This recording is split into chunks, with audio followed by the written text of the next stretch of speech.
We are here. Hello, chat. Hey, Ray. Welcome, welcome. Good job getting first. I always love it when you guys get first. Hope you're doing well today.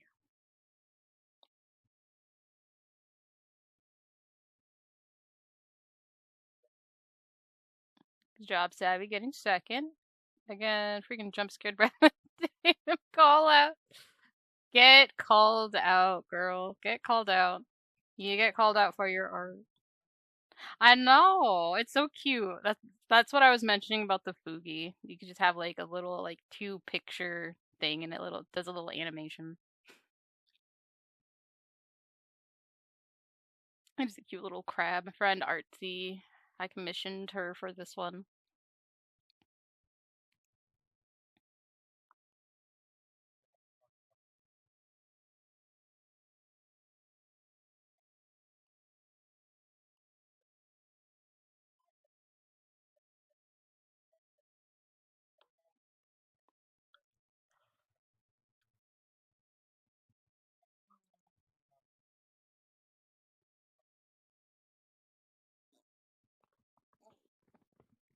Stretch. Thank you for shouting out Artsy. Appreciate it.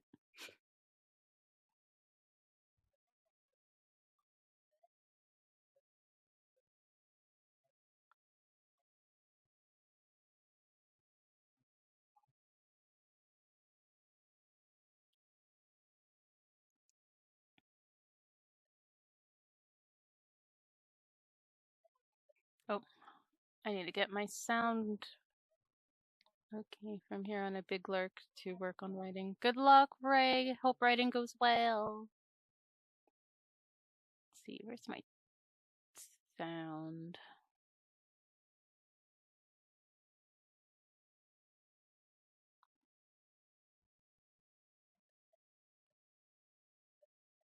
That's for sure. There we go. Now we got that. Oh, thanks for the resub, Emil. Appreciate it. Or even something like lower quality, like these guys. Anyway, we'll go over that later. Yeah. Anyway,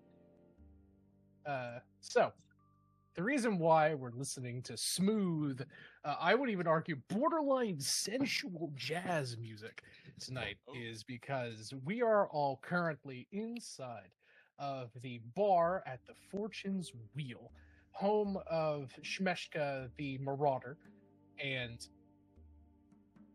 just where you guys are currently vibing. You got out of a meeting with Shmeshka last session, which took over the majority of the session. Well, not just the meeting, going in here, gambling, betting parts of your soul, winning more parts to your souls, interestingly enough, and just making money hand over fist, left and right. Now, after having left your meeting with your previous employer, now currently partner, you all are sitting as a tabaxi and big rimmed sunglasses with a zoot suit, sits and plays smooth jazz on the saxophone with some bass and some gentle piano and bongo music played in the background. You sit there, the Yeti serves you iced drinks, and you see a fresh box of cigarillos now on sale at the side of the bar. They're charging 8 gold per cigarillo. Whoa. All right. And people are buying them very quickly. I mean, in today's climate, I don't blame them. I guess. Cigars in this economy? Pretty much. There is no economy right now. I mean, IRL. Everyone just trade bucks. That's all we got. Look, treat the bugs nicely. Trade them if you must, but don't hurt the bugs. They've done nothing wrong. I think we're explicitly here to hurt robot bugs. Robot bugs are fine. They don't have souls or feelings. But real bugs are sweet little guys. Depends on the bug. I love bugs. I don't think you're gonna like the bot fly. Okay, bot flies are horrible. Yeah, that's what I thought. Most bugs are great. IRL, you can ask my wife. I am a huge, like, arachnologist and like junior anthropologist. Like He about loves bugs. bugs. I love buggies. Yeah, I'm the I opposite. am. I have issues with bugs. Hey, that's totally fine, but they're awesome. I Hey, just about dragon. made my wife here like pee her pants in terror like a few weeks ago because so we handle our chores in our house. We divide them up for things that we prefer to handle.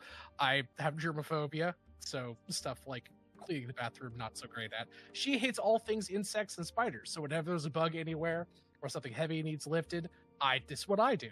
The other day, she was like, "I need you to come spider shower bad." I walk in, there is admittedly a very large basement spider. You know, the ones that are not actually spiders because they don't have like all three of the parts. Mhm. They're actually kinds of huntsmans, like daddy long legs, just because they have this singular body mass. Mhm. It was in the shower. And I'm like, "Oh, he's just a basement spider. He's just a little guy." And I put my hand up and tap him on the butt, and he crawled onto my hand. She about fainted. But I was like, "Look, he's just a little guy." I don't blame All her. this type of- I don't like spiders. I don't either. I have good reason not to like spiders. Hey, you Same. do. No questions there. It's just, Yeah. you know, they're little guys.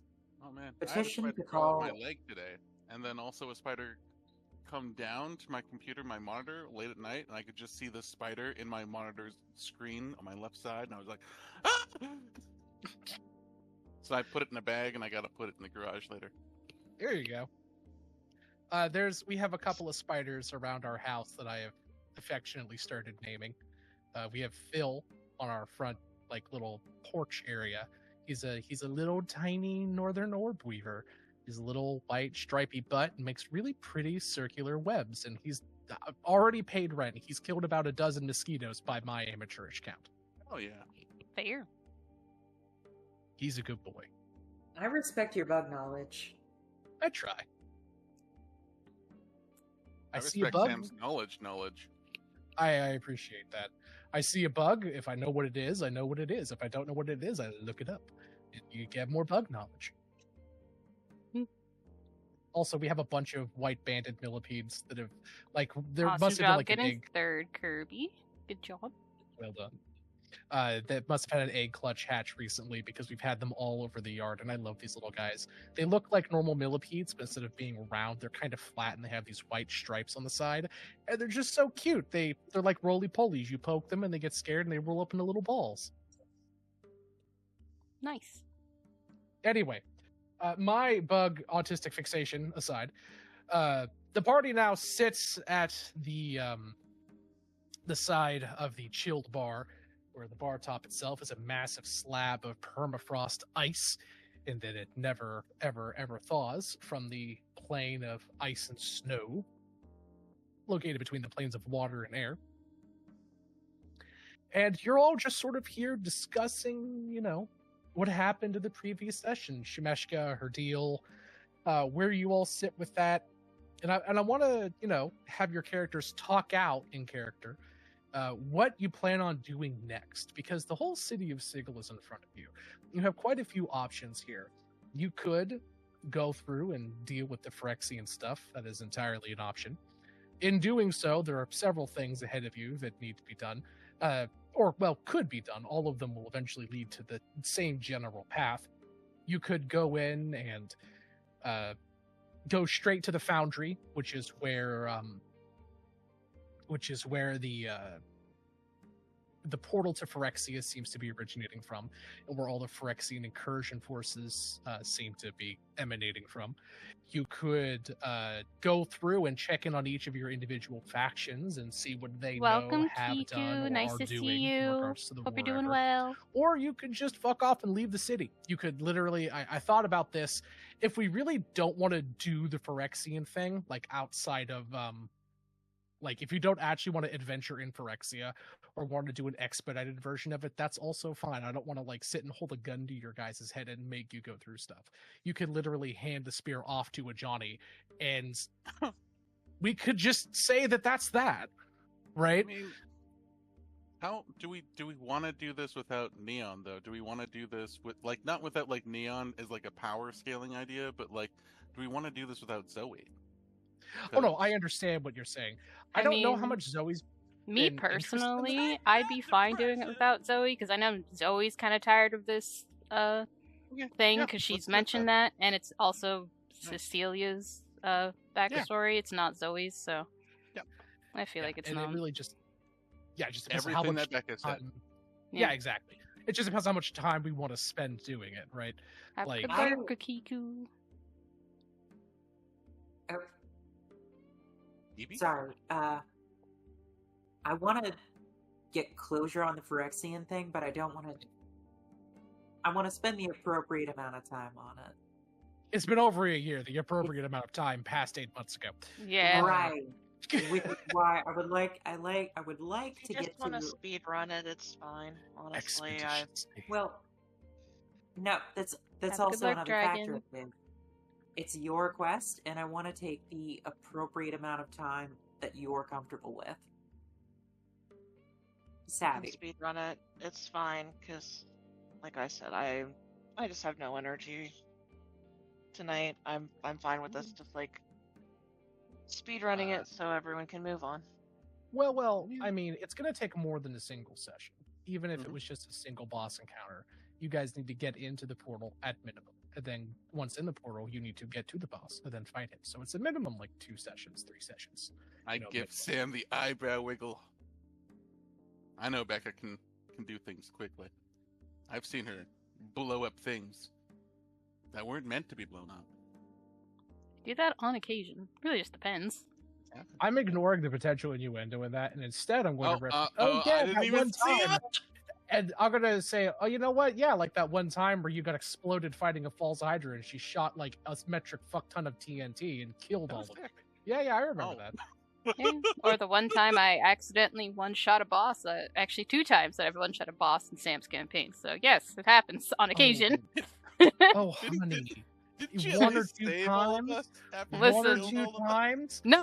When I say that, I mean one turn, as in there was not a single person who went after me. One turn. Let me get I've my only done that list. twice. I would love to know any That's other time, true. but I only know of 2 times I've done that. You've done it, by my count, 3 or 4. If you include the original campaign, there's been more than one boss that you guys, or you specifically, have nuked to death. You guys really do. You guys do in general, but you especially, LD, are really fucking good at killing bosses. Yeah, But it's because it's I giving save me a all my good- resources for the one thing. That's why. Yes, you do. It's called Novaing, and it is why I learned one of the cardinal rules of DMing: the boss's HP is malleable. They have as much HP as they need to have. But I don't just give bosses more HP in general. You guys are fighting them, I think that's kind of shitty. It kind of undermines player agency in a way. Instead, I'm just okay, I have miscalculated this boss's health beforehand.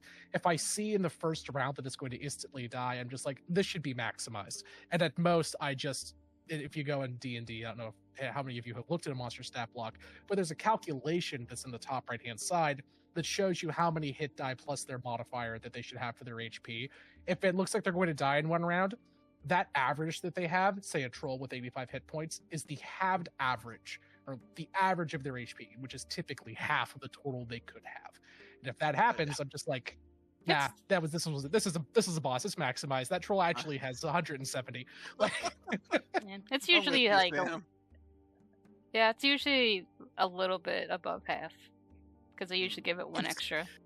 Yeah, it's almost approximately 60% of their total potential. Yeah, and then when that happens, I'm just fuck it. This guy had 100, percent the whole time. That you guys never know. Yeah. Rolled extra thick.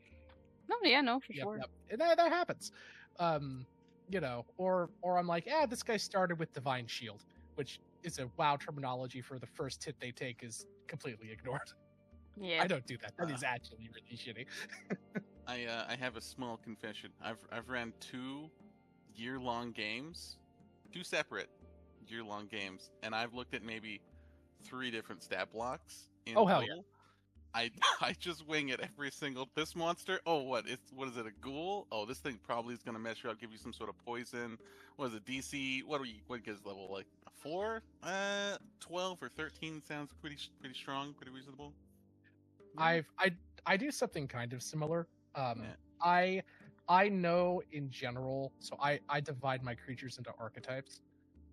And if I don't have a stat block for a creature, I'm just like, it's a troll plus X. And the plus X is an archetype. Trolls are literally the perfect archetypical monster. They got a lot of hit points, they heal themselves per turn, they got a multi-attack, and their limbs do weird stuff. Hey, look, add psychic damage. It's not a troll anymore, it's an elder thing. Oh, you want a lava monster? It does 5 fire damage per turn when you're within 15 feet. Look, it's a fire monster. They're all trolls. It's trolls all the way down. Troll all the way down, baby. It's literally all you gotta do. So I am down. That's fair. Andy looks out at the casino and sees every patron is just a troll wearing a mask. A little bit, actually. Like Night Hag, that's a troll with spellcasting. Polar Bear, that's a troll without regeneration. It's all trolls. You'd be surprised at how malleable the troll stat block is. Like, I'm not even joking. It's super, super malleable and valuable. All right. That's so fair. do we want to try to commit to the main storyline right now? I'm down to do it because I wasn't gonna say committing to the main storyline. I was thinking we do Cecilia's storyline. Yeah, that's what I was. Yeah, I think that's we're doing the normal route. We're kind of going through that one just naturally there. Yeah, like we only went here because hoping Neon would be here for this session, but since she's not. Yeah, Neon kind of don't give a fuck about the Phyrexian thing, which is not her character story, so that's absolutely fair. Mm-hmm. And I'll be honest with you, we've saying that we've been doing the Phyrexian storyline for a long time. I've been thinking about it. We haven't really been doing the Phyrexian thing that much.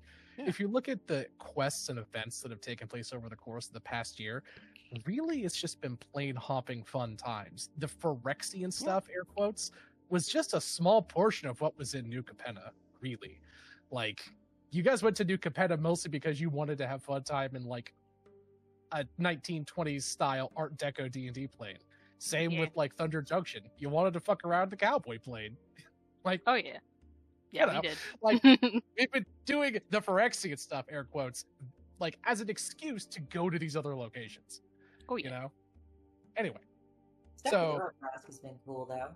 Oh, the stuff with the Herbrask is cool. Yeah. Like, I fucking love Irby. Mm-hmm. Okay. So, with that out of character, in character discussion, you guys suit up and head out into the mean streets of Sigil. Let me swap over to the big old city map. City Sigil. I need to do a cleansing and purging of my file system in Roll20. Anyway, you guys are at the Fortune's Wheel. You're told that the Great Foundry is where you need to go to actually put the kibosh on the Phyrexians that are invading the plane. How do you want to get there? Well, I think we're gonna go to, what was it, the armory or something? Can you put us in the Sigil map? Oh, it didn't do it. I dragged the thing over, but it didn't do it. Yeah, that's all good. Okay. Yeah, the armory. That's where we're gonna go to. You're gonna go here and then here, like that? Yeah, because I think our goal was to get to the armory so we could, what were we gonna do there again? I think we were gonna talk to Fractal. Sorry. Yeah, we're gonna talk to the Fractal there, and then we were gonna go from there to the Great Foundry, if I recall. I also may have some goods to sell, and Becca, if I could have your help selling them. Didn't we already sell them? We sold them last session. Oh, that's where you got all the $5. We sold the small pile of loot. Oh, you have more. Okay, fair enough. We sold the small pile. We're about to sell the big pile. Got it. Okay, fair enough. Okay, that's fine. Or big girl, either one. Hey, I don't judge. All right. You guys, as you're walking through, you guys get to here. This little alleyway. As you come around the corner, you pass through some of the hedges of a old what looks to be park or recreation area. Large, twisting brambles stretch across wrought iron bladed fences, and you come around the corner and you see a bunch of dead Phyrexians on the grounds. Standing in the middle of them is a small, panting figure that turns and looks at all of you, has beady red eyes and a long red cap with big steel boots and a little hand sight. It looks at you. You look at it. It is a red cap. Yeah. It looks around and just seems disappointed and angry. And it says in a gnarly, high-pitched, whiny tone for its taut, little, super muscled form, because red caps are strong as fuck, even though they're kind of like gnomes. It says, good for cutties, good for slashies, no blood for dippies, and kicks a Phyrexian corpse with a thunk, and it kind of topples over. He's talking to us when he says that? Yeah, he's just talking to the universe, but this happens to be aimed generally in your direction. Did that little thing take out those Phyrexians? I think Andy turns to the camera and gives the audience a knowing look. I mean, why does the size matter? Oh, the question of mankind. It's like that little thing. I'm like, what do you mean by that little thing? There's varying sizes of creatures here. I think one could distill down all human wars and conflicts to the question of, does size really matter? Oh, goodness. Do we need to bother with this little guy? No. We can if we want to. I very much don't. Okay, then we can move on. You guys, as you guys move on, he starts hacking the Phyrexian bodies to pieces. We leave him to it. He seems to be enjoying himself in a very weird, sadomasochistic kind of way. Wait, is he getting Phyrexian oil on himself? But as you guys look closely at him, it does look like oil is splattering onto him, but he has some kind of mild ward over himself that is dissipating the oil before it actually makes skin contact. Almost like mage armor. Okay. Cool. And I guess we keep going. Okay. Yeah, as you guys go through, that was the only encounter for here. You guys make it to the armory, Sigil's premier militaristic headquarters. It's the home base of the Harmonium, the once agitators and annoyances of your group, especially in the early on campaigns, that Evie and Emil here, your character's faction, the Free League, actually kind of stands in pure opposition to. But at the moment, you're going to be welcomed in just as easily as any other survivor, given the circumstances. The tall walls of the armory are pitched with blades that encircle the structure completely. On each corner of the massive system of walls are huge towers with parapets that sport big ballistae aimed out in various directions. Every now and then you see a Phyrexian little either scout ship or small construct of some kind zip around the buildings maybe a few hundred feet away from the edge of the armory, only for a huge ballista bolt to shear through the buildings, sending a rain of stone and dust and, more often than not, Phyrexian oil spurts in the area. As you approach the main gate, a couple of pale-faced, exhausted-looking grunts look down at you and say, "Who goes there?" We don't have a name yet, do we? Yeah, we do. The Undying Crew. Oh, we do? Oh, that's interesting. When did we pick that up? Oh. That was what you actually named the crew. Oh wow. I think it was the first edition of This is 5th edition. Thank you. No, the first edition, the first version of you is the one who decided on that name. Oh, Cass. Oh, Cass decided that name. right. Well, I mean, she was a lifetime ago. Yeah, sense party that she name quite Deathless remember. Crew. That was the name in my notes. Thank you for keeping notes. You're welcome. Someone needs to, by God. This shit ain't gonna be me. Thank you, Becca. You're welcome.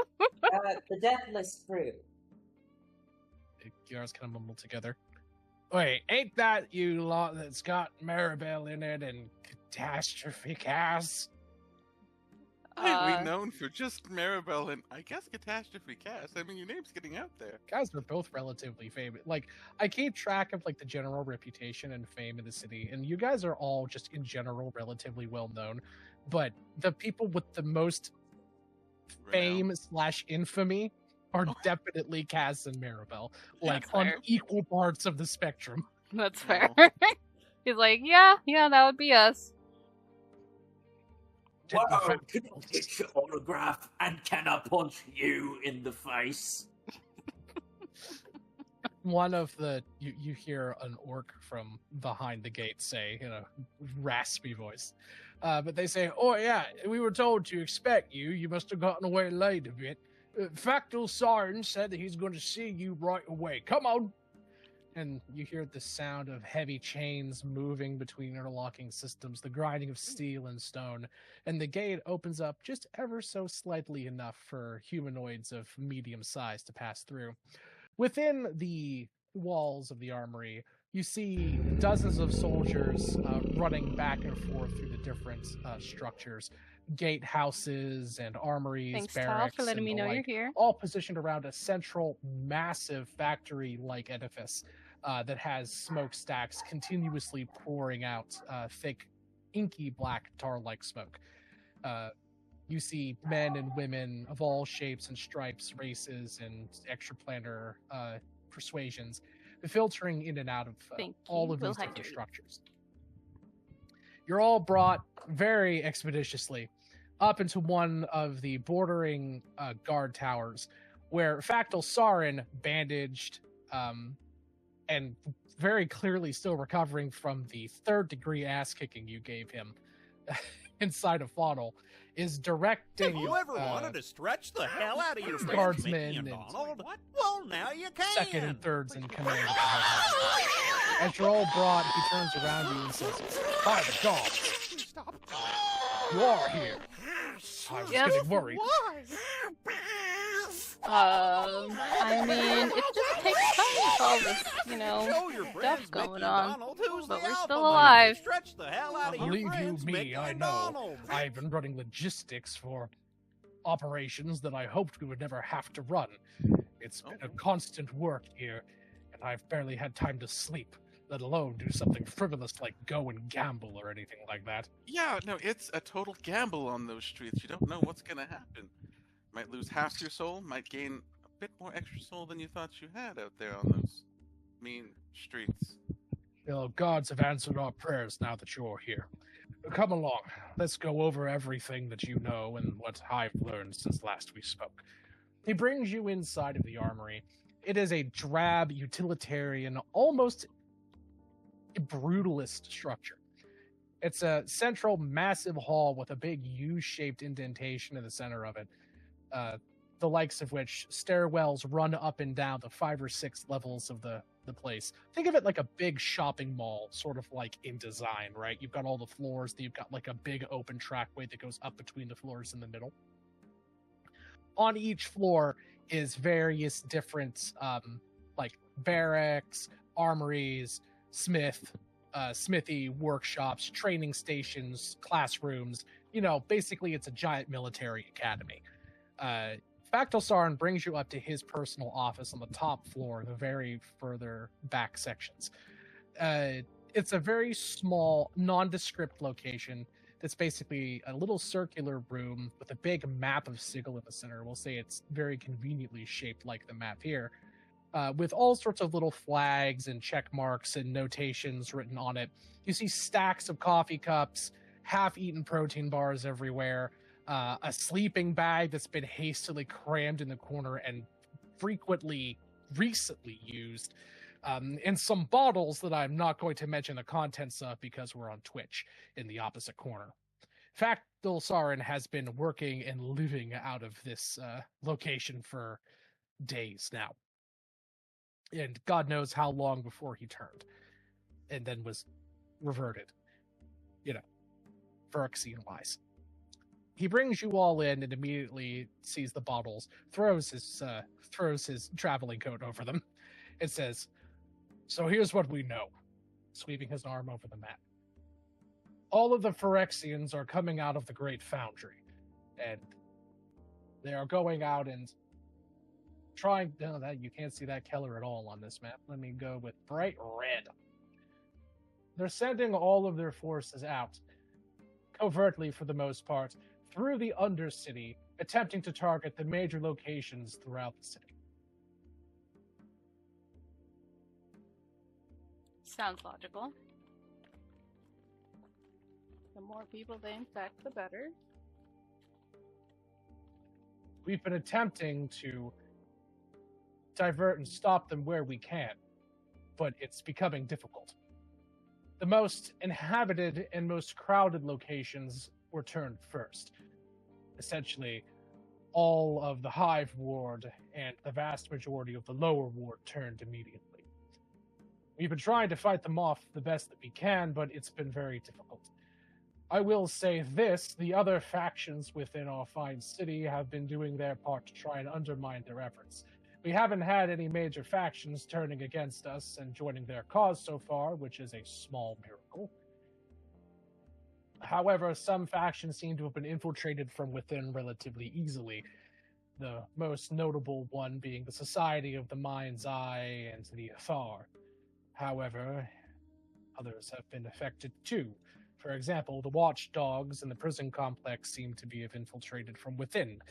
The worst part being the vast majority of the prisoners inside of the complex were diverted and turned into monstrosities God knows how long ago. Disgusting. That's not good at all. No, but we can deal with that later. I just received a communique from Factyl Skull telling me of the work that you did inside of the mortuary. Excellently done. He's dispersing infected plague bats with the bloods throughout the city now. They should be able to do great work clearing out the Underhive in the Undercity. We can handle the street-by-street combat, now that we have a means of fighting back. You all, however, are going to be our most recent and hopefully most effective expeditionary force into the heart of the beast. The Foundry. He circles. My men have a blockade set up around the upper city. However, they have these nasty dart contraptions that fire off the second you get close. You're going to need to go through the sewers to get in the waste management system.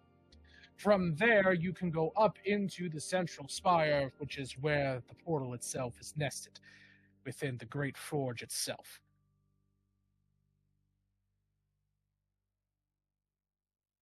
At the mention of basically the sewers, Mari's just like, God damn it.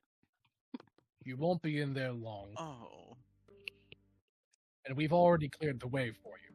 As soon as I got word from Skull that you all had completed your mission there, I began a force to move down into the sewers and clear a path. We don't want all of you getting infected just on the way to the damn portal.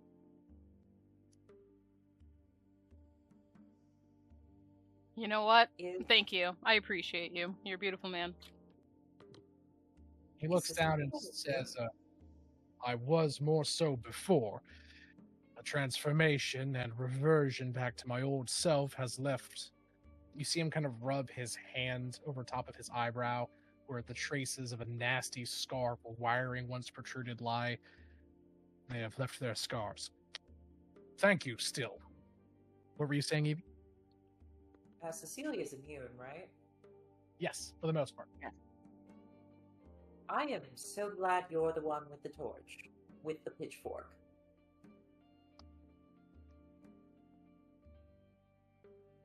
Yeah, probably best I be the one to hold on to it. So where are we sticking it? Hopefully right in the craw of their central command structure. I've sent a few scout groups inside of the portal. From what we've seen, the majority of the structure that you need to infiltrate is a massive fortress atop a series of freestanding stones. These stones are the size of small city blocks and contain other smaller industrial complexes on top. You'll need to grab one of their ships and fly it onto the main fortress structure.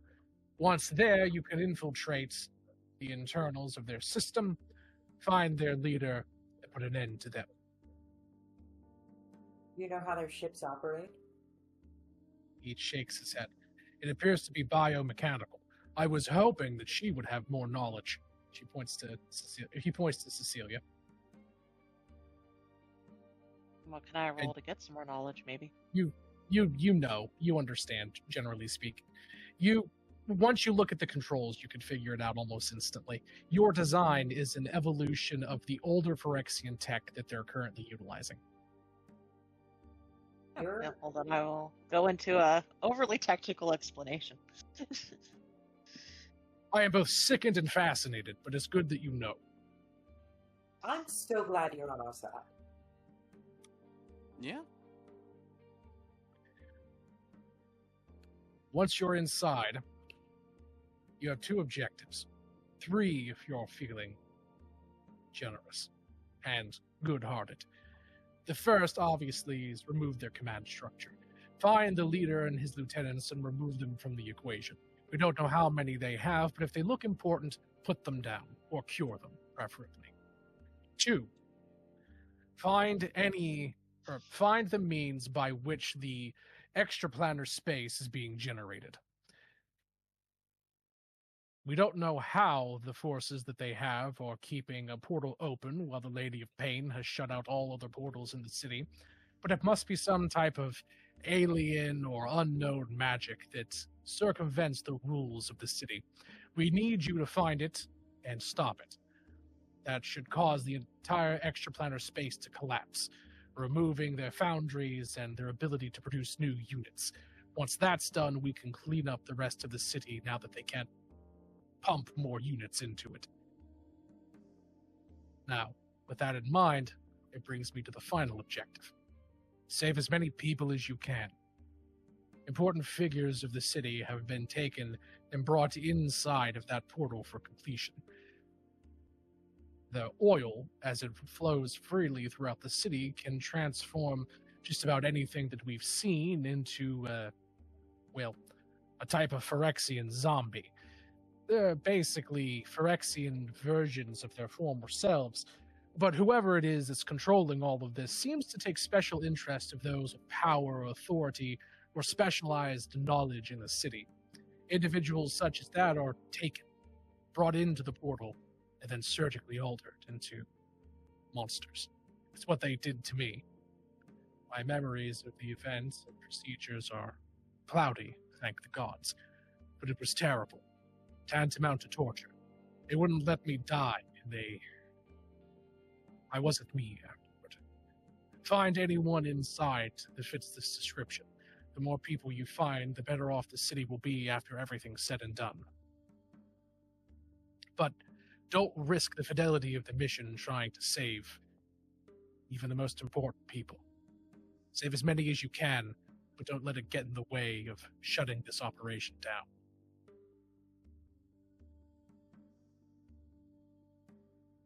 I think that was the plan anyway, so. It'll be hard to leave anyone behind.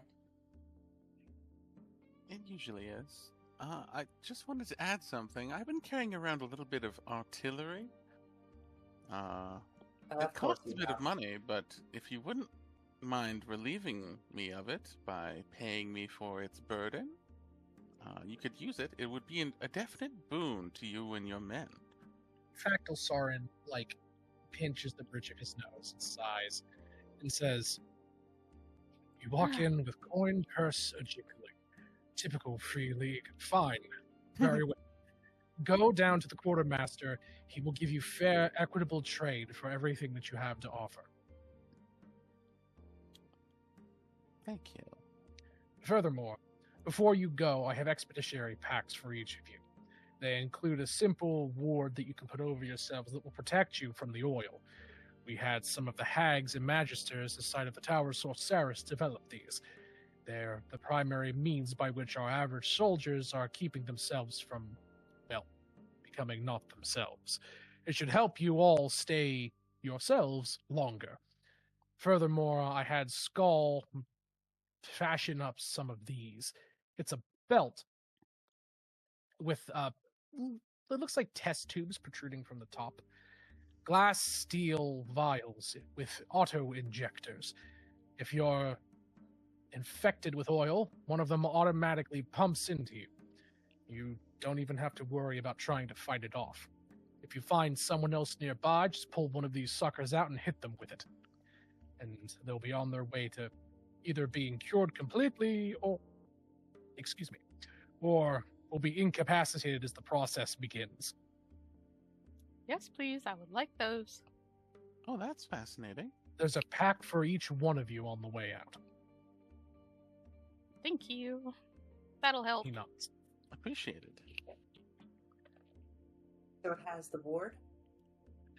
Yeah, they're belts with, so it's, imagine like a belt with like these little vials sticking along the top. There's 6, 3 on each side. And then the buckle in the center looks like a big Texas-style belt buckle, but instead it's a big fucking rune. And the rune is the ward. Well, all right. I was checking that message from 6, so I was zoned out a little bit. No problem. All right. Well, All right. let's get this started. First, we have to do our economy stuff for Starry. Economy. All right, Starry, what do you got to sell?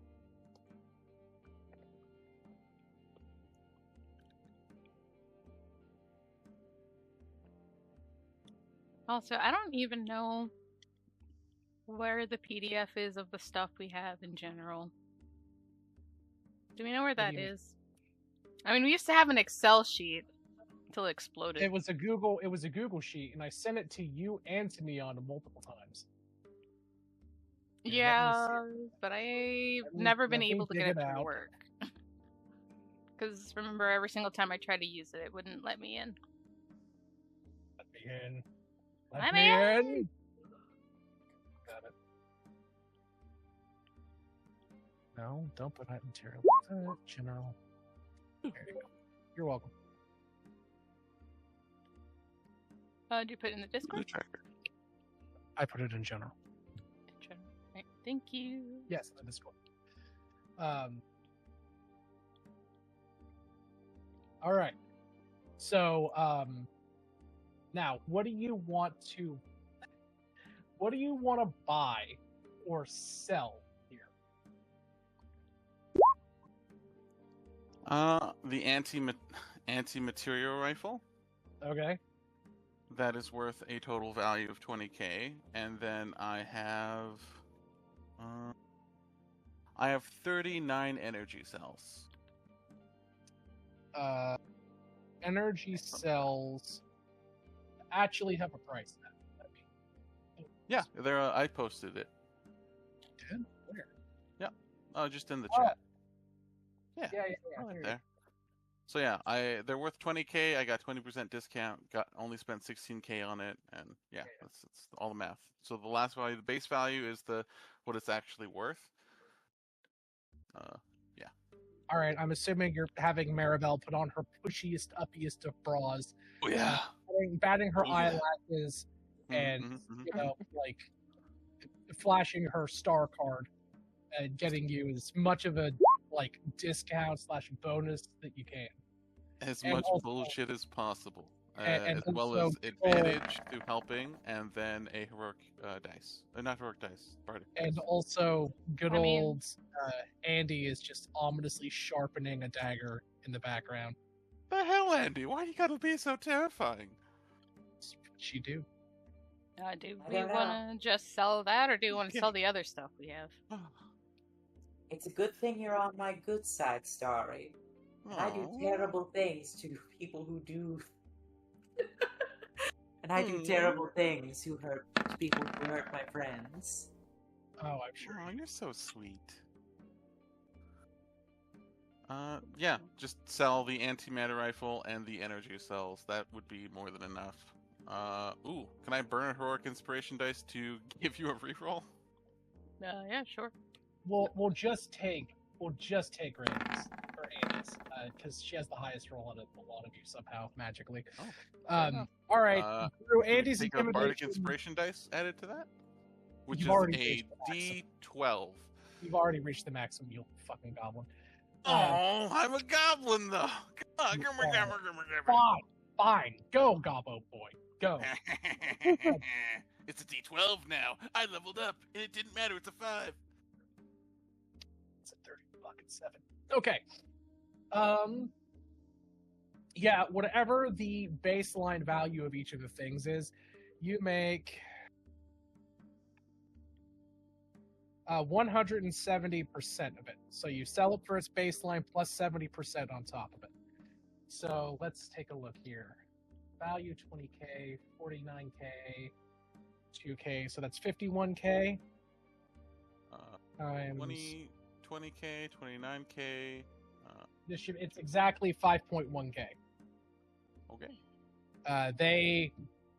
They say, oh Jesus fucking, or I'm sorry, Bahamut's bouncing breasts. One goddamn pick. They go in the back. You hear Oh, them- that's a girl now. But look, Bahamut's a god. They are whatever they want to be. They come back out and they slam down 86, and he shaves off 1/3 of the final one. So 86.7 platinum bars worth 1,000 gold apiece. What? Did you make say 47? 87,000 gold. 87? Yes. Gurgle, gurgle, gurgle. 87 platinum bars? What the Correct. hell? 86.7. Holy shit. Starry begins drooling from the mouth. Congratulations! You've made enough money to buy a medium-sized kingdom on the Sword Coast. Tired of your Sir, kingdom? You can sell it to us for 88 platinum bars. Peasants and Oh. all. Oh, Come Oh. pre-flogged. Yep. oh. Good lord. Okay. Sorry, I think you have more money than God. Some gods, for sure. Actually, there was that one demon that spent, I think it was like 800,000 gold on that soul contest we had. Yeah, it was a ridiculous amount. Anyway, so you guys, also, they have several things here that you can purchase. They have +1 ammunition of all types. They have +1 weapons of all types. Up to +2 armor. I'll just put these out in the chat here in Roll20. +1 weapon or +1 armor. 500 GP per 10. +1 ammo. 500 GP per 10. +1 weapons. 400 GP. +2 weapons.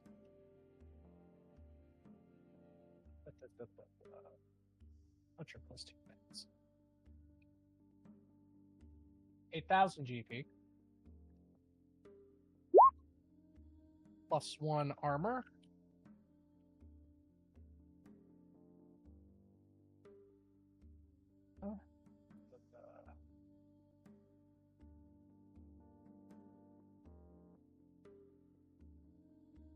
27,500.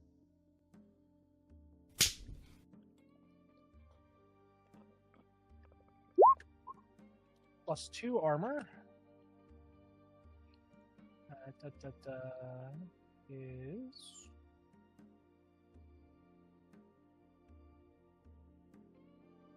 25,000 gold. And then they also sell any other very rare weapon for 45,000 gold. Oh my.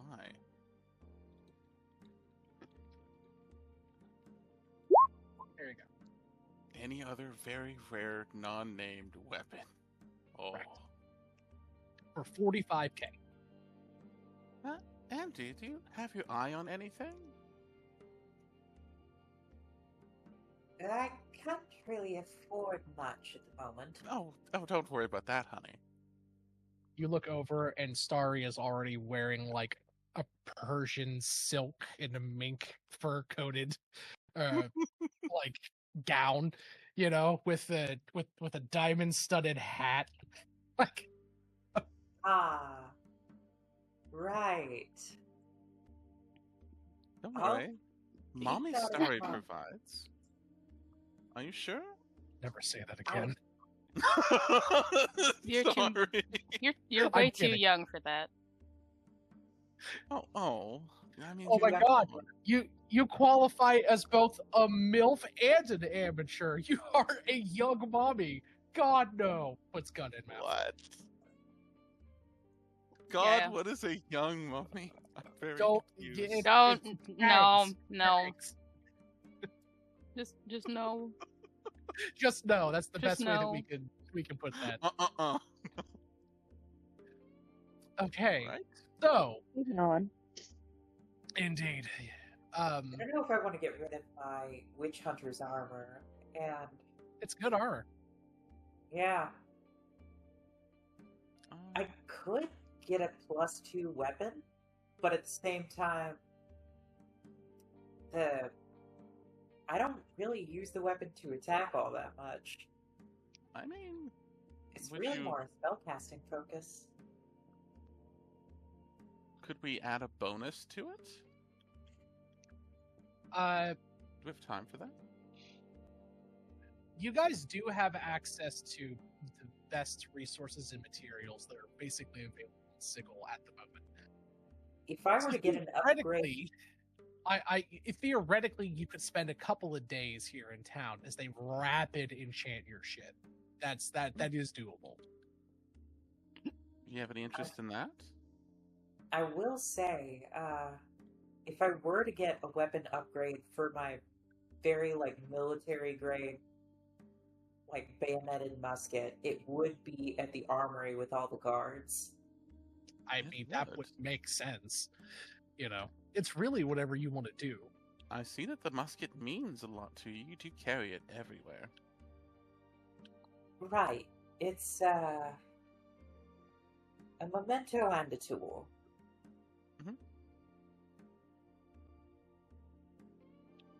Well, if you decide you want to make a little bit of an upgrade, it's right here for you if you want. No strings, To hold me down. to make besides me maybe frown, a portion of make your me string. frown. Wait, what? Thank you, Sam. No problem. No strings on me. Okay. I'll take you up on that. Yes, And please do. from the biggest, cheeriest smile that she's giving Starry, she turns to the I don't know what you would call it. I guess the gunsmith, and That just seems about right. gives him a very withering gaze and said, "If you harm this in any way, I will do it unto you tenfold." The gunsmith, who is a positively ancient-looking deep gnome, takes a long, withering draw from a gnarled smoking pipe. He says, "Look, lady, don't you worry about it. Whatever you do on to me, I'm sure I will have deserved it. But I'll do my best to keep this gun in good condition." Is there a reason you're like threatening this poor guy? He cares a No, lot about the gun. The ladies really do worry about the quality of their arms and armaments and implements. I respect and fear it. It's a part of the trade. Okay. I'm sorry on behalf of my friend there, but yes, that is a very meaningful item. Don't the you time got is- to apologize, young lady. I understand. Oh, He spits out this black tarry glob of spit. aren't you just the sweetest dark gnome? I know Look, you times got are to tough patronize me. nowadays. I know what I am.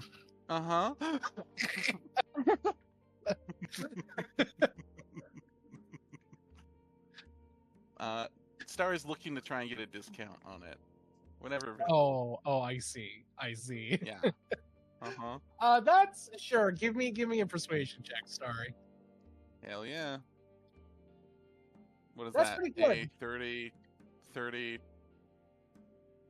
It's enough, is what I'll say. It's enough.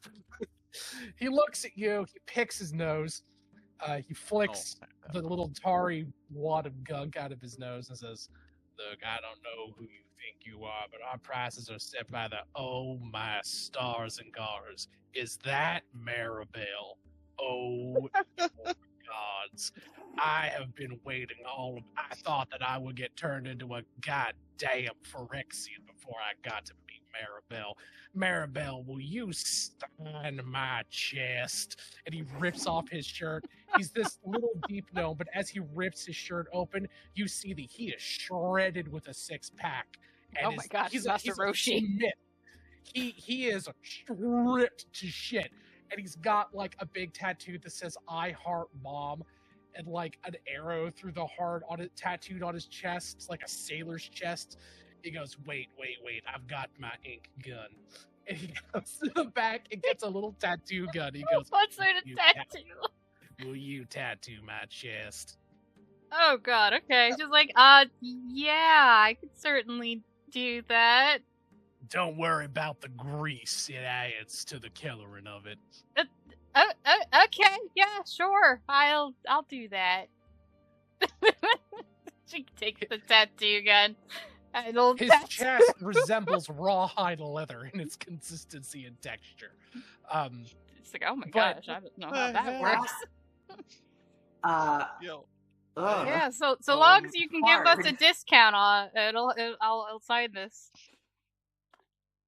You know the what I've said yesterday or last week makes it just shows so brilliantly here. Starry rolls a 36 and it's entirely up to Maribel being absolutely stunning, and I thought you would appreciate that. she's always the background dancer forever. I know. Oh my god. So he says, as he looks down at his chest, and he says, "The mild bleeding is worth it." All right, now you were talking about a discount. Oh, don't you worry, no thing, honey bun. Whatever it is, oh, Festus Iron Nipple could do for you. Iron nipple. Nipple. You'll get it. Thank you, I sure appreciate will get that. Thank you. Festus Iron Nipple is my new favorite NPC. Oh. Oh my gosh. Listen, this is why you always go to gnomes. They're so freaky they have to be good at something. Fair. No, So it's, freaky. you know that sounds like a horrible racist mischaracterization, but unfortunately, the cultural tendencies of my species, that is very true. The gnomes that are generally speaking deemed inadequate don't make it past the birthing pool.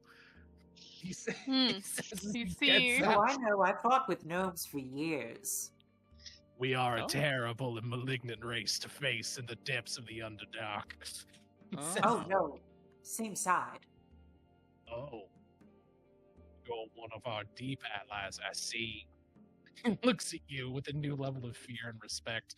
It is not often that we get an outsider to aid in our efforts. I give him a predator handshake. He fucking mirrors it back. This old gnome has seen some shit. What is going Andy has on seen some here? shit. Well, in the meantime, how about we sell our things so we can move on? How much, I guess, is the discount, and then how much, I guess, does Out of this everything cost? that you buy, he'll give you a flat 30% off. Oh boy. Yes. 30% off of 45,000 gold is an amount. That'll be about 12,000-ish. 1 second. 45,000 times 0.3. 13,500. So 45,000 not times minus. No. Oh my god. 500. 30. Your total price is going to come to 31,500 gold. Oh my. Well done, Maribel, as always. Just gives a thumbs up. Alright, I will remove 31,000 gold. Yep. Out of your 80-some thousand that you just got. Yeah. Okay. Would like to sell something so I can trade up one of my items. By all means. Okay. So there's a few things that I got. Need to sell this, I don't even know how much this is, but we have a +2 Warhammer that we don't use, and I got a +1 Amulet of the Devout, and a +1 Scimitar. Sure thing. So that's a uncommon and then I believe a rare item. Let me double check to make sure. I've got my rarities right here. By the way, Festus Iron Nipple will be returning. This is going to be like a curry PC. Fair. +2 weapon. This is my favorite boy. It's me, Rathmatab. Yeah, it's an uncommon and a very rare. Selling magic item. So it's uncommon and a rare. So that will be 4,400, and he'll give you that 1.7 times on it. So 4,400 times 1.7 for the +2 and the +1 weapon. He'll give you 7,500. Okay. And then for the Amulet of the Devout. Amulet of the Devout. You said 7,000, right? Yeah, that's just for the weapons. Okay. I'm just gonna delete those. And what is it, a +1 or +2? It is a +1 on here. Okay, so that means it's an uncommon. So that means he'll give you 700 gold for it. Perfect, 700. And then I'm just seeing what else we have on here because there's a lot of random stuff, but I'm just going with what seems to be big stuff. There's a wand of magic missiles that I don't think anyone's gonna use here. And there's a sanguine lance that I got. Fuck is a sanguine? Yeah, you can absolutely sell those. Yeah. That's a custom item that I must have made. I think it's an item that you made. And then there's also the pestilent spear, which is another one that you made. Oh, that's from that's from the Warhammer stuff. Yeah, those are both one's uncommon, one's rare. So he'll give you another 7,600 for those, and then what was the other item? Sanguine lance or the pestilent spear.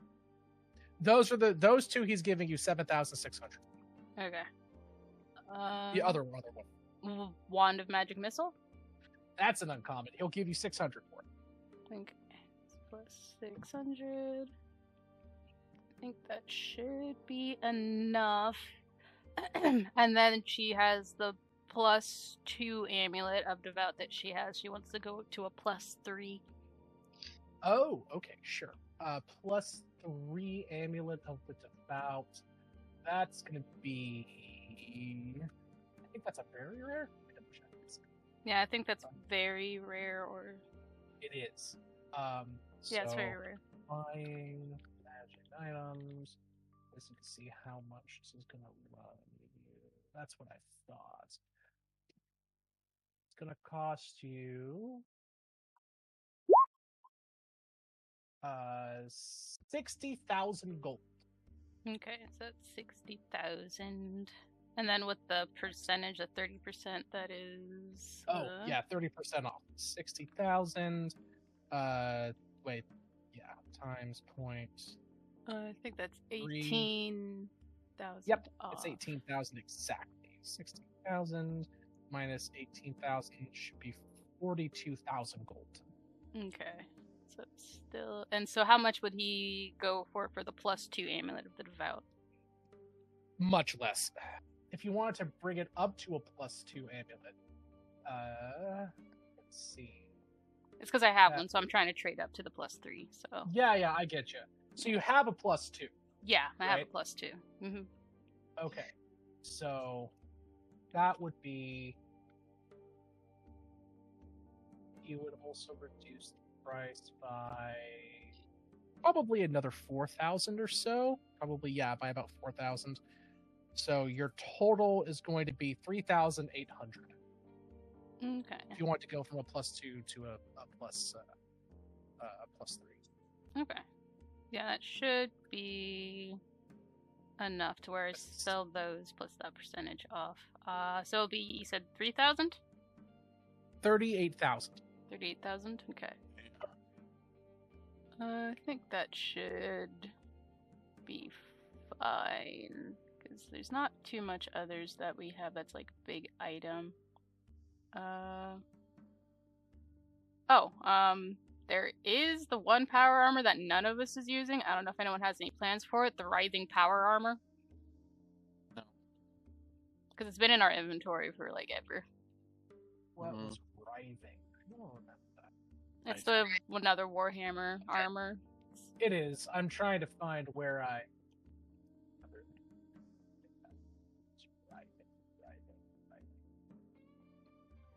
Oh. I think it's like a rare, very rare. I think it's rare. I'm just double checking to make sure since it's been a couple of years, literally. Yeah. Let's see. That was in Acheron, right? Yeah, it was.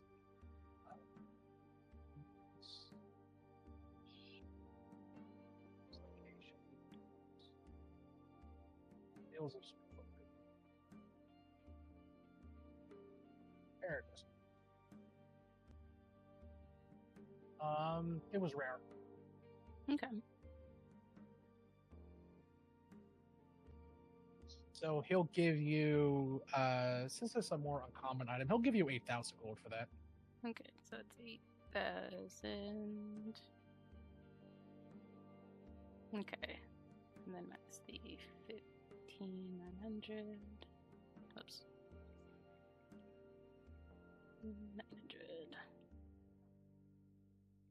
Okay, so that should bring it down to 14,000.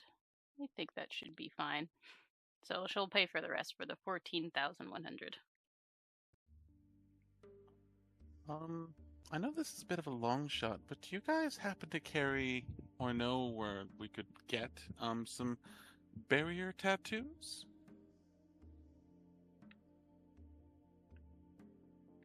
They're very rare tattoos. I'm sorry, what'd you say? Would you happen to know, Mr. Iron Nipple, where we might be able to get some barrier tattoos of the rare variety? You said they're rares? Yeah, a rare barrier tattoo. Gotcha. That will run you. They're not as common, so he'll give you 6,500 for it. 6,500? Mm-hmm. Hmm. By the way, thank you, Dark, for clipping that.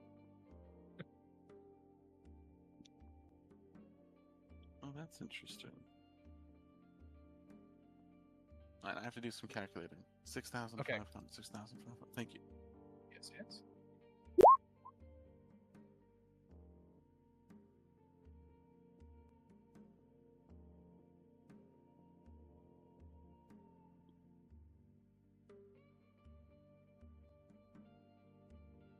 Cecilia, what is your armor class again?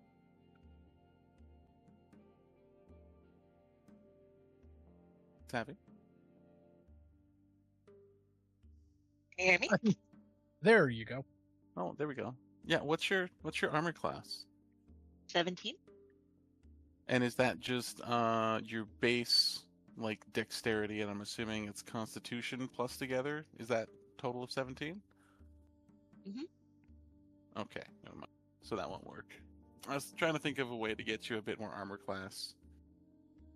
I was gonna try to get you a gift. I just can't think of anything useful, unfortunately. That's okay. I appreciate the thought. Mhm.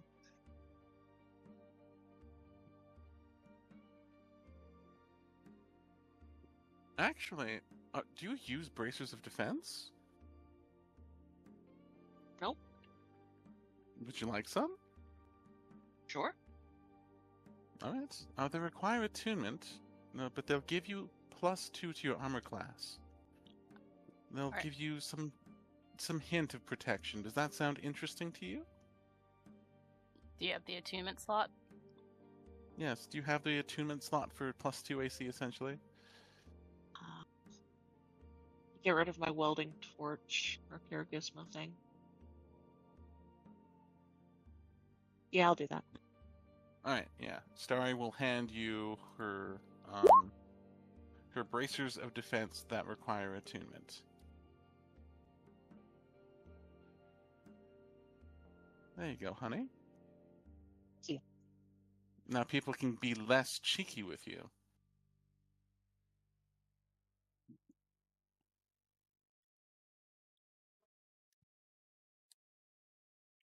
These will come in handy. I hope so. Is there anything else maybe you could gear yourself up with here? I'd be happy to help you foot any bills.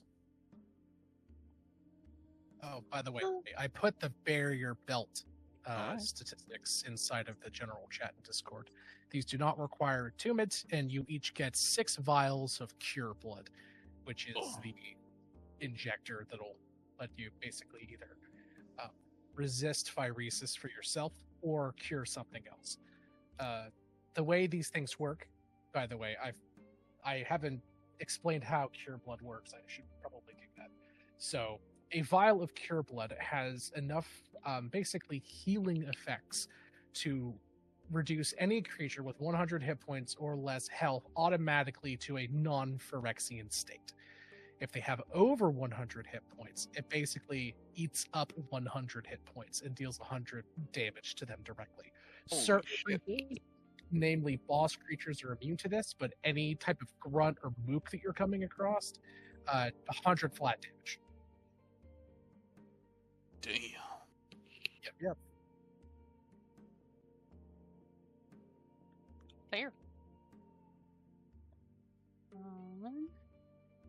LD, it seems as though your model is having a bit of a freak out there. Oh, thank you. As I go through the items, I'm gonna look at There you go. Andy, be like, "Hey, Andy, you wanna use these or no?" She just holds up the illusionist bracers. Andy takes a look at them. What do they do? They make it so when you cast a cantrip, you can, as a bonus action, cast another cantrip.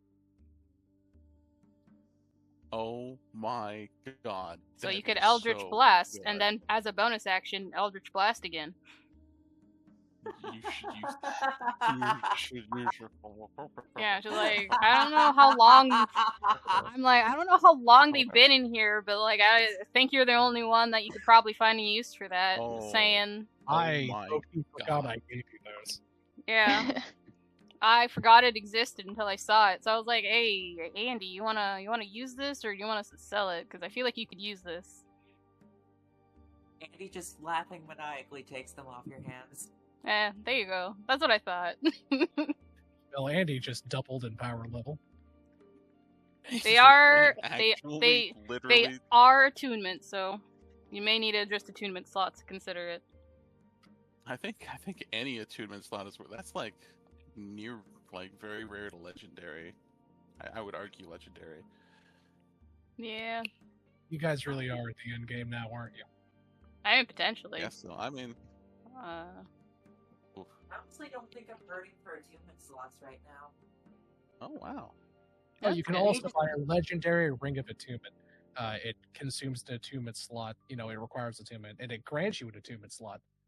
I may just not be keeping good track of attunement slots, though.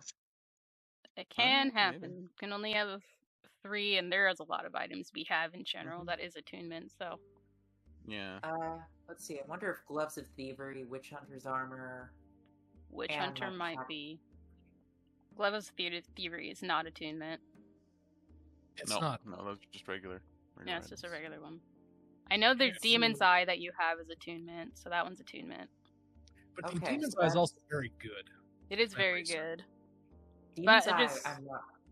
Oh, go ahead. Oh, go ahead. You first.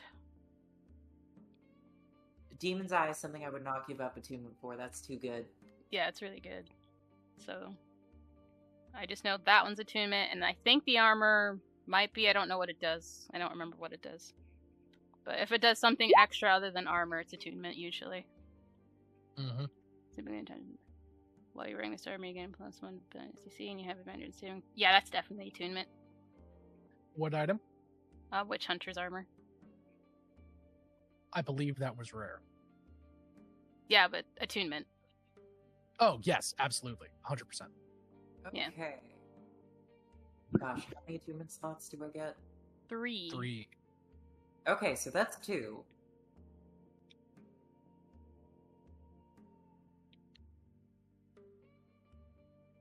I don't think I've got any other major magical items. I have no idea. I don't know what items you have. I don't know. I mean, don't know there's what no you're way talking that about. there's no way the packed weapon takes up an attunement slot. No, it's a class thing. Unless, yeah. like, the weapon that you attune to is attunement, then that's a different story. Oh Wait, no, let's it's just ask in chat. Would Is I be able to that give your? a birthday wish at midnight to LD? First, Dark, happy birthday. Secondly, sure, that is such a kind sentiment. LD, we'll just say that Happy for this birthday, session, yeah, you get Happy birthday. Dark is giving you their birthday spiration.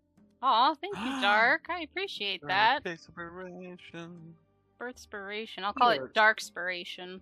Indeed. Oh, I think isn't it going to be like Zoe's birthday next week or something? I believe I so. think so, yeah. yeah. Hell yeah. I need to send me I need to talk to Zoe and get her address. I want to send her some coffee for her birthday. Ooh, Coffee. Coffee. Here you Damn probably it, want coffee. this item as I give freaking brain flatline starry oil of slipperiness, because we have that in here. Oh my. Ooh. So I'm gonna Doesn't remove love that some oil from of here. slipperiness. Yeah, so I'm gonna remove that so it's not there. Also, there's money in here, so I'm gonna divide 500 platinum between all of us. That's funny. So 1, 2, 3, 4, 5, because I'm going to include neon in here. So that's 100 plat each. You should get 1,000 gold. So I'm just gonna put 100. Actually, will it allow me? Yes, I will put 100 platinum, and I'll just put neon unclaimed. So that way, whenever we look at this again, we can just be like, "Hey, neon, you have 100 plat." Hell yeah. 100? You mean 1K? Or wait, no, you're right. Maribel, Okay, your stop. model has turned into a white woman again. It's because whenever I use the number buttons, it does it. I will edit that Great. later. It Just doesn't as like jiggly, it. It's, It is just as jiggly. it is jiggly at base. Yeah. We know who the audience is. Me. Oh. Hi, audience. Let's see. There's a ceremonial dagger for 500 if anyone wants that. Otherwise, we can sell it. Ooh. There's a- I don't do Sir, blood but- rituals as much as I used to anymore. I mean, 200 gold, by the way. Okay. I remember that one. The what? The ceremonial dagger? Yeah, it's literally just a dagger worth an extra 100 gold. Yeah. Yeah. So, it's 101 well, gold. No, it's worth 500 is what you wrote. Oh, it is? Okay, Oh. cool. Yeah, That's fine. ceremonial dagger, Whatever- 500 gold. Yeah, that's right. Um, Whatever old Sam said. Old Sam knew better. There's a bag of Okay. sulfur. I don't know what we're doing with that, but we have that. Ooh, I could Uh, use a bag of sulfur. You can take that. I gave it to you so we can empty this bag out. Hell yes. There's a lasso of silence. What does that do again, Sam? You wrap someone up in it and it casts silence on them. That is so good. Is that attunement or That no? is- Yes, it requires attunement. You damn. have to you're attuned to it, and then you can make basically there's the lasso statistics. I think Neon had them, but I can grab them. But you can make a special grab attack with it, and then once a creature is grappled with the lasso / restrained with the lasso, it's like a 2-part thing. You can do one action to grapple them, and once they're grappled, you can do another action to restrain them. Mhm. Once you do that, they're silenced. Got it. Okay. Oh. That's I would say that one's worth keeping, but that's just I mean, I'll leave that one in case someone is interested in it. There's the gem of fire elemental summoning, which I know is attunement, so we can sell that. No. I don't know how much it is though. So, what's the rarity of a fire elemental Wow. summoning gem? that's based. Oh. Just 1 second, I'm grabbing the stats for a lasso, Wait. so I don't forget it later. Isn't that a one-use item? Yeah, it's a one you. Oh no! Oh, Yes. you can just repeatedly use it. They've changed, so I know what they used to be. I don't know what they are now.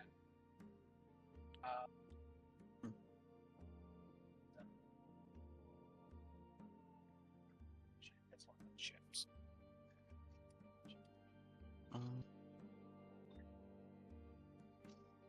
I would like to do a check later to find an alchemical ingredient. Sure. Oh, it's named something else. Elemental. It's an elemental gem. That's what they're called. No wonder I couldn't find them. You said it's fire elemental. Yes. It is not attunement. It is a one-use item. Okay. It's just an uncommon. You huck it, it summons a fire elemental. Okay. Does anyone want that? Do we want to sell that one? I think we should keep that in the back pocket. You never know when you want to throw a fire elemental to cover your escape. Okay. Very we'll true. keep that. We have an unknown magical ring in here.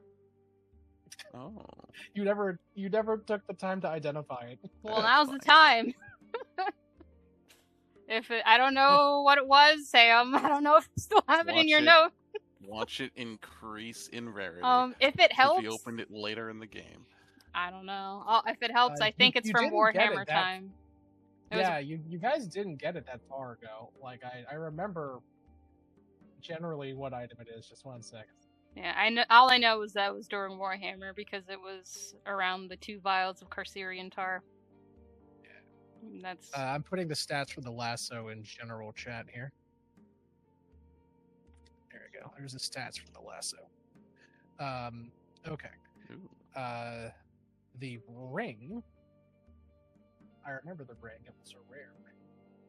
Let me just go in here and look it up. Ba-da-da-da-da-da-da.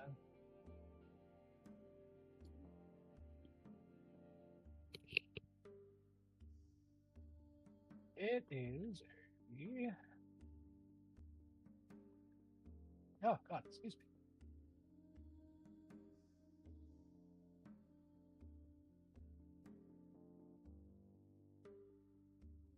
It is a ring of protection. okay. So we have a ring of protection. I don't know if anyone wants that. It's a attunement slot for +1 AC. And +1 to all plus saving one to all throws. saving throws. Yeah. Yes, and Mhm. +1 to all saves. That is important. Mm-hmm. That ain't bad. It's not bad. It is pretty not good. bad. Does I anyone remember want distinctly Yeah, thinking to just use it. myself multiple times, my God, if they would just like read the fucking ring, like, it could have helped you so many times. If Cecilia puts it on, she'll have 20 AC and +1 to all saving throws. It'll be kind of dope. She might be out of I attunement don't have slots, any though. slots or Yeah. anything that It's fair. I can give up right now. I think Sam was joking about a ring of extra slots, which That was a actually- joke. Yeah, that was a ring. So That's a the gag is that I know. to consume it eats up in a tube to give you one. It literally does nothing. Yeah. Amazing. That's some Terry Pratchett shit. It is. So, anyone want that one or no? No, I'm Definitely. full. I'm full on Okay. attunement. All Yeah, right. I'm completely full on attunement. Okay. How much for the ring? It's a rare item, so he'll give you 6,500. Okay, 6,500. Okay. And then I think that's pretty much all that minus the loose gems, so we can probably just sell the loose ones that we're not using. So I'm just gonna do some quick math because it's just you have the prices on here, so I'm just adding everything up. Sure thing. So we got 10 Eye of the Gates. It's 20 each, so that's 200. And then we have 6 Cornelians. 50. 300. 100. So that's 400.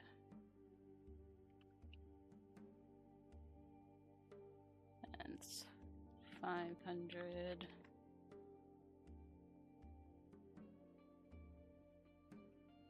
Okay. Why do we have a Kraken corpse? I didn't give you that shit. I don't remember. Hungry.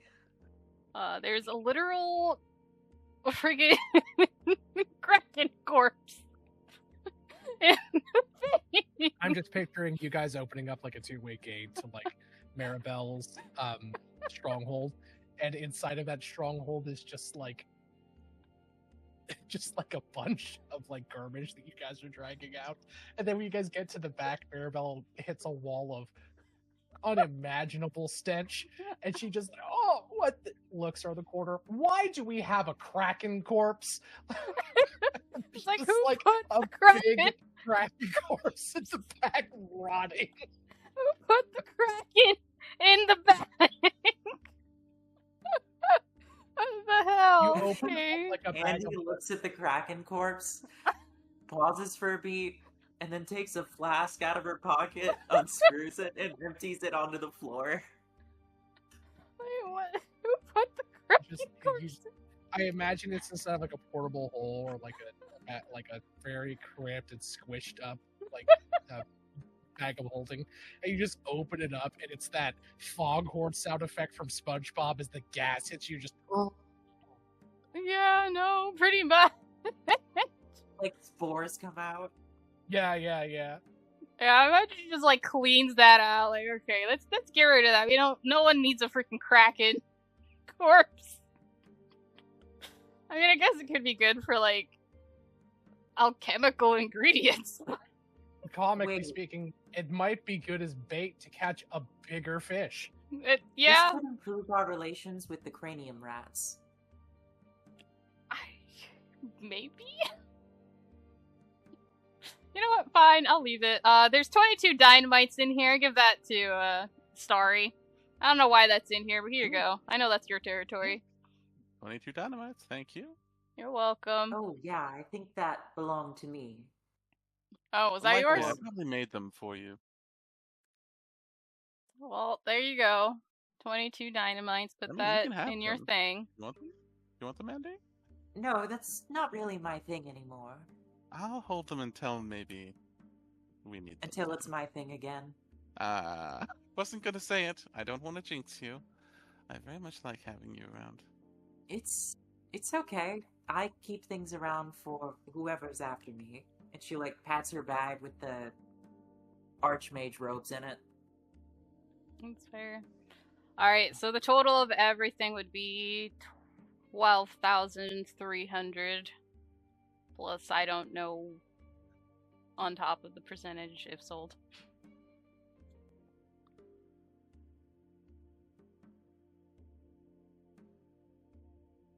I'm sorry. Oh, were you talking to me? I apologize. Yeah, What yeah, the it whip?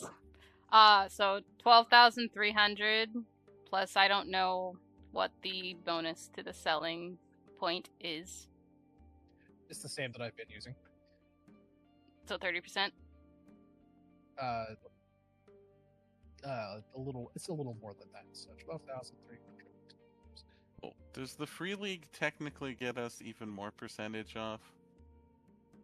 I was already taking that into consideration when you were Fair enough. shopping. Much less. You'll get 6,700, or I'm sorry, 16,700. 16,700. Okay. So that's 2,300 total, and then I will divide that amongst the party. And there is 5 of us total. I will put Neon's share also in here. So that's 5,660 per person.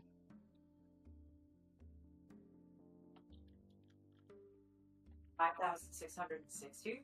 5,660. That's fucking bananas, y'all.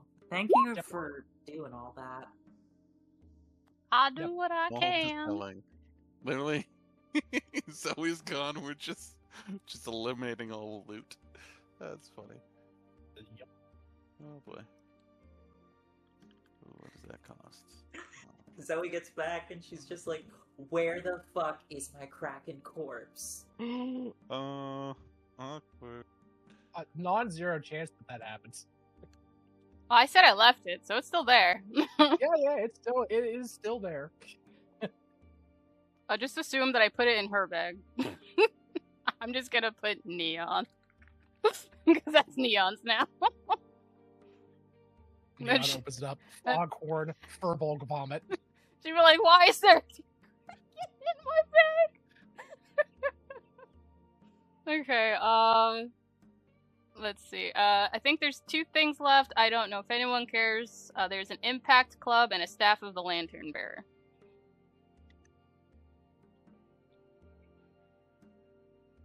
I'm good, thank you.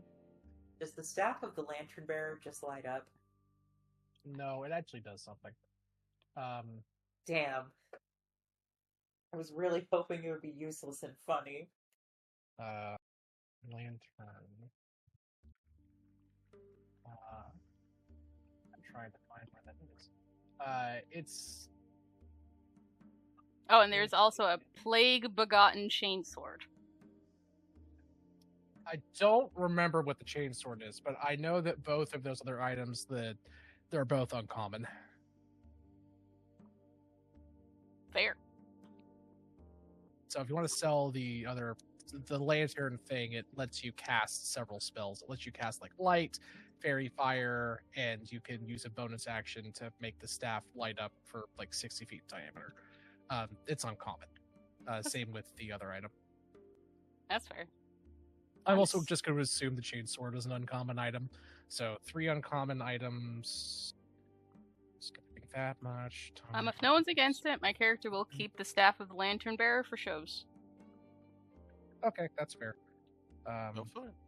100 items. 135. The night shirt for your next performance. Exactly. You can make 1,080 gold Oh, from those damn. 2 items. Okay. 1,080. With I assume that's with the percentages on top, right? Correct. That's after everything is applied. Okay. Oh. I will divide that amongst all 5 of us once more. Honestly, I'm good. Just take the 1,080 gold. Well, In my opinion, you can share it with anyone else. I'm sorry, I don't need it. okay. Well, without Starry, So it's much math. 270. Hell yeah. Starry is ugly rich. Starry is pretty rich. It's true. She's gonna Dari blow it. is so rich that the hags are all beginning to hate her. Uh-oh. Oh, look who it is, Mrs.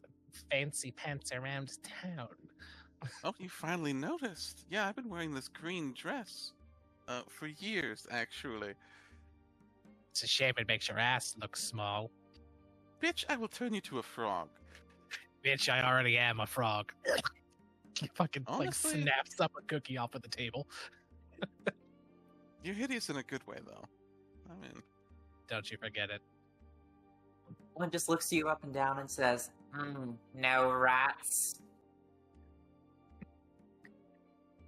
stay away from my rats. All right, so is there They're any probably more bathed.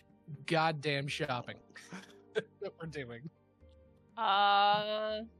Yes, one Global thing. shopping Do we center. have any diamonds so we can revive people? Because we're out of I diamonds, would, from what I'm I would seeing. like some diamonds, please. Can we get some diamonds here? Also, some rubies would be good.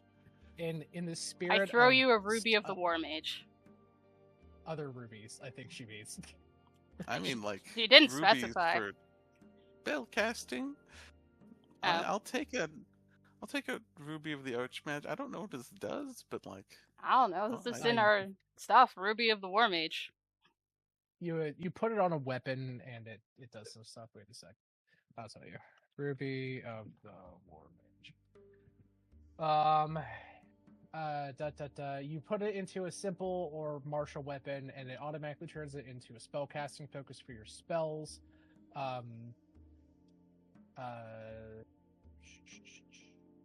Yeah, that's all that it does. It turns a weapon into a spell casting focus, and then Oh, it yeah. turns the weapon into an attunement item if it's not already. yeah, it's a banger. Yeah. I'll take that. Thank you. You're But welcome. yeah, do you have any diamonds or rubies anywhere around here for sale? Oh, you could put that on your stupid staff and make your gnarled walking stick thing also a spellcasting focus. That would be rad. I'd allow that.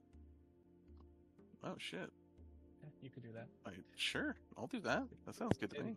I stick the ruby on the center of the staff. Yeah, it doesn't say that it has to be an unenchanted weapon. It doesn't like specify that, so you could put it onto a, attuned magic item. Like that's totally fine. You just have to stick it and hold it on there for 10 minutes, and then there's just like a magical, and it's attached. Clunk. Yep. It's gonna be funny when I turn them into raps of beating the fuck out of people, because I only Yep. use unarmed. Funny enough. Fair.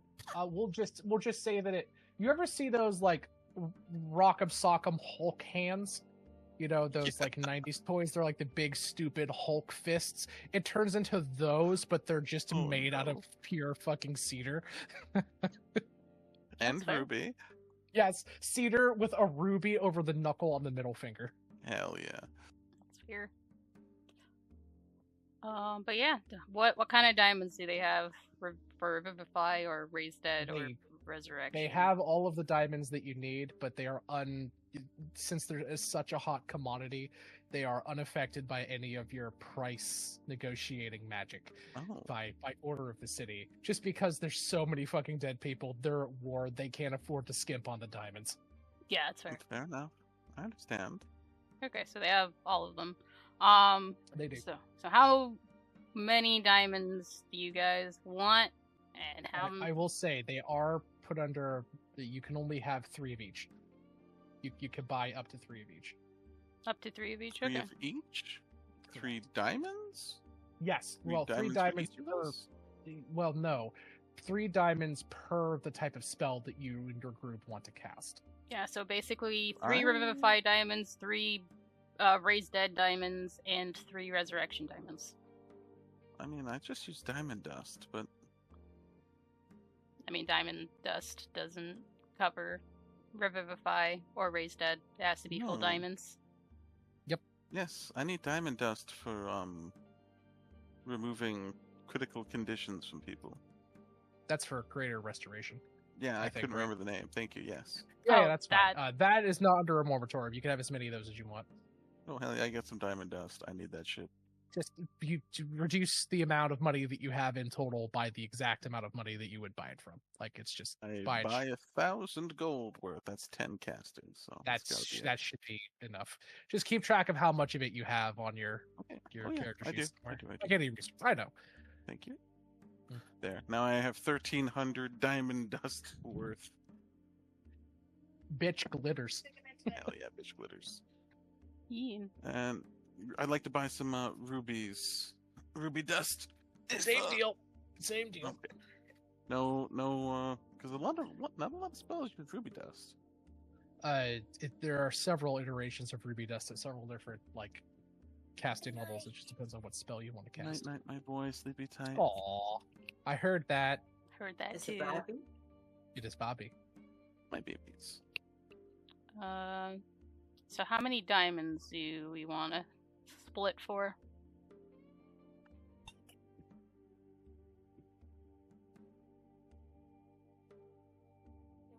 I'm happy to throw whatever we need to at it. Okay. I don't know Well, how often you're vivifying people, but probably having at least 2,000 or 3,000 worth of diamonds is probably good. probably, yeah. If you wanted to just stick with the 3 revivifies, that would be 900. For the... Where's my raised dead?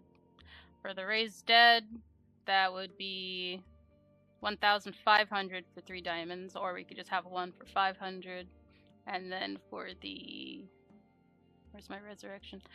For the resurrection, it would be 1,000 or more. Doesn't really matter as long as it's at least minimum 1,000. Oh, I guess we could just... How much to max you out?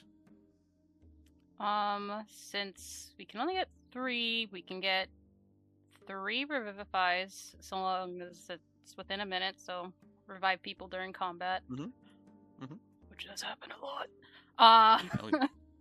We can get the raise dead for anyone outside of the group if you run into anyone that we do want to bring back. Yes. So maybe 1 or 2 of those. Let's just max out the amount that you need. So you can only get 3 of each, right? So you might as well just max it out. Alright, so then that'll be a total of, let's see, 3,900 and... Let's see... Plus another 1,500. So that would be 5,400 total. I'll pay the 5,000. You pay the rest. Sound good? Yep, sounds good. All right. 5,000. Here you go. Right, and then there's the 400. All right. So just gonna put a note that I got 3 of each. Hell yeah. And then, how many rubies can I buy? Or ruby dust, I suppose. As much as you have money for. That stuff Sounds isn't under. good. The only thing that I'm really worried about is you guys basically not being able to die from buying too many of these gems. That's all. Sounds good. Yeah.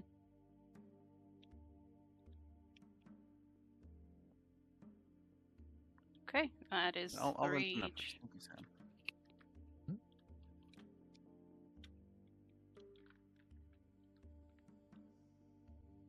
Okay, we are Okay. set with the resurrection and gems and all that jazz. All right, sounds good to me. I will spend, if you let me, 12,000 on rubies. That's a lot, but sure, have at it. Okay, 12,000 on rubies. Well, now that you guys are all bejazzled out, are we ready to hit the road? Yeah, I'd say so. Do I have my Okay. gun back? Let's see. Yes. What very rare enchantment did you want to put on it, by the way? I'll also grab some diamond dust for myself as well. Sure. Ah. I was just thinking it was going to get a +2. You can do a +2, or you can do any very rare enchantment that you want. Well, let's take- god damn. Let's take a look. See, yeah. Let's see. Yeah, you could just do a basic +2. That's absolutely fine. Other interesting options would be, or well, wait. You did very rare, right? Believe so. You paid for how much money did you pay again? It was 45,000, right? That would make it a +3 weapon. First off, Jesus. yeah. You could also do Thunderous, which basically you can make it shake the ground, do thunderclap. You could give it a thunder and lightning enchantment, which whenever you hit with it, it deals an additional 2d6 lightning damage. When you hit something, you could stun them. All sorts of fun stuff. You could make it a spell casting rifle, which would essentially make it a staff of power. I mean, it already is because it's my packed weapon. No, you misunderstand what I mean. You could cast spells from it, like Cone of Cold, Fireball, Global Vulnerability, Hold Monster, Levitate, etc. Packed weapon already becomes a spell casting focus. Yes, but you would be able to, like, cast spells from it. It would gain charges. And then... So here, you could basically use the Staff of Power, say, for example. I see, okay. It would give you a +2 to attack rolls and damage rolls made with it, and a +2... I'm going to say instead of it being a +2 to your AC, it would be a +2 to your spell save DC and spell attack rolls. And then it would have... How many charges does it start with?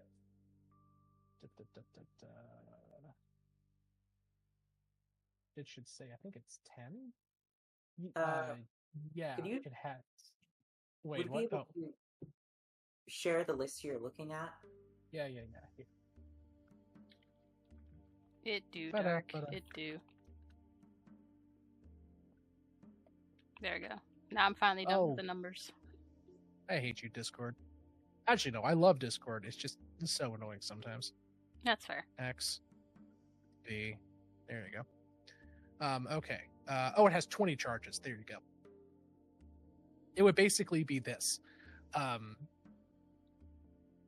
Or here, I would alter it. I would make it to where it would be, again, 20 charges. The only difference I would do, instead of it being a +2 to your AC, it would be a +2 to your spell attack rolls and spell save DCs as well. Oh, wait, no, it just has that anyway. Never mind. That's very good. Yeah.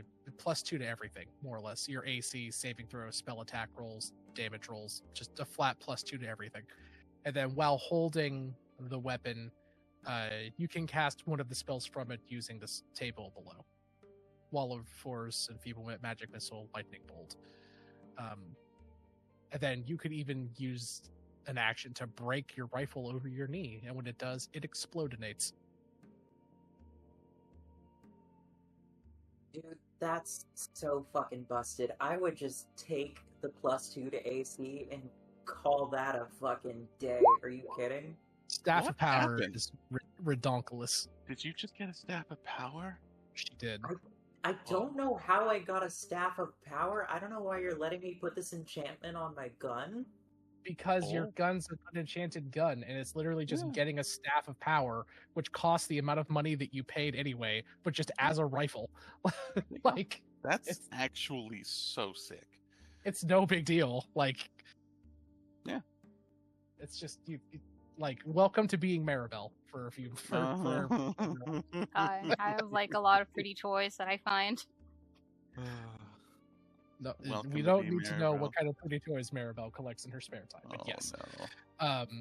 But yeah. Hey, spray bottle. You know what? I deserve that one. But yes, you now have we'll call it a rifle of power. You have a rifle of power. So did this take like a day or two? Yeah, we'll say it took 2 days. All right. In that time, I will cast Simulacrum on Maribel. Hey, look, we got the Maribel Simulacrum back. Oh man, it's back. We're going to say that the Maribel Simulacrum reappears in the final moments of the previous Maribel Simulacrum. She just says, and all of you can take a bite out of my gracious red...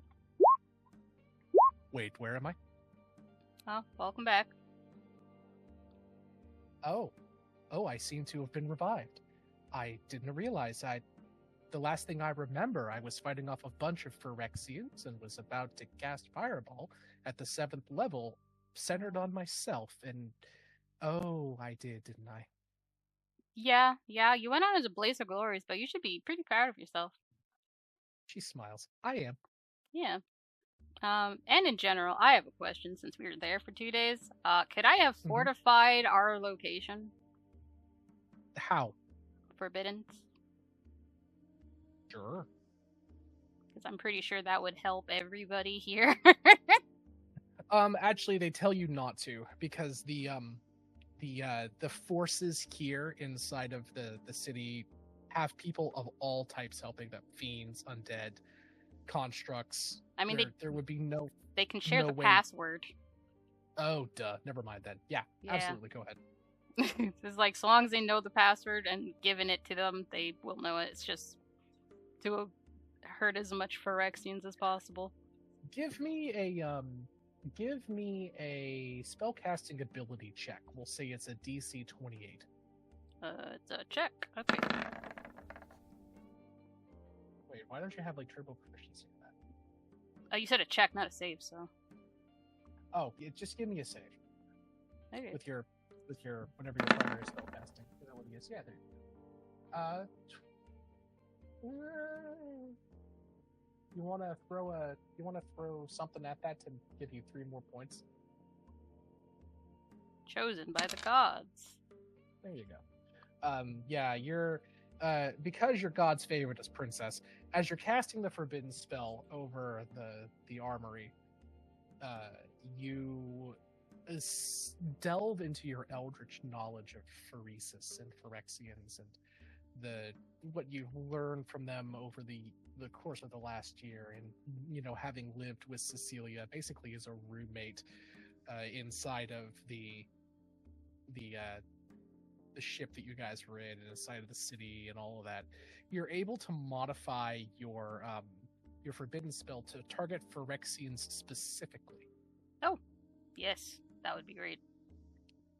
And I'm assuming you share the thing with Cecilia. Yeah, so she doesn't get hurt. So she's the Yeah. only one who needs to know the password. When you finish casting this, roughly 15% of all of the soldiers inside of the armory explode. Oh my god! Oh. Oh. Oh. Oh. Factal Saren's assistant explodes. Half of the gunners on the walls explode. And anyone involved with transportation, munitions, or most of the people involved with transportation, munitions, and soldier coordination explodes. Oh. So they were all Phyrexians undercover. Uh-huh. She's like, so we had some spies. Had some spies. Factal Saren just looks at you, because I'm assuming he was with you during the casting of this. Mm-hmm. Blank-faced, turning slightly more pale, just like reaches into his like belt pouch, and he gets out like a medal of commendation. He just carries these around inside of like a sack, basically, and he just sticks 3 of them on your chest. Wait, which faction is he in again? The Harmonium. Imagine a harmonium pinning that on a Society of Sensation. Oh yeah.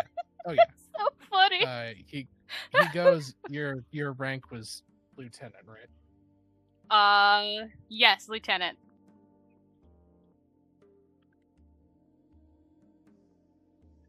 He looks at you and just sort of he just kind of shakes his head and goes, "That would be He kind of just takes your name tag and just scratches out, or takes like a red marker, just like scratches out lieutenant and writes in surprisingly good handwriting captain above it. Pins it back on you. What did you do? Awesome. I have now become a captain. Let me just on You my are sheet. captain. Captain Marvel. It's like, look at me. I'm the captain now. He says, we're not a maritime order, but I keep some of these around for novelty purposes. He puts a little captain's hat on your head. Perfect. Thank you.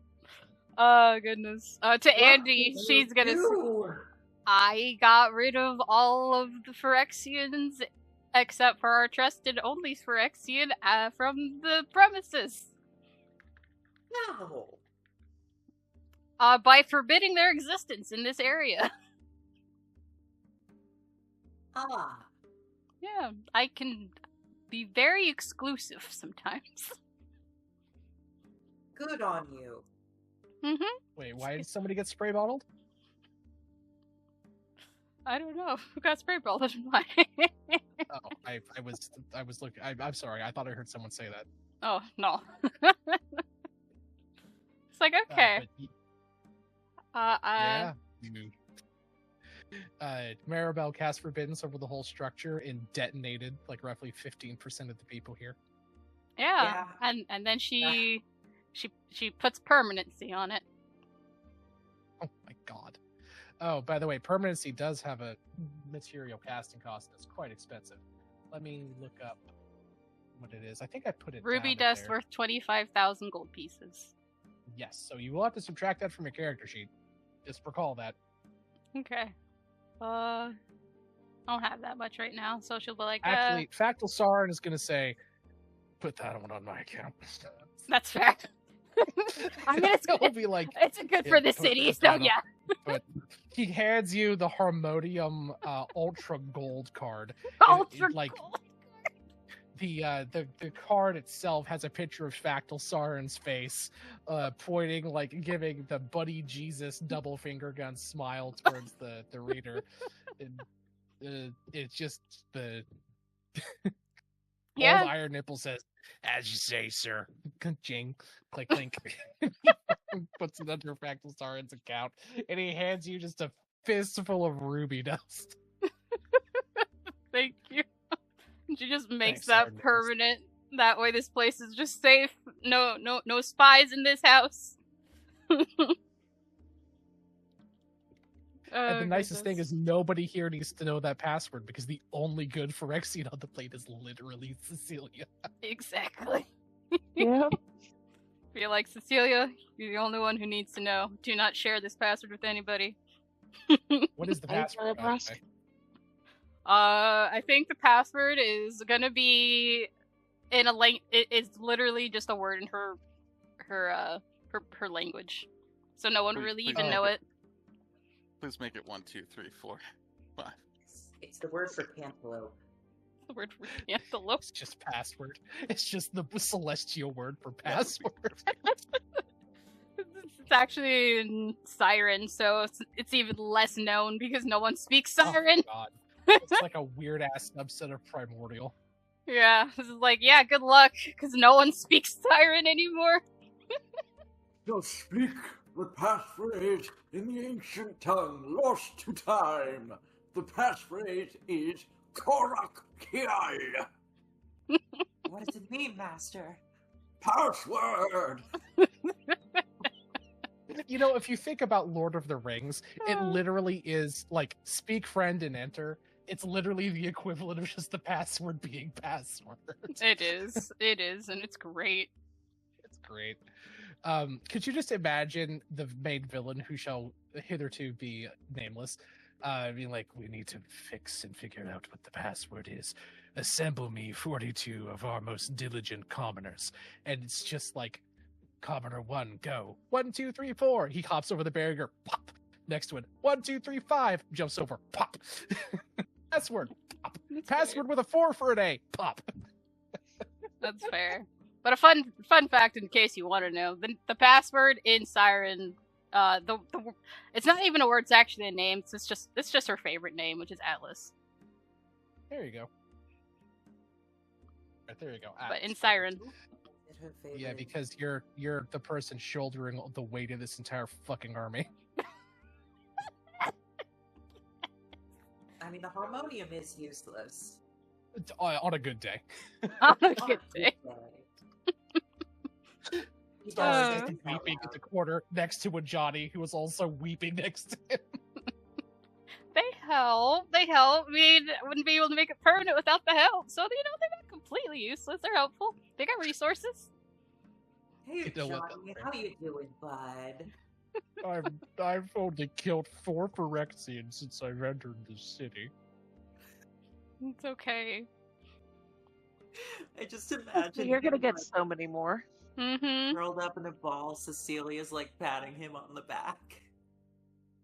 By the way, I found one of these in the armory. He gets out a fucking bolt gun that Eladius left here. I'm taking it with me. Okay, All yours, buddy. honey. I have one. I'm just picturing a Johnny, like nude, save a loincloth, all oiled up, screaming, one eye going in each different direction, firing a bolt gun randomly on top of a pile of dead Phyrexians. And this is just what's happening in the city while you guys are going through the portal. You know what? I could see that. I might have a So picture could I. for a bolt gun. Huh? I might have a picture for a bolt gun. That would be fun to give a Johnny. Hell yeah. Just like a bolt gun, but with kitty ears on it. Alright. Now that this actually, here's the thing. We're getting to the 11th hour here. We've been playing for just shy of it's 10:50. 2 hours. Yeah, well, we started at 8:40. At least that's what I clocked. We started the stream Two at 2 hours ago. I'm just doing it Oh, based we off the did? time. Yeah. Okay, so we'll go through and we'll do the combat encounter that I kind of had planned for this because I feel like that's going to take another hour and a half or so. How Okay. about we take a 15-minute break because I want to hydrate. Then when we get back, we'll pick up with you guys like in the sewers Making our / way. entering into the Great Foundry. Sounds good. See y'all in 15. See you in 15, everybody. BRB.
of holding, by the way.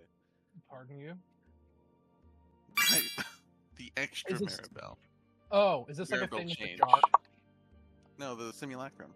Mm. Fair.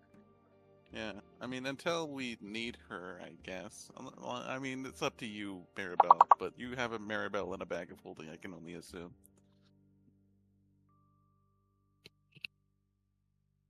Mm-hmm. I could make so many jokes, but I'm not going to because we're live now. Yeah, no need to.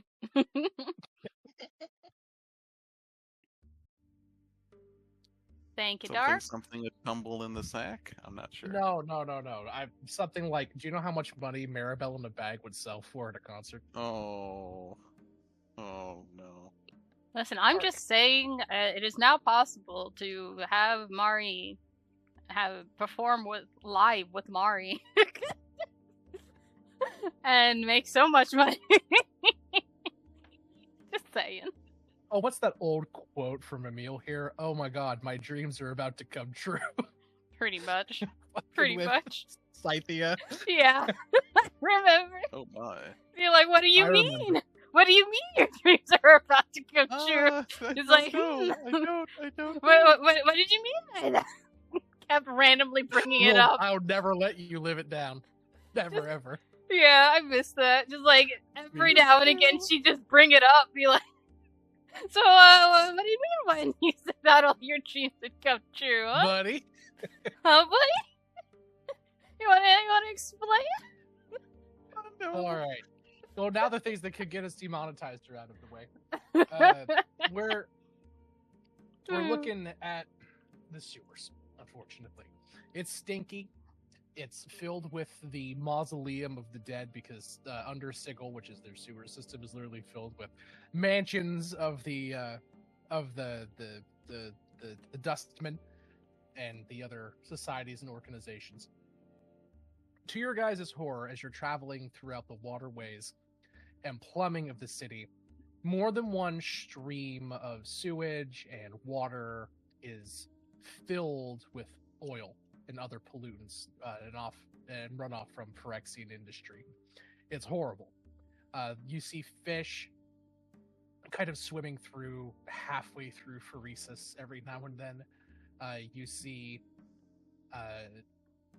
weaker rats that are kind of skittering through the pipes and the tunnels like you normally would, but a few of them stop and just stare at you, their eyes having a flicker of red behind their normal bluish green. It's a whole unnerving sight. But true to their word, the Harmonium has cleared a path for you, from the armory all the way to the Great Foundry. The runoff becomes much stronger. The smell of factory smoke and acrid air fills the tunnels. At a few points, you have to stop, and the Harmonium trackers that are with you actually hand you all some gas masks that you wear at a few points because the air gets so thin from the smoke and the smog that's being pumped into the sewage system. As you get underneath of the Great Foundry, you can hear the sound of mechanization churning and rumbling above your heads. The sound of great presses pushing down on metal and other materials, some of which a bit too squishy to be inorganic, echo throughout the pipeworks. You get to a service elevator that is covered in blood and viscera and little bits of metal. They explain that the scouts that are with you, this service elevator should take you straight up outside of the Great Forge, which is where the Phyrexian leadership is positioned on this side of the portal. They said, be prepared for heavy resistance inside of the actual room. None of our scouts that went up there came back. Good to know. Alright. Well, let's see what we can do. Okay. Alrighty then. Hmm. Okay, you guys. This is the Mithril Tower in the Great Forge and Foundry. You guys are specifically right up here. place your tokens here, and we'll get you guys moved in. I didn't even pack my The bags. sound of bubbling metal and churning gears echoes throughout the structure, and it's besides that though, it's eerily quiet. You don't detect the presence of anything else. That's amazing. The token did not turn to the proportional size of my boobs this time. Johnny Thick. Here, I'll fix it for you. Oh, No, you said There your we go. boobs. You said There. your boobs, not Maribel's. Here we go. uh-oh. I'm kidding. You right? You right? Oh god. I'm having so big glad- boobs is everything. Wait, what did you say, Evie? Nothing. No. Do tell me. Say it, coward. Say- Having a big chest isn't everything. Mm-hmm. That's true. Having That's big true. breasts is not everything. It just happens to be 95% of the market. That's not true. 95% of Maribel. That's And true. Mark. That is true. That is Which- canon. which- That Unfortunately is, for that us, is honestly Maribel not is true. You 95% guys of are the market. forgetting that my hips don't lie. That's also true. So it's about 45% of Maribel. Another 45% for the hips, then 10% for everything else. Yep. But don't forget, Twitch, all sizes, includes bust sizes, are beautiful. Everyone has value. And look, as a hot-blooded, heterosexual white male whose voice is important on all matters. Indeed. I It get it. doesn't matter if you're in the itty-bitty titty brigade or the big titty Mhm. brigade. We still love you all. Mhm. Or sorry, it's Boobs itty-bitty are titty boobs. committee. That's what it was called. Mm-hmm. So we still got you. And then there's the big bouncy breathing brigade. Yep. Uh-oh.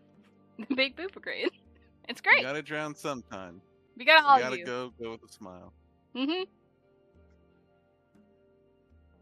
Anyways. No, that's fine. That's absolutely fine, Dark. It's okay. So, so you guys, now that the talks of magical memories aside, Yep. you guys come into the foundry through this elevator here. The sound of churning metal and bubbling steel, massive gears and slamming pistons echo throughout the structure. Ahead of you, you see a huge gate, a huge forge, like this blast furnace here in the top right-hand side, which is in the center of the room, dominating the majority of the structure. However, in the center of that gate, in the center of, oh god, I can't talk to save my life today. In the center good. of that forge, hovering about 20 feet above it, positioned directly in front of the smokestack, is a massive churning gate. Rust-colored and swirling. You see in the distance floating stone structures, smokestacks, and horrors unimaginable. And there is a single figure standing in the back, kind of behind the gate, overseeing some mechanical doodads and baubles, a control panel and some knobs and gears and that sort of thing. As you guys enter the room, he turns and looks at all of you and says in a cold but mildly haughty voice, "I was wondering when you all were going to show up. We were expecting you some time ago, but alas, here we are. By the way, I have an image of the gate to Phyrexia. This is what it looks like." Well, that's a fancy gate. Oh. Mm-hmm.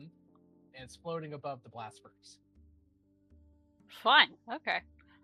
She's gonna look at the portal and then look at this person and be like, I don't like the fact you're expecting us, but I guess I'm not surprised.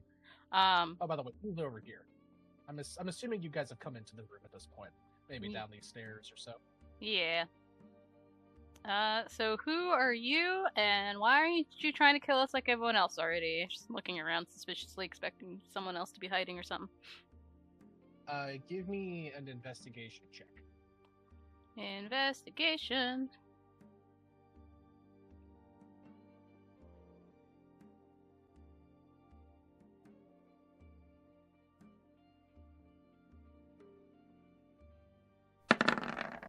I'm just gonna like throw all of your tokens like at the base of the stairs here.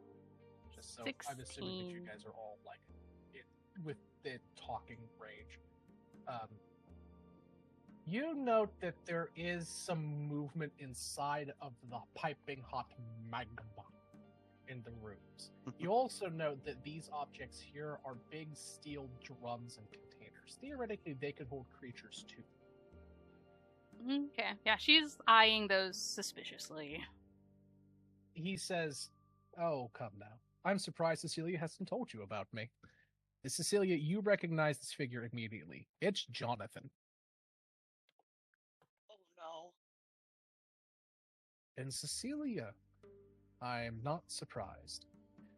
The most advanced technology in the entirety of the city, but twisted and corrupted and broken and painfully idealistic. Exactly what I would have expected from you.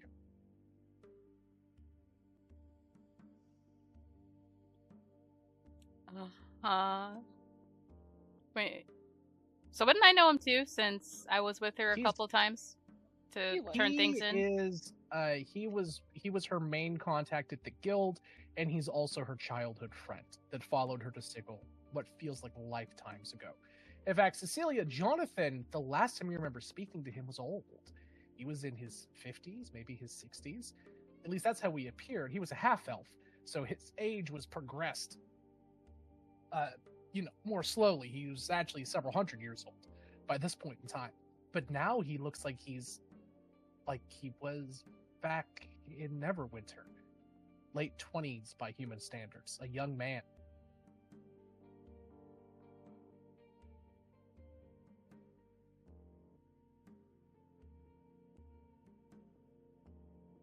Do you say anything to him?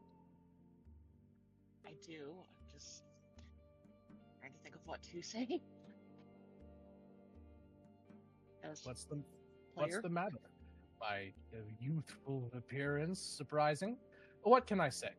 Oil does wonders for the skin. Closes up the pores. Lets you stretch things back into place.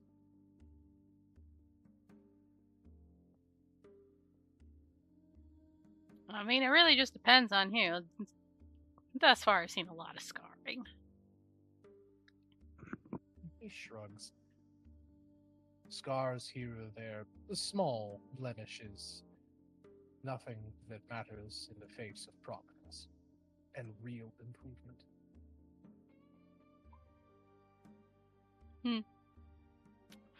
Fair. So, what's the plan here? We gonna talk? You gonna let us go through that portal? I mean, I'm pretty sure you're up to something. A fair assumption. I was tasked with, well, trying to get you all to see reason. At least you, Cecilia. Your technology is astounding. The information that we were able to glean from some of your allies that came here to assist you. That heretical machine cults, those fellows. The woman, Lanius, what her name ever was. And some of the others, Sisters of Battle, I think. Yes, they came in here. One of the first scouting expeditions, actually. Their technology was thousands of years ahead of what we could have even dreamt of. The improvements that we've been able to make based on their designs alone. Amazing. You could help us, Cecilia. We could work together again towards a better future, a united future, where the differences of one's birth don't matter. You could join us. You could get rid of that sludge that's pumping through your veins. You could see the true glory of Phyrexia, the true glory of perfection. That's why he sent me. Because I know you. I know what you yearn for. Advancement. And we offer it. You must not know me very well if you think I would go along with this. You're not giving these people a choice.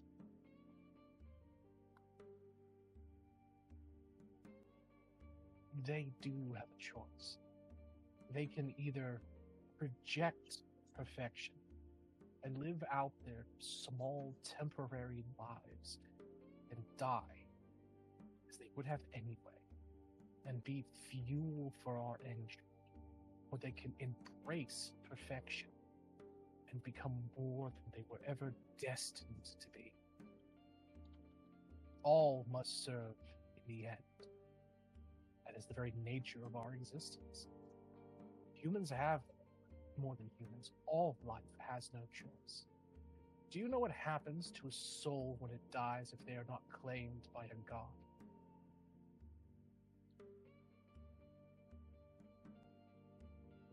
I take your silence as a no. They go to the fugue plane. Home. I think after that silence, I'm just gonna turn to Cecilia and say, "Are you done talking to this? Are we done talking to this Joker? Do you want to stop listening to him?" Yes, we're done. Because this isn't you, Jonathan. I know it's the oil talking. He looks at you and seems genuinely sad. That's the thing, Cecilia. It is me. The oil's here, true. But it is me.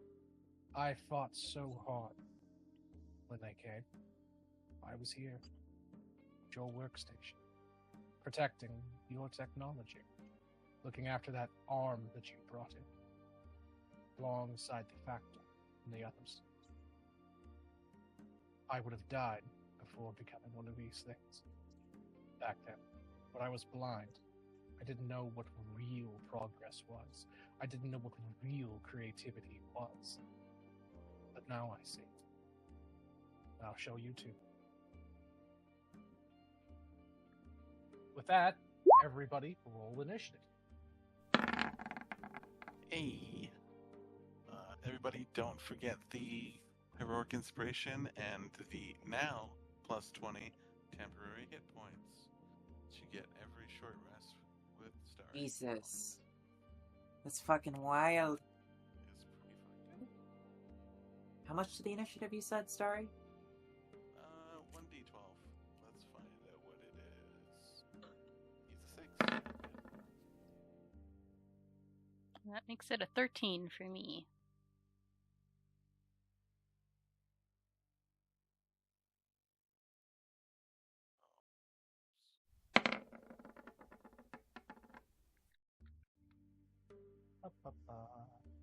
Well, I tried to update it, but Roll20 said no. It'd be 21. You said it's 21? Yeah, it should be with the +6. +6? Yep. Yeah.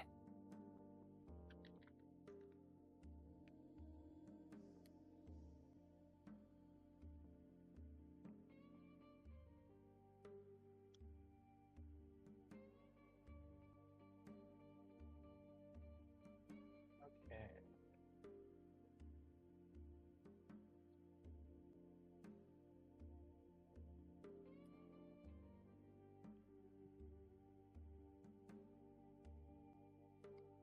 All right.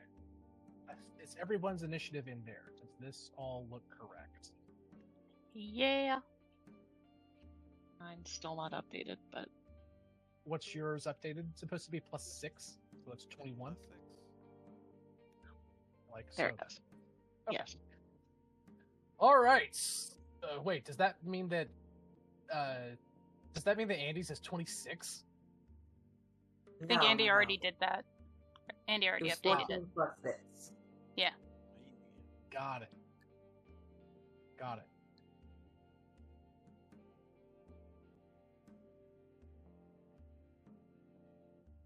Okay. Sorry, mine's a 14, not a 12. Not a 13. I can't update it. Just freaking acts out weird. I will just tell you right now, they won't matter with the current rate. Things are like shaking out. Okay. All right. Let me change the music over. And Jonathan just says, well, I guess I'll have to take that stupid staff of yours, and I'll have to show you all myself. And with that, Starry, you go first. You know, Maribel, we you should probably go first. I know it's a little sudden, but maybe you should take center stage for once. I know. You sure you don't want to take center stage? Oh, honey, I know where I belong. Okay, if you're sure. If you're sure. All right, Mari. You take center stage again. Indeed. Well, Chairs. I don't know what to pick, so we're just gonna go with the usual stuff. I will do lightning bolt. At him? I'm gonna fly up and do lightning bolt at him. You fly up and fire a lightning bolt at him. As the lightning bolt strikes him, it sizzles and twists and warps and gets absorbed into some kind of whirring machine embedded in his chest. Oh, interesting. Okay. Oh, Maribel, I've been given all the data on you and your friends. Do you really think I would walk in with such a powerful caster like you and not have countermeasures? Well, fair, but this is just a test spell, so I think that works out just fine for me, honestly. Well enough. And then she will quicken spell a mind sliver. He needs to make an intelligence saving throw. The beam of energy streaks forward out and gets absorbed right into that machine again. Okay. I mean, it's a cantrip, so it's whatever. It's not a loss. It's still a spell, yeah. Alright. It's his turn. Nope, Oh, it's is the that it? angel's I'm sorry. turn. It's the angel. Oh god, that's right. The 2-for-1 special. Indeed. Then the angel will shoot, see how that goes.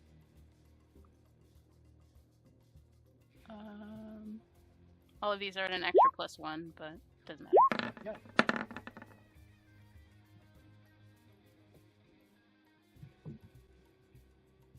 I By the know way, the I nat thought- 1 misses, but does the 37 or 35 hit? Those both hit. And the damage is extra +1 for both. Yep.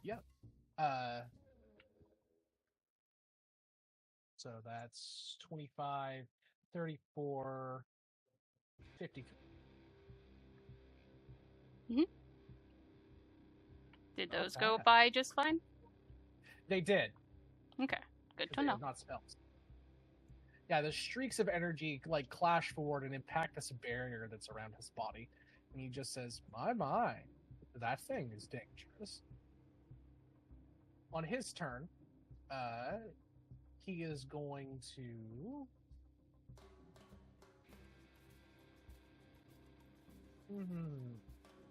What will he do?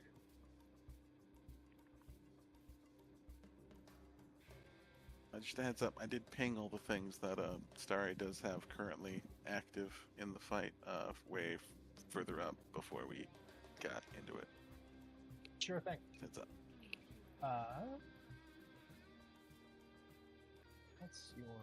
That's pretty good. He's going to point at the angel and say, "You're under my control now." The angel needs to give me a charisma saving throw. Okay.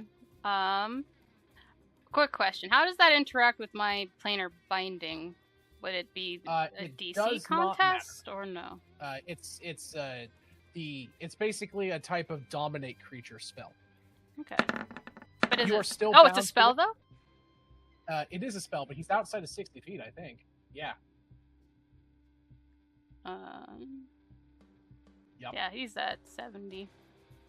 Not outside of the range of his spell, but outside of the range of counterspell. Yeah, but dominate monster is 60 feet. It's not dominate monster. It is a type of dominate monster spell. It's Oh, an but expanded it's not a spell. spell. Or is it? It is a spell, but its range is 120 feet. Oh, okay. So it's like a different spell entirely. It is Okay. a different spell than dominate monster, but it functions like dominate monster. Okay.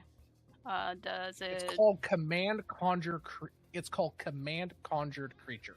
It's a spell that specifically targets a creature that has been conjured or summoned or bound via the planar binding spell, and it attempts to wrestle them from command of their original caster. It's an old spell that's been poured over to 5e through this for the same book that I used to give you guys your expanded spell list. It's where I got the permanency spell from.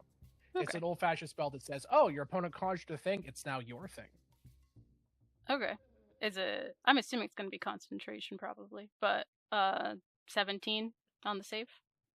Mm-mm. Okay. Starry will use her reaction to begin counter charm to give what is it?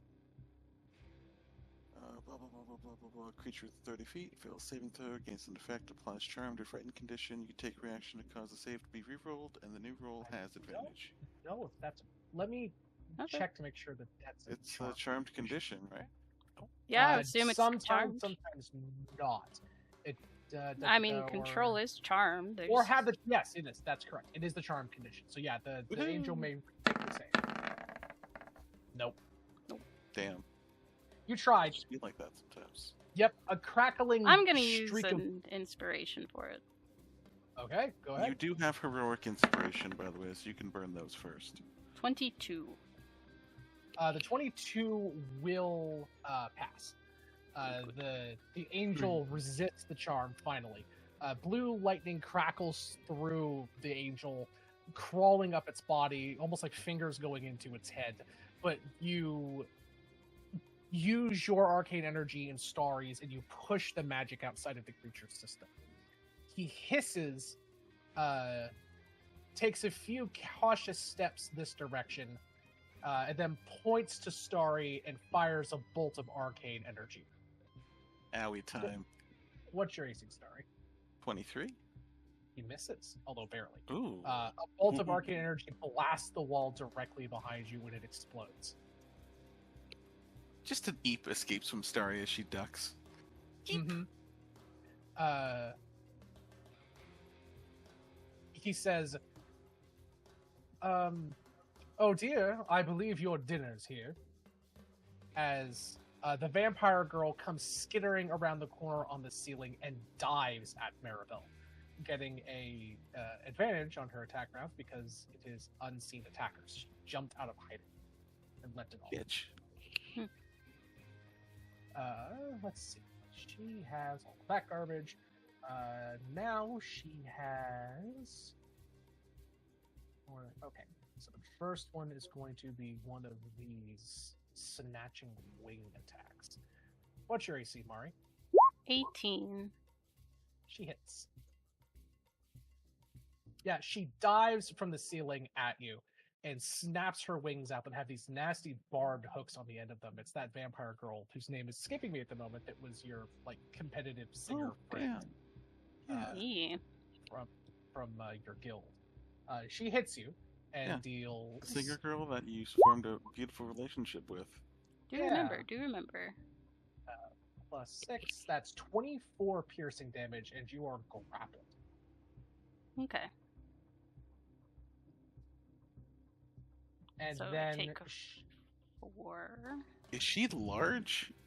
Is. Oh, shit. Then she hits you again, and she bites you. You are going to I'm going to use shield on that last attack. Okay, so it's 18 plus 5 is 23, right? Yeah. That's that plus... You said it's 23? Yeah. It does miss. The fangs are around your neck. You can feel them poking in on your jugular, but they do not break the shield. Cecilia, your Maribel has been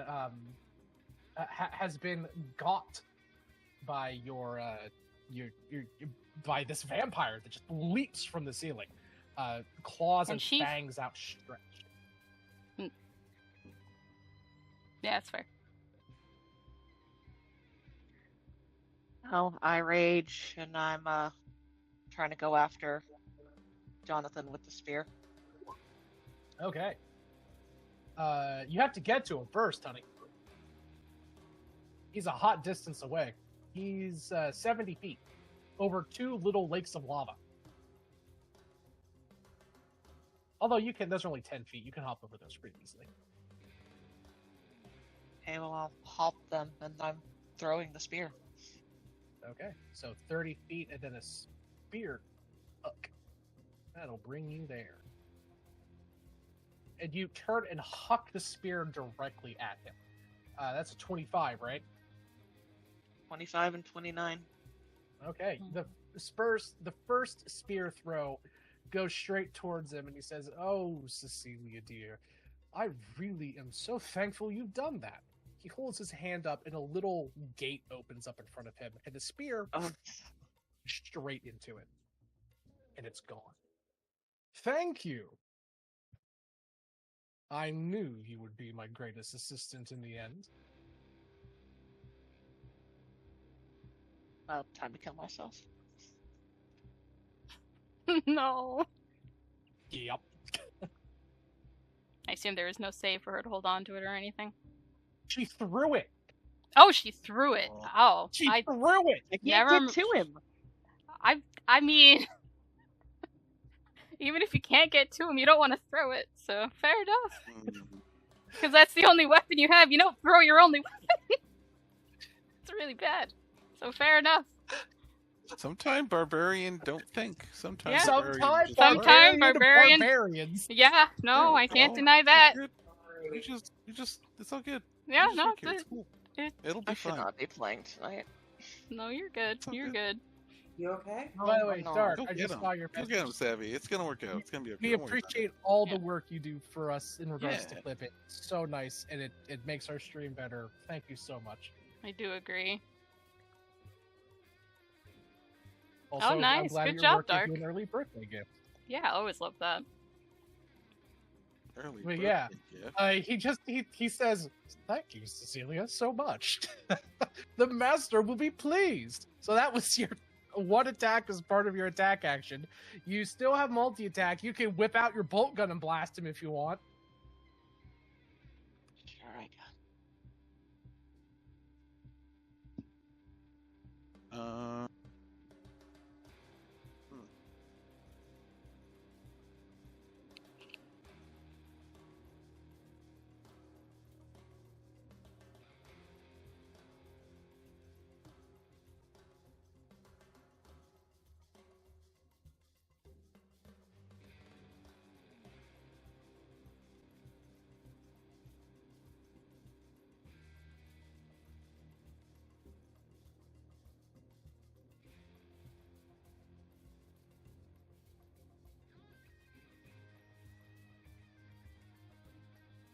Oh, that's it, I guess.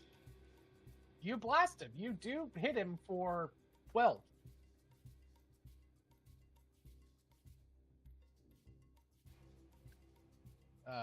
Okay. Andy, it is your turn.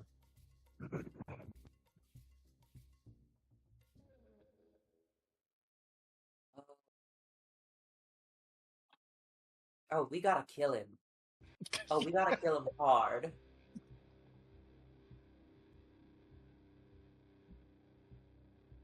Let's see. For a lot of that, I admit I was reading rules on Eldritch Blast and ranged attacks because it doesn't say. I'm gonna tell you then, do not use magic on him, because he has something that's preventing it. So if you want to use magic, use it on the vampire. Okay. Where is his horrible wife? Right behind you. God damn it. I mean, she's in the air, to be fair, because I'm in she the is air. in the air. And her and Maribel are like wrestling, like, I don't know, two marmots over an apple, like just Yeah. spinning in the air, thrashing left and right. But if you do blast her and you push her, she technically falls, so that'll be funny. She does. Yes, she does. That'll be really Yeah. funny. You just Eldritch really Blast fun. her 10 feet up, and then she falls 40 feet. Vampire do that. squeak. You should do that, because that would be funny. Listen. Sam, you've given me 6 hits with Eldritch Blast. I can move a creature 60 feet. It's so funny. Yeah, do it. Screams internally at as DM. Do it. I'm so happy I showed you how that thing works. I'm like, you want this? Yes, you probably want this. Take it. It's funny. Laugh. Laugh with me.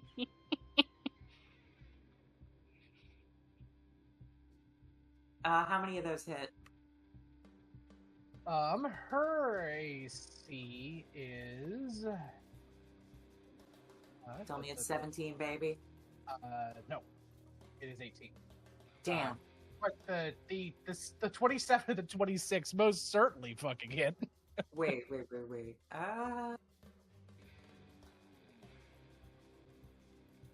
Okay, it's already got the I believe it's already got the Demon's Eye mod on it. It does. Okay. From the looks of it, at least, I assume. Yeah, it seems like it. But to him? Yes. You could blast her away 20 feet. You blast her up and she slams into the ceiling, and then immediately falls 20 feet straight down. Taking... I'm juggling this woman. You really are. Oh, by the way, combo. there's an elevator right here, and there's a button to control the elevator on this back wall back here. Oh. Fair enough. Out the blank.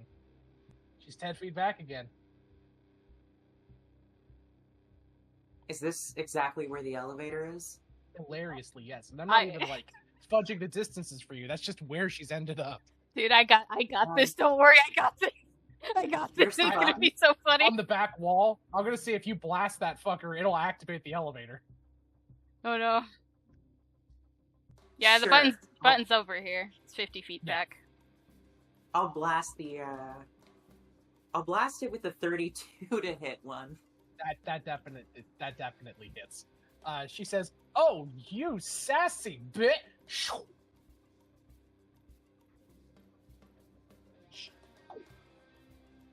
It's probably It a goes button down. downstairs. And like the little hatch seals above her. Yeah, there's probably a She's- button down there to get back up. Well, yeah, but it took like 10 Yeah. minutes for the elevator to get up here. So she's functionally just kind of gone for this combat. So funny. What did it give her And the the thing? hatch up here won't open until the elevator comes back up. So she's kind of stuck. Even if she like jumps and tries to fly back up, she has to get the elevator to come back up. And the button's at the bottom. So she has to wait until the elevator goes all the way down, hit the button down there, then fly faster than the elevator drops or ascends all the way back up. No, She's that's gonna, fair. like, in 20 minutes, she's gonna come Well, into this room, post-battle, huffing and puffing. You're gonna be gone. Just Is this long covered? gone? Yeah, it is. That's a work table. Okay. Andy, like, very casually walks up, kind of around that table, turns to the guy and says, "You're alone, and if we don't get the spear back, we're going to make you wish that you had." Oh dear, I am many things, but I am not alone. I have Phyrexian oil through me. I have the beating hearts and minds of Will someone every hit him? creature ever made by Lord Oh. Yawgmoth. I'm begging someone Thank to you. interrupt them with their turn. You are Sorry. interrupted with Mari saying, "Oh, hey, look, I got a ring." I'm gonna go address that now. Hello, Raiders. Welcome. The hell? Welcome, Raiders. Your I turn, appreciate the raid. It looks like Yes. Med Dad Dog. Hello. Welcome, Raiders. I am Eldritch Sovereign. Welcome to the stream as we're playing some Dungeons and Dragons with my friends here. Got Sam as our Dungeon Master, got Cecilia as our Barbarian, Andy as our Warlock, and Starry as our Bard, and myself as Hi, a hon. Sorcerer. We are just, as I said, we're just playing some D&D. We're currently in combat, so sit back, relax, and enjoy. But if you do need a raid and run, totally perfectly fine. I gotta take care of that ass. The after stream self-care is super important. But yeah, we're gonna get back into it. But welcome, guys. Thank you so much for the raid. Welcome. The party is currently facing a group of previous allies that they have accrued over the course of the campaign turned Phyrexian that are now trying to slay them or turn them into a member of the unthinking machine horde. For those of you who don't know, Phyrexians are basically motor oil industrial zombies from hell, from the Magic the Gathering universe. All right, Starry, it's your turn. The vampire lady that was giving a nom on LD here just got sent down a very long elevator shaft and is going to be back in roughly 20-some minutes. What are you going to do in the meantime? Andy, you have all the girls falling for you today. But tis. A bardic inspiration to Andy. Maribel, you okay? Perfectly fine. Just a little hurt, but only a smidge. Just like a small scratch. I'll be up there if you need me. Will do. I'm Thank going you. to walk up behind Cecilia and say, how about we take this to him? And I will dimension Doris right next to this sumbitch.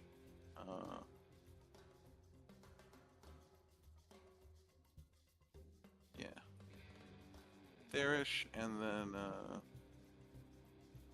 yeah. Cecilia somewhere around here, I assume. Wherever you want to put yourself. Sounds good. Okay. And then the rest of my movement, I just want to step 5 feet into his space, just to see if he's even there, you know? You son of a bitch thud into real? him, and he I is can say he's way more solid than he looks. He looks like a lithe, blonde-haired, gray-eyed pretty boy with mechanical wiring and LGB coming out of every nook and cranny and orifice. But the reality of it is you thud into solid tungsten. He is thick. Or, well, he's not thick. He's heavy. He's like bumping into Cecilia. She looks so lithe and pretty, but she weighs 2,000 pounds. You know, something tells me you don't weigh quite as much as my friend here. Good luck with that. That's my turn. He laughs and looks down at you and says, "Oh, little thing, luck isn't what I need right now. You have grossly misjudged your chances. You said I was the one outnumbered. You're wrong. I have more pressing business to attend, my fellows. You take care of these fools.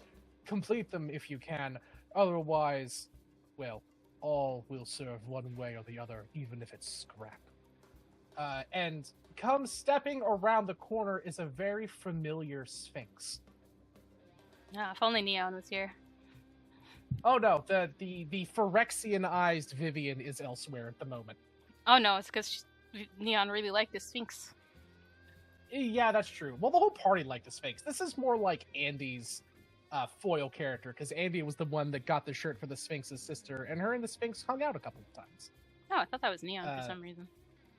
Well, Neon did go drinking with her at a bar.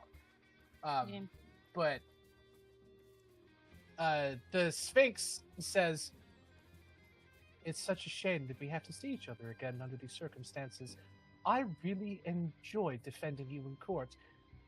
I tried to convince the master to let you live and to spare you at all costs, but alas," she tilts her head to the side, the cybernetics flicking around her, the little weird eye stalk lenses that she has that looks at you from different angles. "Alas, that doesn't look like it's going to be happening. I promise to put your parts to good use, though. Most judiciously, that is." And she is going to... Oh, what will our Sphinx lady friend do? Sphinx of Lore. She begins emanating this, like, harmonic shockwave from her little eye stalks. This ringing, high-pitched wail. Cecilia, Starry, both of you need to give me a wisdom saving throw. Oh, shit. No. Oh, thank God. You pass. Wait, no, that's intelligence. Not intelligence. It's wisdom. Well, Oh, Well, son of a bitch. dice probably doesn't matter. it matters. die- You still roll a 20. It Yeah. doesn't matter. My intelligence is 2, my wisdom is 3, so It doesn't matter. So it's one better. So yeah, you passed. Yeah. I actually rolled a 23. Cecilia, you take 37 psychic damage and have the stunned condition until the end of your next turn. Star, you take 18 psychic damage and are not stunned. That's it for her turn. 2 temp HP. Then this pool over here explodes, Maribel, as Sister of Battle, Knight Elanius, crawls out of the tub of blue fire. And she looks at you and Andy. She says in a hollow, mechanical voice, "I've missed you so much. I was hoping that we could have made up for lost time after all this. But alas, looks like I'll just be incorporating bits of you into myself." And then she lifts up both of her arms, which have been replaced by these, like, weird... They look like chainsaw rifles, like those chainsaw swords from Gears of War. It looks like they just took the chainsaw blade that Delanius used in one hand and the bolt gun she had in the other. It just sort of combined them and stuck them on each arm. Fun. And she's going to fire both of them at you and at Maribel, Andy. This is the one at Andy. This is the one at Maribel. She is using it's Berserk. Does she have advantage? She's using Berserk. Yes, Got it. she is. All She right. has advantage on all of her attack rolls. All attack rolls have advantage against her. That's it. only on strength-based attacks if it's the barbarian thing. But this Bolt guns are strength-based ranged weapons. I've got Why do you cover. think- Does that affect it? It's not enough. She rolled an 18 against you and a 19 against Mari. I mean, my AC is higher because of shield still. 23. Yeah, I know. She definitely hits you. Actually, what's your total AC? You got a crazy high AC now, don't you, Andy? And you have partial covers. That's a +2 to Not your AC. crazy high. 18. It's 20. She still Even with hits. that staff gun? Oh yeah, that's with it. Before it was 16. Yeah. Oh my fucking shit! Wow, that's Okay. crazy low. You take 15, Randy. And Maribel takes 32. Okay. Wow, that's how ranges work, baby. That's crazy. And Aurora. she is using the shredding feat on both of those attacks. Or not shredding, I'm sorry. Sapping. Both of you have your movement speed decreased by 10 feet until the end of your next turn. Oh, Okay. that fucks with me. Bonus action. Tactical charge. She literally slams over right here.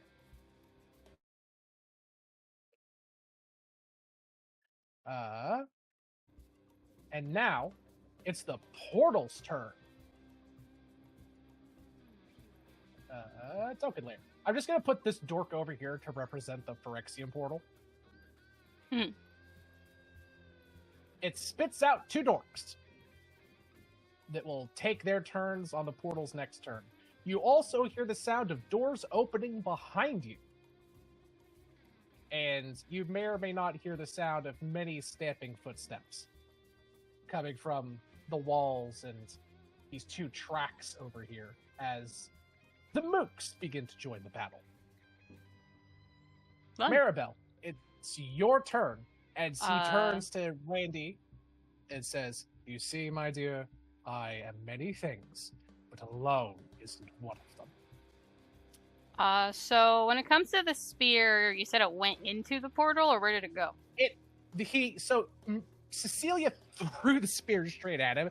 He held up his hands, and like a little opening in space, like you would see in a bag of holding or a portable hole, a little pocket dimension essentially popped up in his hands, and it just went right into it, and then he closed it. Okay. So he has something on him or in him, potentially even, is able to generate small extra dimensional spaces that he used as a reaction, essentially, to snatch that spear right out of there. Okay. I'm trying to think, like, how to go about this. Also, you also didn't answer, are these undead still, or are these It different? depends on Because you which said it ones they are. depends. It depends, yeah. Knight Lanius, since she's mostly machinist construct. These dorks here are mostly zombies, so they're undead. He is a construct. Okay. Your vampire friend, who is about 150 feet down the shaft right now, is undead. The Sphinx is Are- construct. So, since they're mostly that, but also different, are they immune? Because you said some of them were affected by frightened. It just has some. So it's like all creatures in D&D. Some creatures have conditional immunities to certain status conditions. What about these two? Because that does actually matter. Elanius, you can assume has immunity or at least resistance to being frightened because she had fervency when she was a paladin, and she was immune to the frightened condition then before she was a Phyrexian. So you could assume Elanius doesn't give a shit about that. With him, you have no idea. There's no way that you would be able to intrinsically know if he has resistance to that condition or not. Well, I would, because they can see me. Wait, what? What do you mean? Remember, I have antipathy and sympathy for like 10 days. Oh yeah, that's right. So that's why I would know. Let me see. 1 second. Has he targeted you? I need to see if there's anything that would have made him target you with antipathy that like antipathy or sympathy would have triggered on.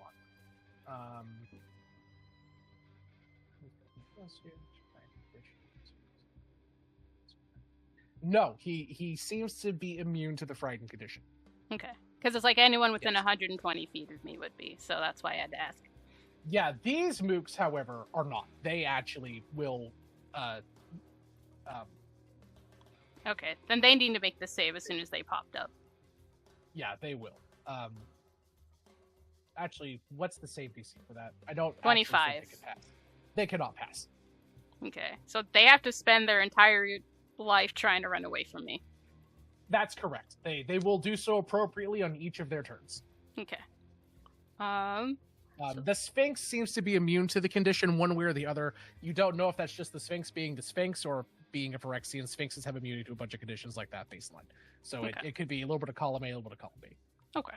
Yeah, I just had to ask for that, so that could help with my planning. Fine. No, thank you for reminding me and keeping me honest, because I'll completely be real. I fucking forgot. No, you're good. Okay. So with that in mind, okay. I need. Okay, she came out of water, right? Swirling blue flames.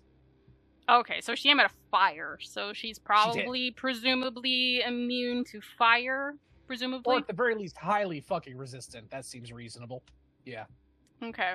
I just have to think really strategically, because we don't have the sphere. Sphere! No, this situation went from a hard fight to catastrophically fucked in a single action. Yeah. Sometimes that happens. It makes for great television, though. Hi. It does. It does. Oh no. Okay, so I am. Okay, with the fact that we do have some leeway on some things because we're helping. Sorry, I'm like going through my list of also, stuff. this like slow rock chorus just kind of really fucking rock. Like, I'm glad that they picked this for this boss battle. No, it's solid. It's solid. Reminds me of Trigun for some reason. That's active still. Okay, so I have.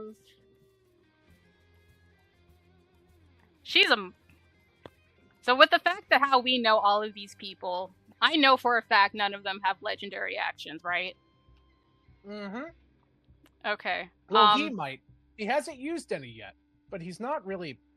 He's one of those characters that, like. I need Elanius. I will do right now. Is Elanius still a person? No, she's a monster. I'm gonna use Dominate Monster on her.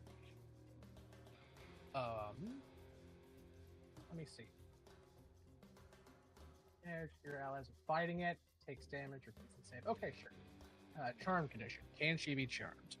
Just once. Oh yeah, I guess that is. Ooh. Yeah.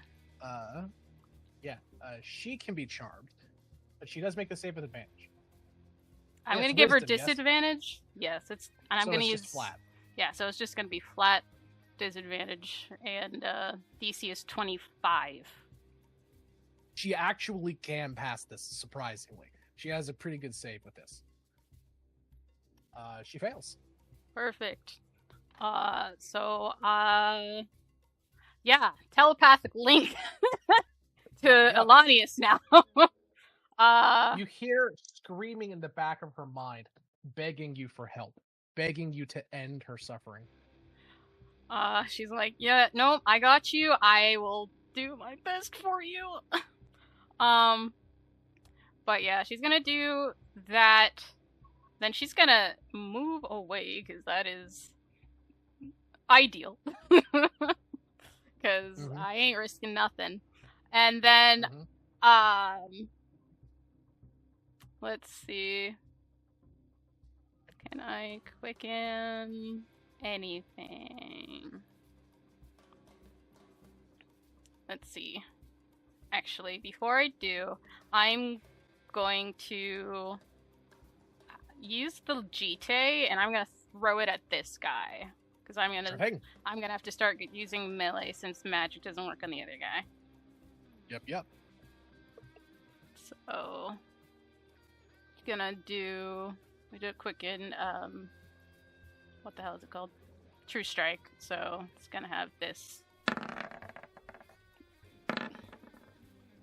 So a 26, does that hit? Yes. Okay. It dies. Perfect. So it gets a +1. Then I'm gonna move back here.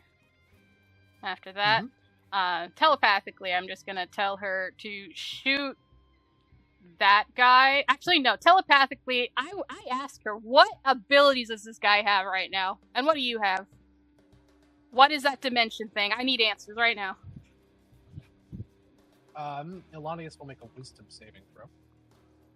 She fails. So she responds, but it's graded and challenging. She says, pocket holder magic in his chest. It can maintain several powerful magical items. It's like a bag of holding. Can't be opened while he's conscious without his will. Spell absorbing mantle. Like a ring of spell absorption, but mantle. Don't know what else. I just have guns and pain and power. Got it. Okay. Well, I got you. Friggin' attack him as best you can with what you got. That's not gonna make him absorb crap. We need that item back so we can save you and everyone. She says, I will try. I will do my best to keep you under my control. Just try not to get smacked too hard. Alright, so Don't with that... hold communication. He can hear us. I mean, fair enough. Just saying. Smack him. That's not Jonathan. a secret. Not Jonathan. Oh, I know. The other guy. He's connected to all of you. Yeah, she cuts it. She cuts the line of communication as you hear this horrible, hazy static begin to overtake the channel, we'll say. Fair. But yeah, so she's been giving her instructions. She knows she's gonna attack that guy. And then out loud. Okay. Actually, no, I can still keep telepathy because it's easier. She will tell the party what she learned, which is knock him out to get the spear back, basically. Beat up the pretty boy. Got no problem with that. Yep. And then it's the angel's turn. The angel gets to go. Oh, that's right. The angel's turn, by all means. Yeah. Angel is going to attack. Actually, at the end of your turn, before the angel's turn, Jonathan will do a legendary action. Okay. He will point to Starry and cast a spell from this table. Oh, bitch. What is... Starry, give me a...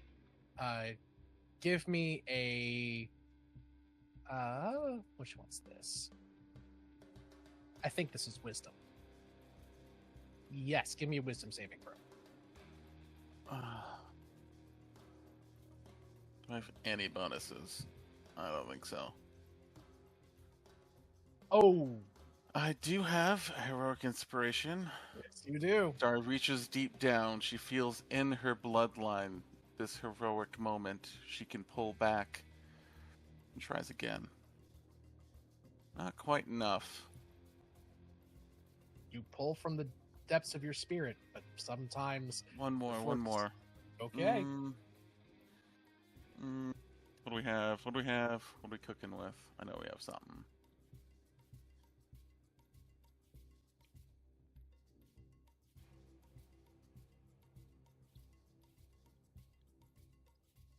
Starry looks towards Cass, or I guess Andy. I have a Casspiration. Been holding on to it sure. for so long. And holds out for hope that she lost Cassandra, but she can keep this Andy alive. And burns the Casspiration for a reroll. Casper. Okay. She's popping Roll a away. Casper. Fuck me, it's not any better. You look at Cass, feel a surge of strength. He looks at you and says, "Have you ever heard of a mind goblin? They're quite Get rare. distracted. Mind goblin, these bolts." And he Oh my casts off his gosh. hideous laughter on you. You sick son of a bitch. That's my go-to spell. I my know, I gosh. know, and he knows. You're incapacitated, laughing maniacally. But is it wait, no, it's not concentration, is it, right? It's not. Pretty sure It it's is. not. Oh, it is. It Okay, is. that might be able to break that con then. Hopefully. We'll see. Yeah. Can I What'd say you- something for flavor? By all means. I think whenever Starry turns to look at like Andy for inspiration, Andy kind of like meets her gaze, but falters, guilt? looks down with a little Ooh, bit of shame. I like that. Also, come on, mind goblin, these bolts. That's funny. Fucking goddamn it. Ruining every moment. Okay, let's go. All I right, mean, Angel's makes turn. sense. So Angel is going to God, attack.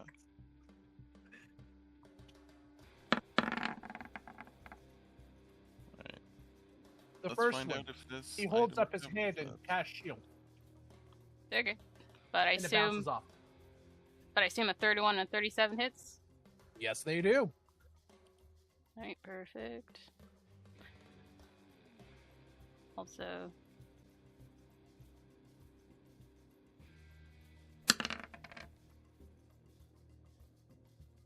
Also, how many reactions does he have? Because I've seen him use 2 so far before his turn. What was the other one? He used a legendary action for cautious. He used a reaction to absorb the spear when it was Cecilia's turn. That was last and turn. Yeah, it hasn't been his turn yet. It's about to be his turn. Remember? Because I thought it was Cecilia the turn threw before it. that. No, because Cecilia threw the spear, Oh, then shit, got no, you're teleported. absolutely, no, and you're absolutely so right. this He is his didn't second use his reaction to reaction. snag the spear. No, you're correct. He does not have his reaction at the moment. You're absolutely right. Okay. All 3 hit. Okay. So that's why I was asking. You're Oh, 100% right. I completely forgot that. No, you're right. Okay. So and then Okay. another one. So whap. That's 22, which is a DC 11 con save. He passes the first one. The next one is a 21. It's a DC 10. He fails. He will legendary save. Last one is a DC 11 again, 22. That one he passes. Okay, you burn a legendary save. And he takes a metric fuck ton of damage. Yep. 22, 21, and 22, that's what? 45, 65? Yeah, Yep. or 64.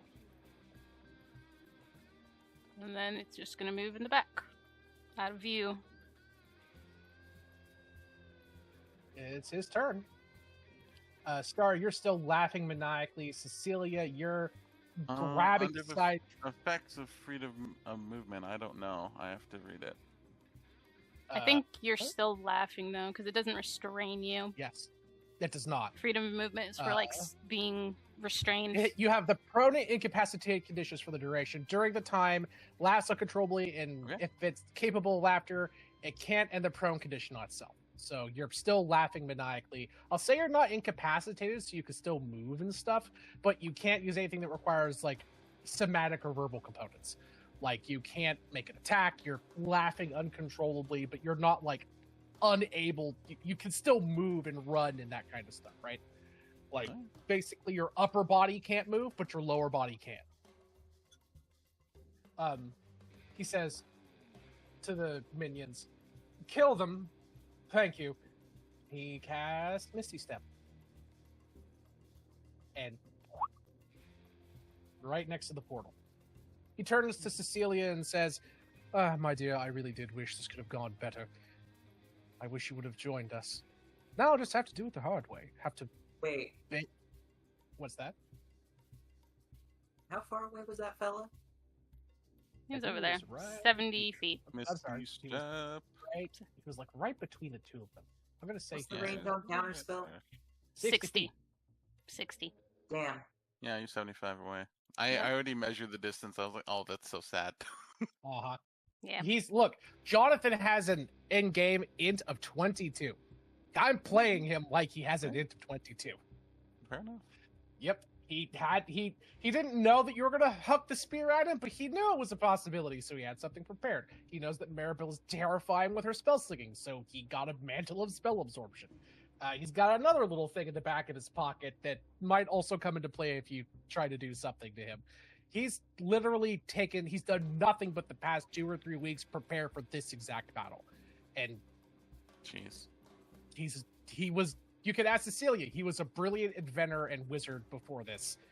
Now he's perfect. I'm trying to play him like that. So, he looks to all of you and says, au revoir, my friends. If you need me, I will be at the arena, testing out this new spear and what all we can do with it. And then he just jumps through and disappears into Phyrexia. Just gone. Vampire Girl is gone. She's fucking 300 feet down. Cecilia, your turn. You are stunned. And you end the stun condition on the end of your turn. Andy, Did anyone have counterspell within range? No. Well, technically Starry did, but she was incapacitated. Well, She also does not have counterspell. That's not. Oh, fuck, never mind. No, no not one what was in you range. Nope. That's why he toshed you, because he thought he assumed that you would have it. Like, She has no 3rd level spells. oh, 0. shit. I had no idea. That's so funny. Literally none learned. He might not have toshed you then, because why the fuck would he anyway? Yeah. Whatever. Still, maybe he was just being a dick. Yeah, we'll go with He's that. a bastard. He's just a rat bastard. Yeah. Alrighty, Andy, you see him hop through, and then he's gone. The swirling Phyrexian portal just showing flickering, hazy images of a burnt landscape and an orange sky beyond. What do you do? Mind gobbling these nuts. Oh god, I'm sorry. I just picture Starry laugh crying. The mind goblin returns! I love you, Dark. That's so funny. I'm so sincerely, like, weighing the option of just jumping into the portal. That Do is it. unironically an option. Like, that... Literally. I mean, that's what I Just plan to edit that. do, but that's only because Mari's good at other planes. That's true. But I will say, you have no idea what's on the other side. Yep. It could be an army. It could be a couple of guards standing there picking their nose. It could be nothing but a ship that he has boarded and taking off. You don't know. He's prepared. That's all we know. Very thoroughly prepared. That's true. I'm very lucky. You are very lucky. And we cannot let this guy get away. It's up to you what you want to You're do. very lucky. Yep. You're Do very what lucky. your character would do. You can Eldritch Blast this guy like 4-6 times or something in a Yeah, turn. that's very funny. Well, here's the thing. If he is, like, just in front of the portal, there's a good chance I've got more movement than him.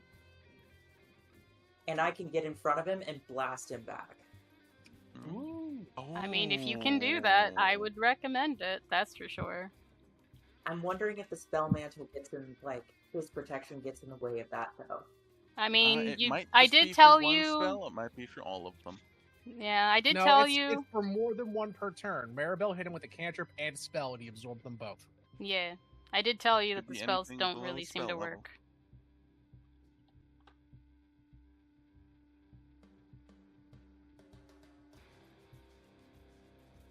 Honestly, might be our best option to try, though. Since I screwed this all up. I mean, it's not like There a was- normal spell it's not- absorption okay. thing, so I don't know. Up- Because a normal one is different, so I can't tell you the specifics. Above board, the idea of hucking the spear at him was not the most tactically sound decision, but you have never seen an enemy do this. Cecilia has never seen an enemy do this. Do not beat yourself too much over that. Like, that's a very non-common ability. There is no way that you could have predicted he was going to do that. This is something that also technically happened, a few fights ago with the Lich, where she threw it and it was dropped, I think. She dropped it. It was after dropped, getting yes. knocked out? Or, no. It was something dropped. But, well, no, And- she got knocked out, and it Yeah. fell to Yeah. the ground. Yeah, and he was just trying to get it, and then Yeah. Yeah, Andy saved the day with that one.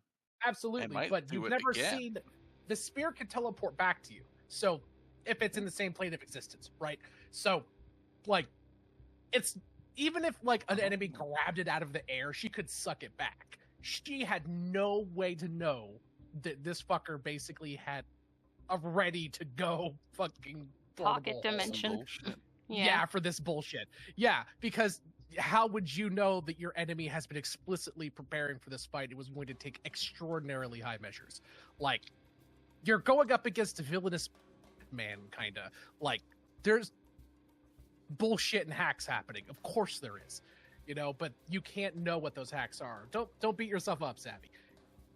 It was horseshit. It was a horseshit tactic. Like, I would be upset if I was in your position. At me, the DM. I'm running into the portal. Okay. Give me a slight acrobatics check as you run and leap and jump up there.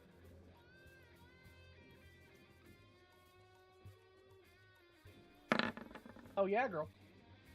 You run and leap up into the portal. I have a map for this. I just need to find it. We are going to narrate I'll narrate what you see on the other end. You hop through and come onto a small landing. It appears to be in the center of a massive swirling. There they are. No, wait, that's not it either. Of course, I would just put it in battle maps.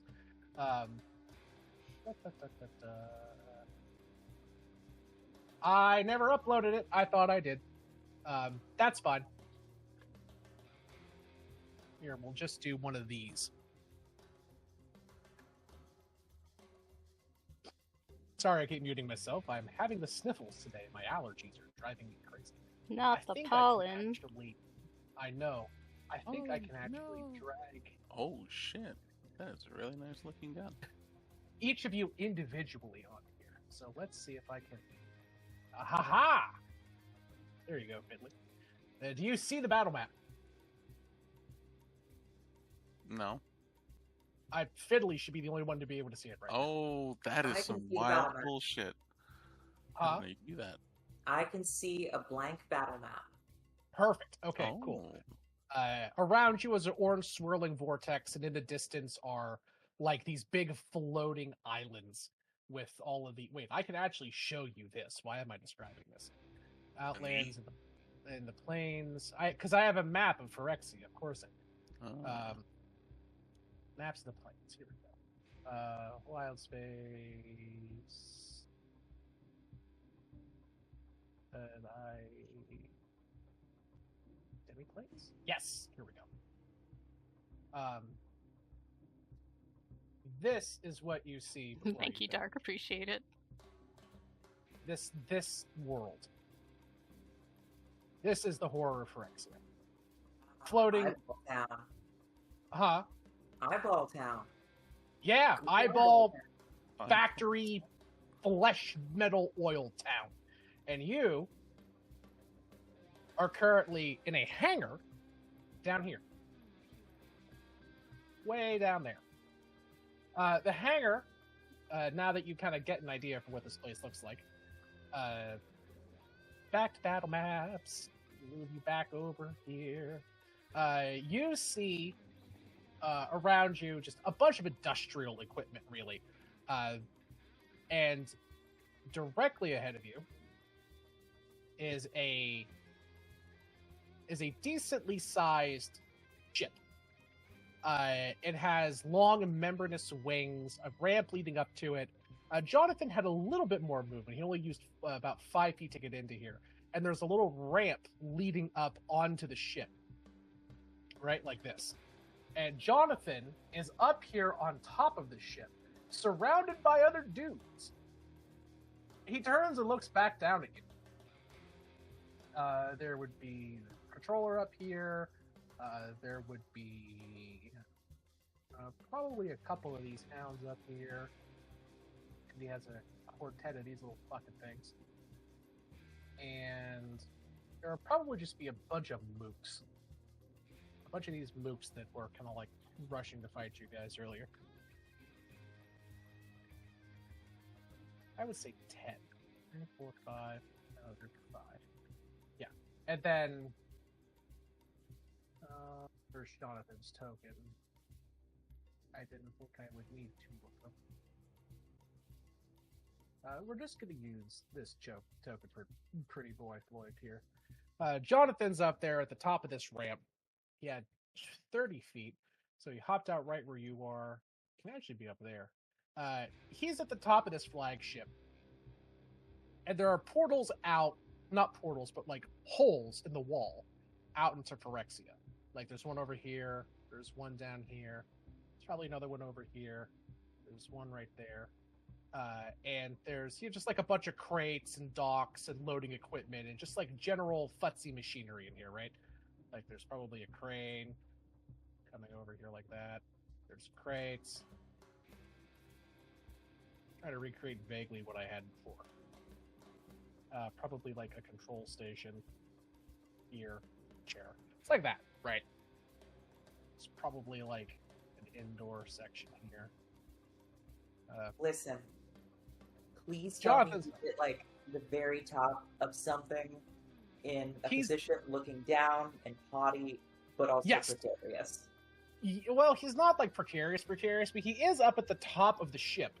Like, and the ship's about 15 feet off of the ground, that ramp going up. At 20 feet exactly, it goes up 5 per 5 it goes over. So he's up there in the middle of the ship, looking down at you with his arms crossed, like, wow, I didn't actually expect anyone to be quite so bold as to jump in right after me. Well done. Now you get to die surrounded by the glory of Phyrexia. What do? You used all your movement to get in here. Just about. Wow. Oh, and then I'll do the portal, because there's a big glowy portal. Would you let me rule of cool to do like 10 more feet on my Misty Step? Sure, fuck it. I don't care. Because I want to do something a little bit wild to try and get him back into the portal. Sure thing. As quickly as possible. Yeah. Go ahead. And like, it's a little futzy, but I will burn some inspiration for it, if you'll let me. Sure thing. I want to get up. I want to make like I'm about to turn back into the portal. Mm-hmm. But then Misty Step, Disappearing Step behind him. Okay. I get what you're... I'm picking up what you're putting down. Sure. And then I want to tackle him off the ship. Towards the portal. Say again?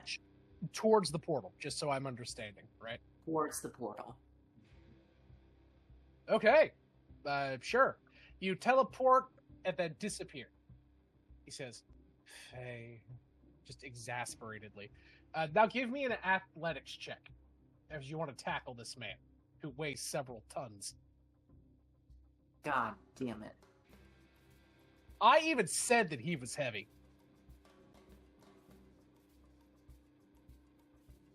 All right.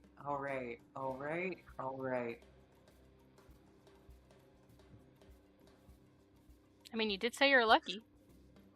You did. I am lucky. You definitely did say those words.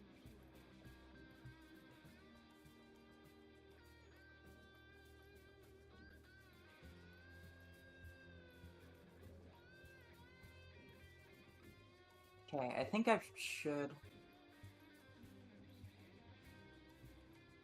I'm gonna throw Tides of Chaos on that just as the first thing. Okay.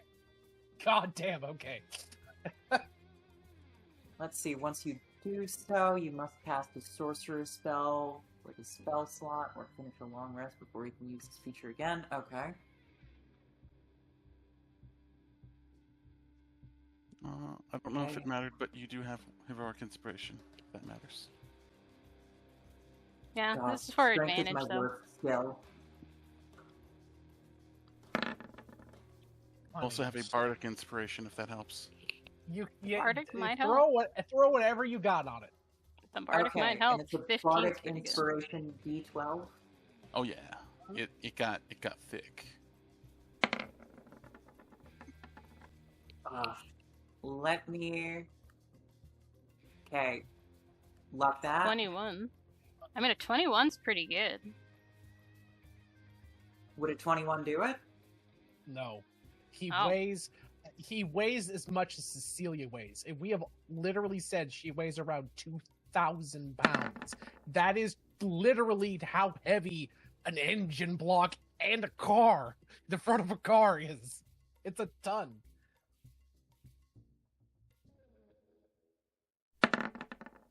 Jesus Yeah. Christ.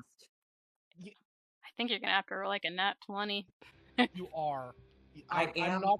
I'm not gonna lie, the DC check is literally 25. That is the only thing that's remotely reasonable. He weighs more than a goddamn boulder.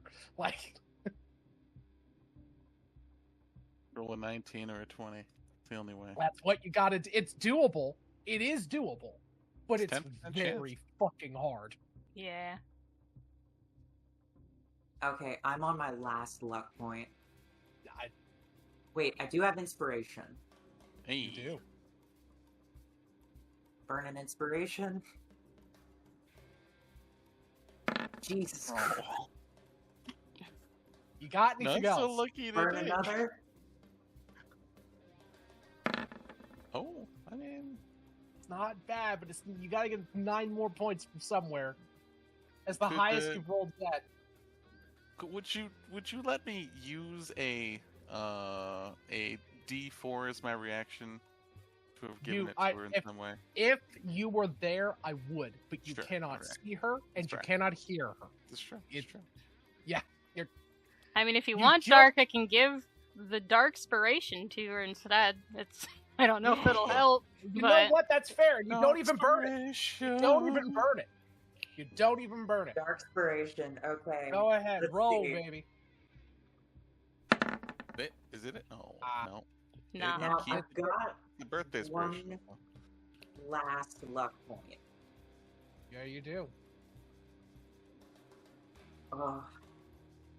Did you burn all the luck yesterday gambling? Or last week, I guess? Burned all the luck gambling.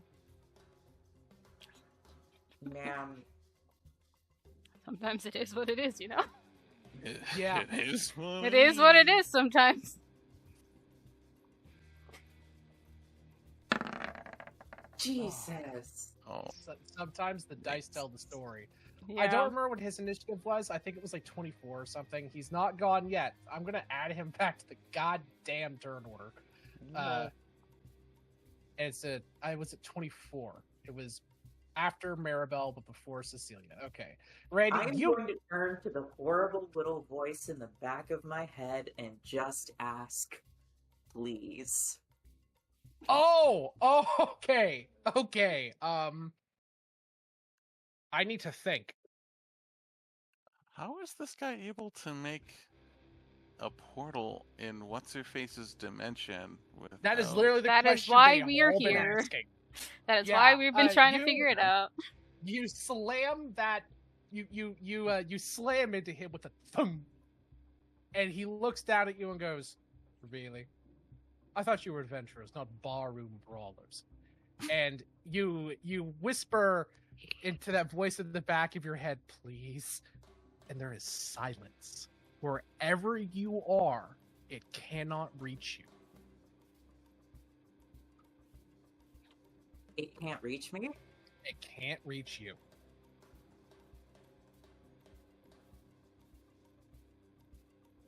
Oh, shit.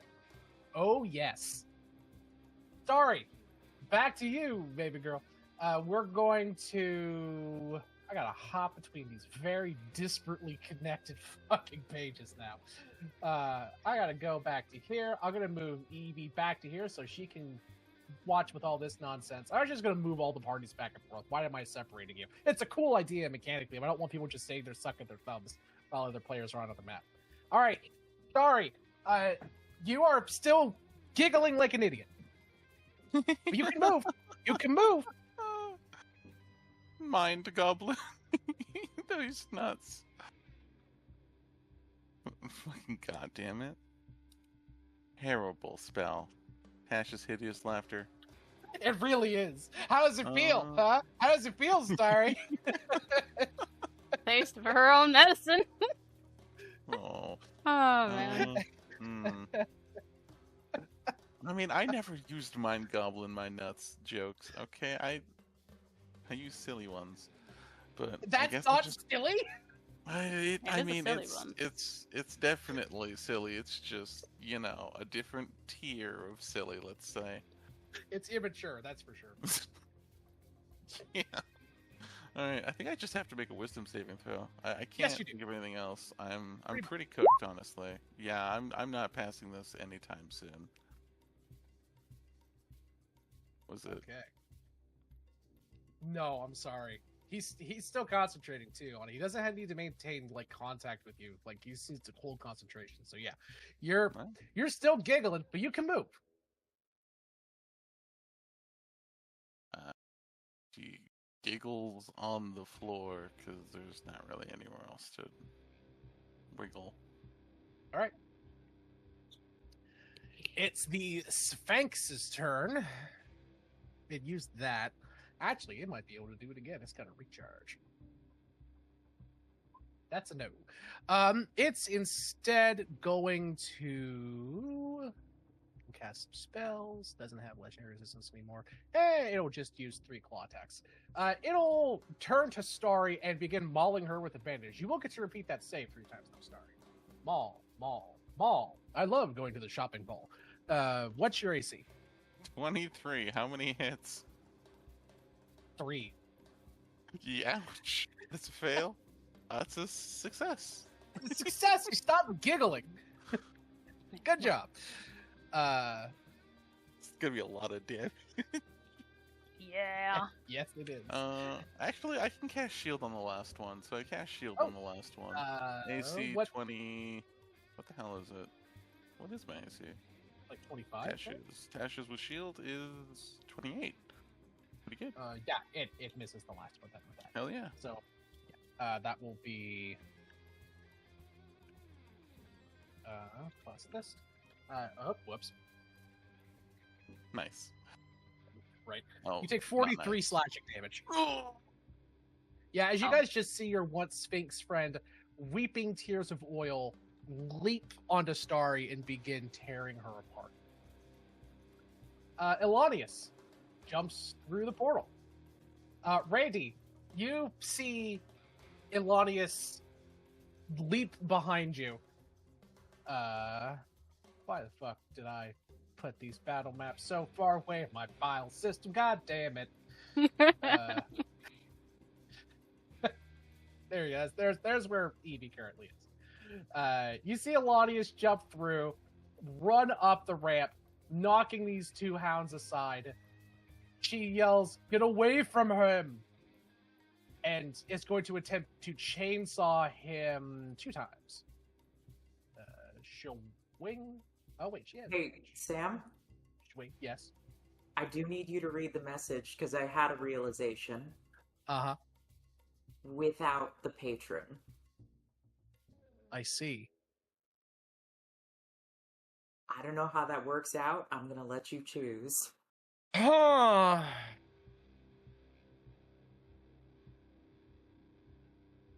can't. Let's see. That's correct. She does not. 1. Your 1 is a correct assumption. Oh, shit. And, yeah. Yeah, that's... I don't know what you mean by the second one. Explain that, please.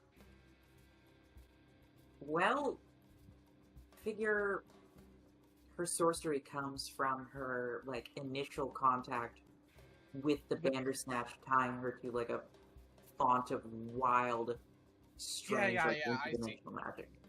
Actually, you know what? This would be a really good time for your fucking WoW magic to go off. Why don't you roll me a D100? I forgot about that.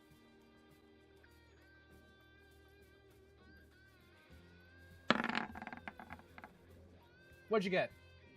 48? 48. That's hilarious. The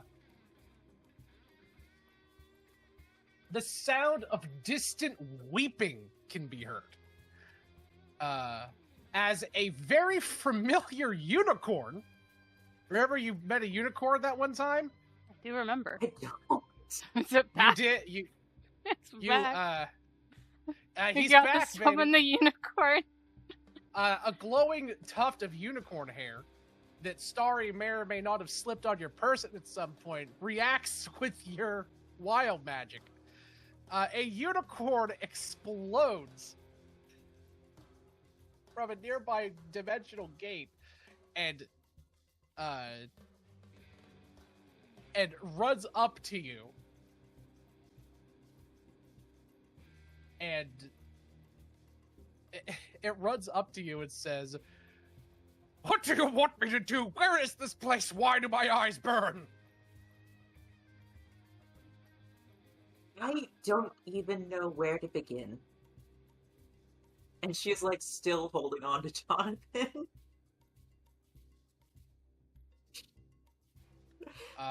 Do you want the... I Oh, that's tried very hard to funny. be a serious, professional person, and it just doesn't happen.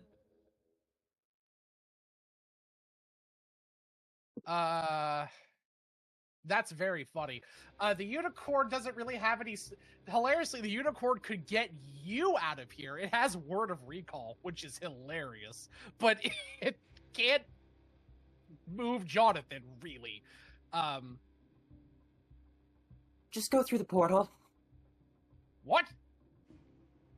Go through the portal. Get out of here. It's really bad for you.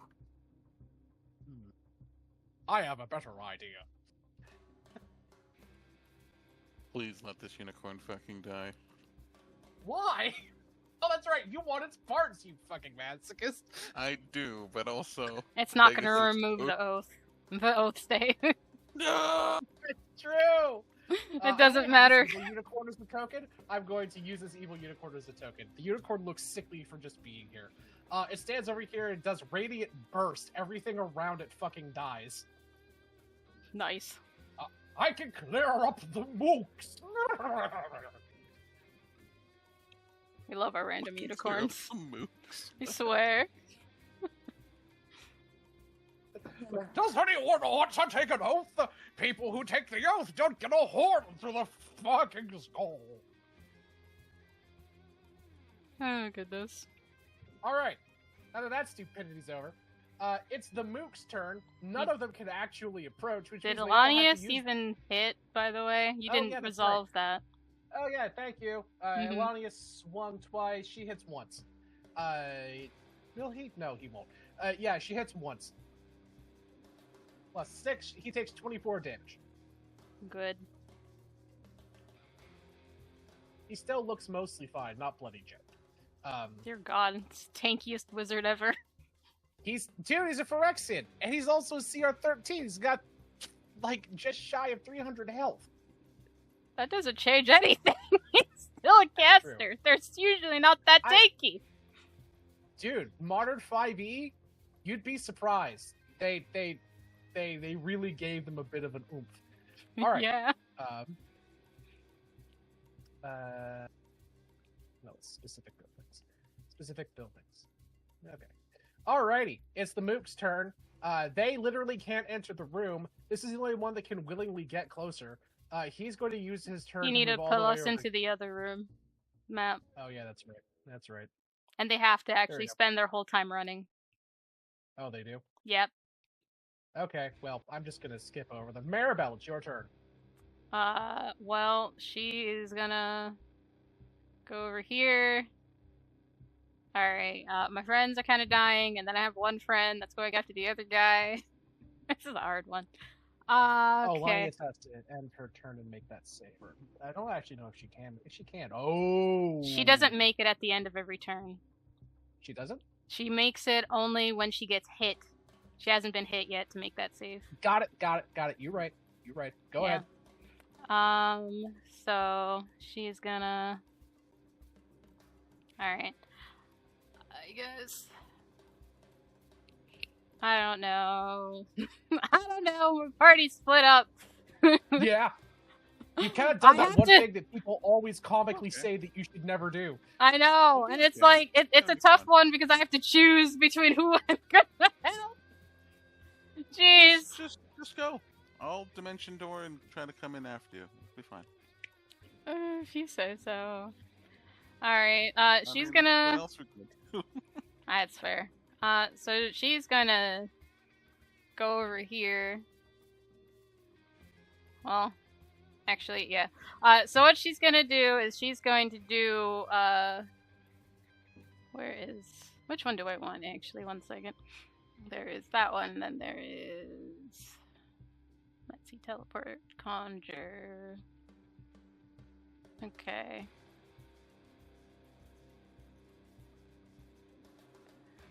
Okay. It's kind of just a weird spot because of his stuff, but since this is technically not a creature, this should be fine. So she's going to fly into the portal. Action dash so she can get in there. Okay. Moving us back to the other goddamn map again. Thank you. You're gonna go back and forth because of my angel. I go. fucking know. So, That's an angel too. well, no, I'm gonna actually have my angel go back and forth because it has movement speed. I don't want it to risk getting dominated again. So, it's gonna go here. On that. And then, let's see. Then she is going to, since I can't technically attack him directly with spells, I am just gonna have things that I conjure do the damage because that seems to be working. Sure. So I'm going to cast Summon Celestial. So now I'll have 2 Celestials for this fight. Counterspell. No, because remember, assume I'm always subtle casting unless I say otherwise. You ever Oh, wanted you're to right, stretch the Let it- hell out let of it- your let it friends, go Mickey through so and you can Donald? eat it What? for Well, free. No, now no, you no. I can. mean, that's She- true, but I always settle. She does. Okay. Thank you. Celestial is coming. Thank you for the stretch. Why?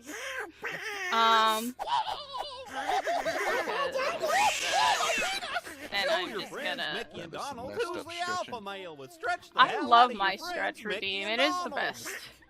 Why does his pants fall down? Because it's fantastic. It's very funny. Alright, I'm just gonna have Some people this want to see that thing ratty here. jump. That's true. That Ratussi, as some would say. The Ratussi. Damn it! Dear God. Okay. So yeah, she is just gonna have it do its thing after that. Alright, so she has that summon. It's not gonna go until after her turn. And then... thank you. Thank you for the water. Oh wait, no, actually, I didn't subtle cast it because I had to dash to get here, so I cannot That's subtle, right. subtle cast it. So he counterspells you, the counterspell gets absorbed. Yep. Nom, nom, So, nom. because I had to do this, I'd have to quicken cast it to cast it. So it's Correct. been quicken casted. I mean, it's not like it matters. It got absorbed by your mantle anyway. Yeah, it did. Nom, nom, nom. What level did he cast the counter spell? Base level 3. Okay, so Nom, nom, nom, nom, nom, nom. Okay, I have to do math quick. 2, 3, 4, 5, 6, 7 from when I casted lightning bolt, and then 1, 2, 3 from that. Okay, so it's at 47 charges. And then I am going to alright, I did my thing, I did a bonus action, and then I'm gonna, last bit of my speed, go back into the portal. So that way I can't get targeted on anything. Because I'm not in the same plane anymore, because F that guy. And then Angel gets to go. The other Angels, before I do, does he do anything with his legendary action? He does, actually. He points to Ilanius and casts Dispel Magic at the 5th level as his legendary action.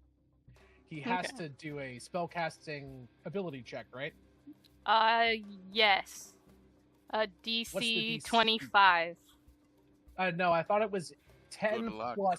It's 10 plus the level of the spell. Is it? Let me... Dispel Magic, yeah. You might be right. Let's see. It is 10 plus spell level, yeah. So it is a DC 18. He should be able to pass that. 9. Fuck, will I legendary save this? Yes. Well, actually, wait, does he need to? Hold on a second. 9 is just an 18. 9 plus, what's his hit mod? And his proficiency. Does he have advantage on passing that? Because it's not a spell that's being affecting him, so a spell mantle shouldn't affect that. True. So you should have it too. Advantage on saves and ability checks against spells and other magical effects. Yeah, on him, not on someone else. No, you're right. The wording of that, no, you're correct. Fucking he'll legendary save. He burned a legendary save to pass the check for Ilanius. Okay. Fizzled. That's 2 down. Ilanius blinks for a few seconds, and she turns and looks at the angel.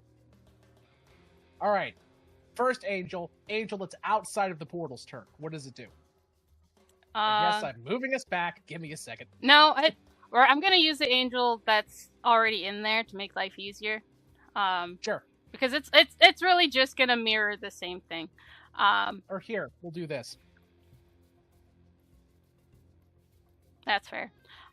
So the one that's out there is just going to go ahead and attack. So 1, 2, 3. Hit. Okay.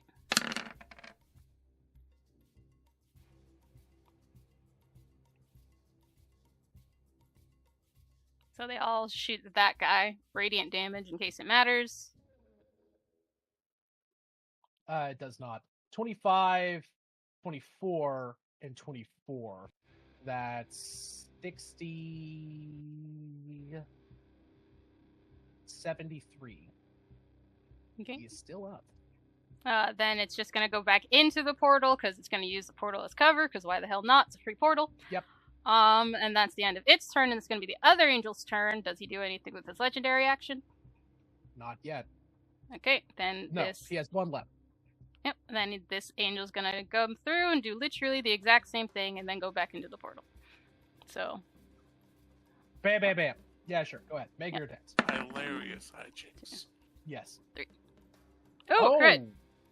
Yes, hit, and crit. Okay, so 23, 30, 50, 57, 60, 74, flat 80. He is still up.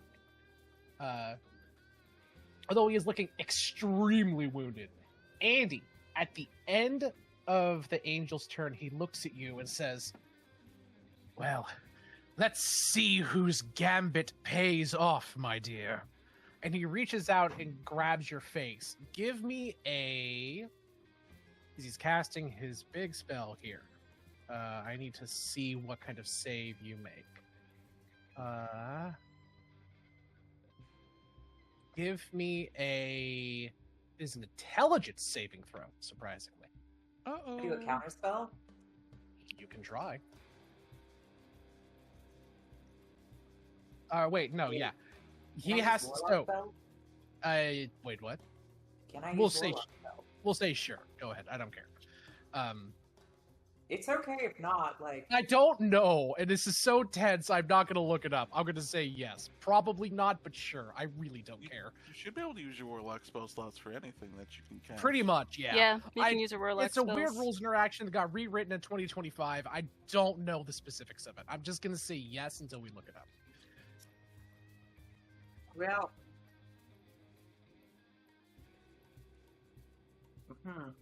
Okay. Yeah, I'm guessing I can't match the levels, so it's probably just as well to cast it at level 3. You have to make, or no, he has to make a con save with how the new counter spell works, right? Yeah, he it's has to make a con save. Constitution saving throw. What's your spell save DC? Spell save DC is 18. Doesn't seem right.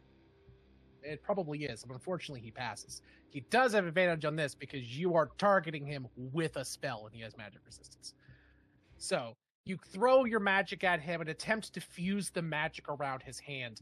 It breaks through and he grabs your face. He says, "You and I have an appointment with my master." And he casts Snatch. It's an alteration of the maze spell, old spell. Creature that you see within melee spell range, 5 feet, must make an intelligence saving throw. On a failure, they are banished to a maze that is entrapped inside of a small bauble that you keep on your person, considered a labyrinthine demiplane. The target remains there for the duration or until it escapes the maze. The target can take the study action to try to escape. When it does so, it makes a DC, his spell save DC, intelligence check. If it succeeds, it escapes, and the spell immediately ends. When the spell ends, the target reappears in a space to the immediate 5 foot on any side of the target that has captured it. So you get sucked into a demiplane on his person. Okay. My spell save DC actually is 20. Well, it might. I did just get the Staff of Power. Does that? Wait, what do you mean? So when you counterspell something, he has to make a Constitution saving throw against your spell save DC. Which you can do with your new thing. 22.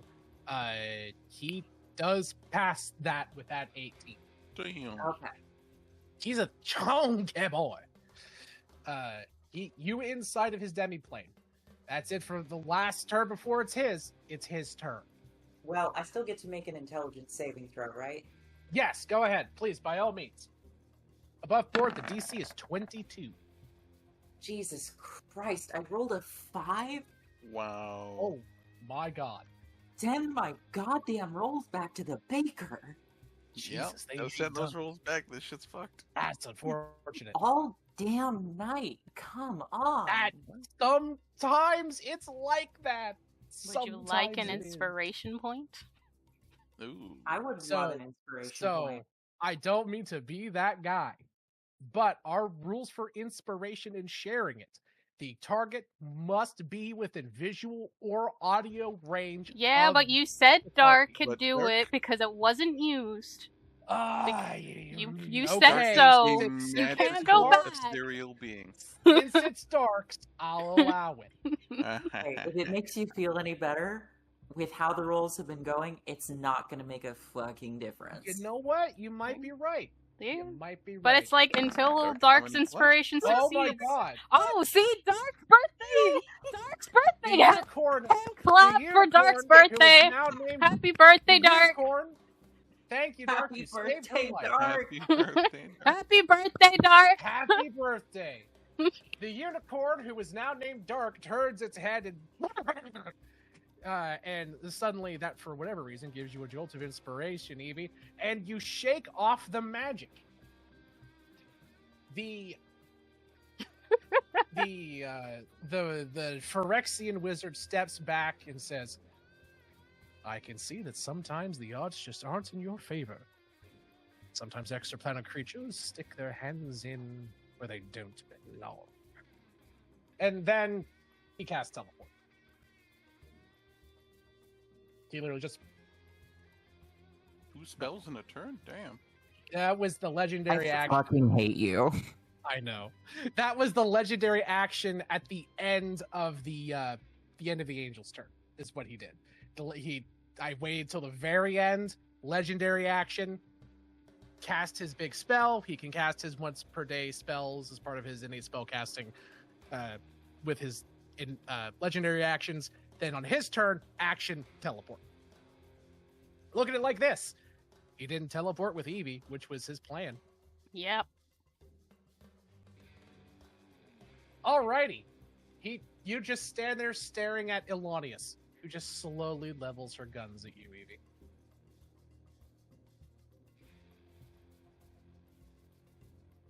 I'm sorry. It is your turn, though. Wait, is it? No, it's Cecilia's turn. Cecilia, back to the other goddamn map.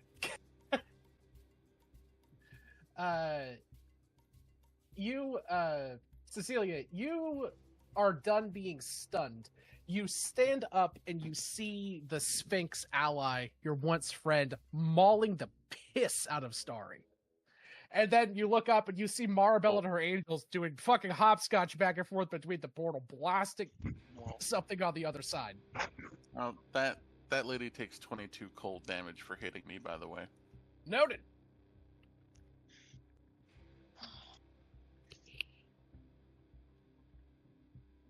Subtracted from her total HP. Yay! What do you do, my wife? I want to dive into the portal, but I should probably fight the Sphinx. So. You can dive into the portal. It's up to whatever you want to do. If everyone's at the portal, the Sphinx is going to follow you anyway, if you think about it. Hey, I'm running and diving in the portal. All right. You have enough movement speed? Because you've got crazy fucking Phyrexian legs. You have 40 foot per turn. You are immune to fire damage anyway, so the lava doesn't matter. You just provoke jump right attacks into of the portal. opportunity, though. It does proc a woo. Will it? Sure. It hits. Savvy, you take 24 slashing damage.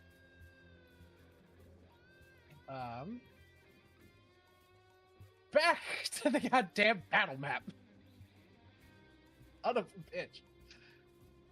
Savvy, plug your character token down here. Loads, sure.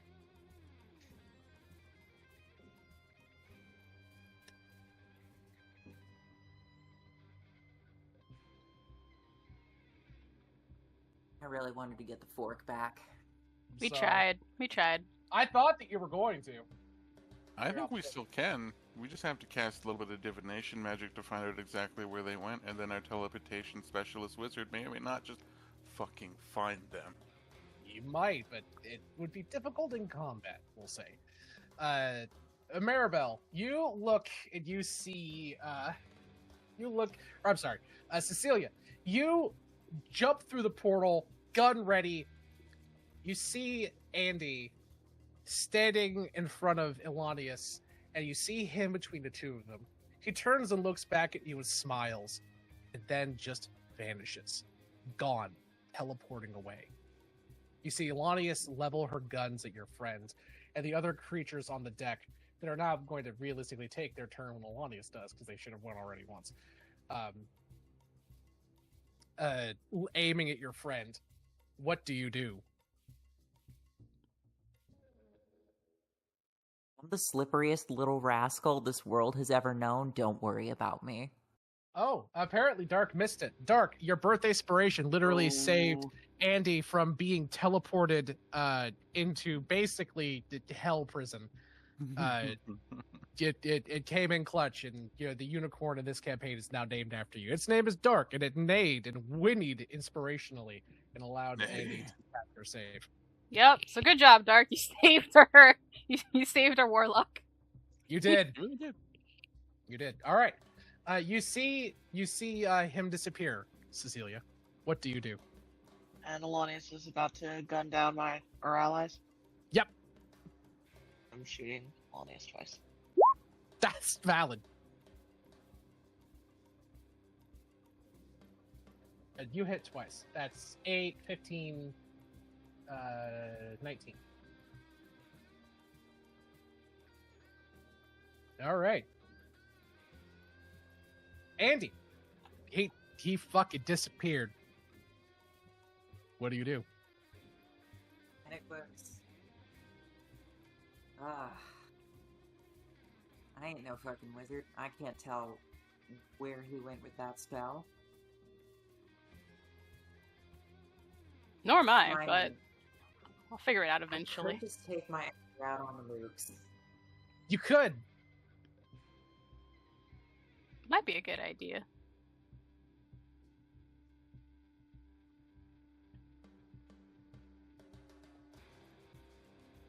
What do you do? Uh,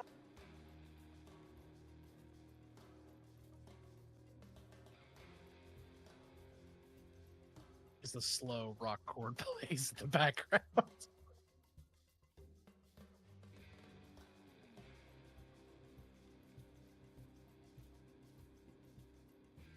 how much is I would this like- drop? What's that? How much is this drop from the ramp? 20 feet. 2d6, in other words.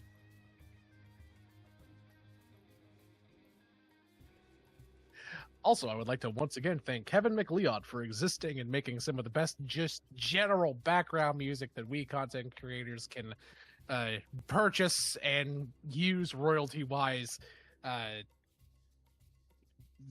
often as we need to. Kevin, I don't think you'll ever listen to this, but if you do, you're a literal goddamn saint, and we want to thank you for your service. Mm-hmm. Love you, Kevin. Right. 20-foot radius sphere.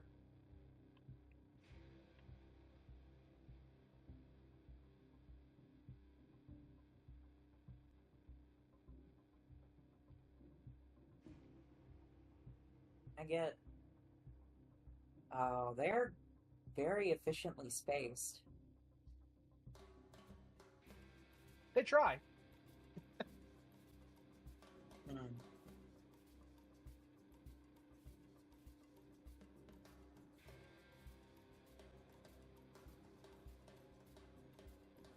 Okay. Okay. Okay. Fucking love Donkey Kong. I don't know how beefy these fellas are. They don't look terribly beefy. They look mookish.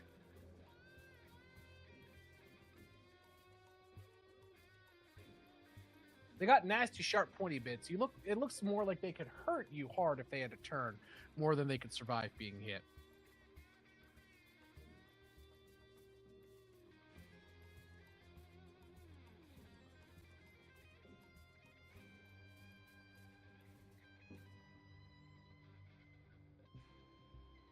I need to make a choice. Fuck.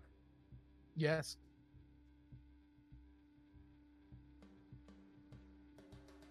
Fuck it. I'll just do Eldritch Blast.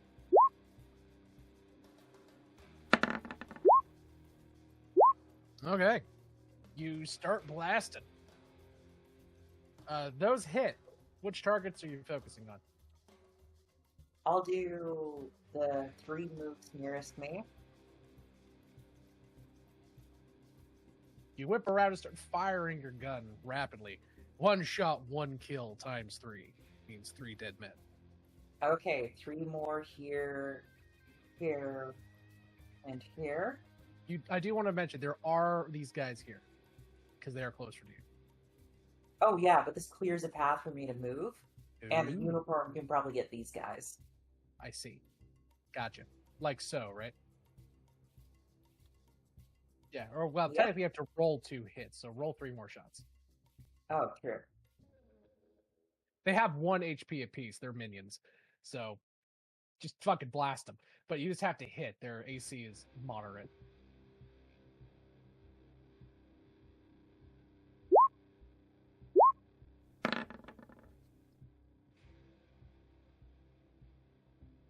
They all hit.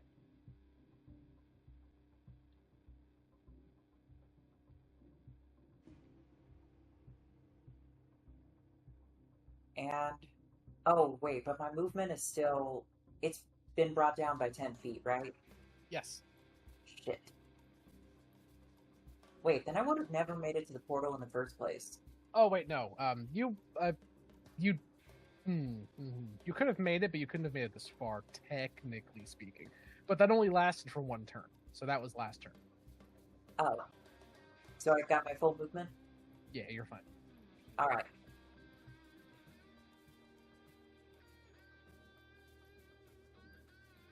Wait, I can move a little further. Yeah. Alright. Thank you There for you your go. patience. No problem. Starry, it's your turn as we go back to the other goddamn map again. Whee! Although I am getting used to clicking back and forth on the pages now, it's not as bad. Wow. Let's see. That is full time of running. Okay. Let's see. So what are my options here? I have Dimension Door for getting there. That kind of blows ass.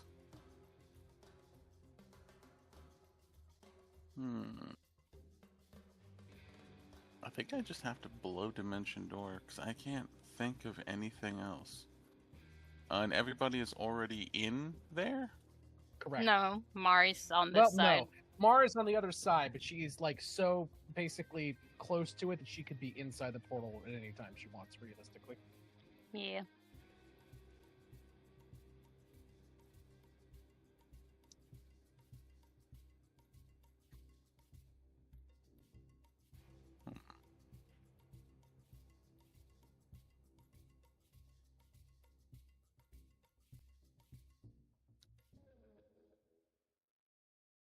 I can't really think of too much.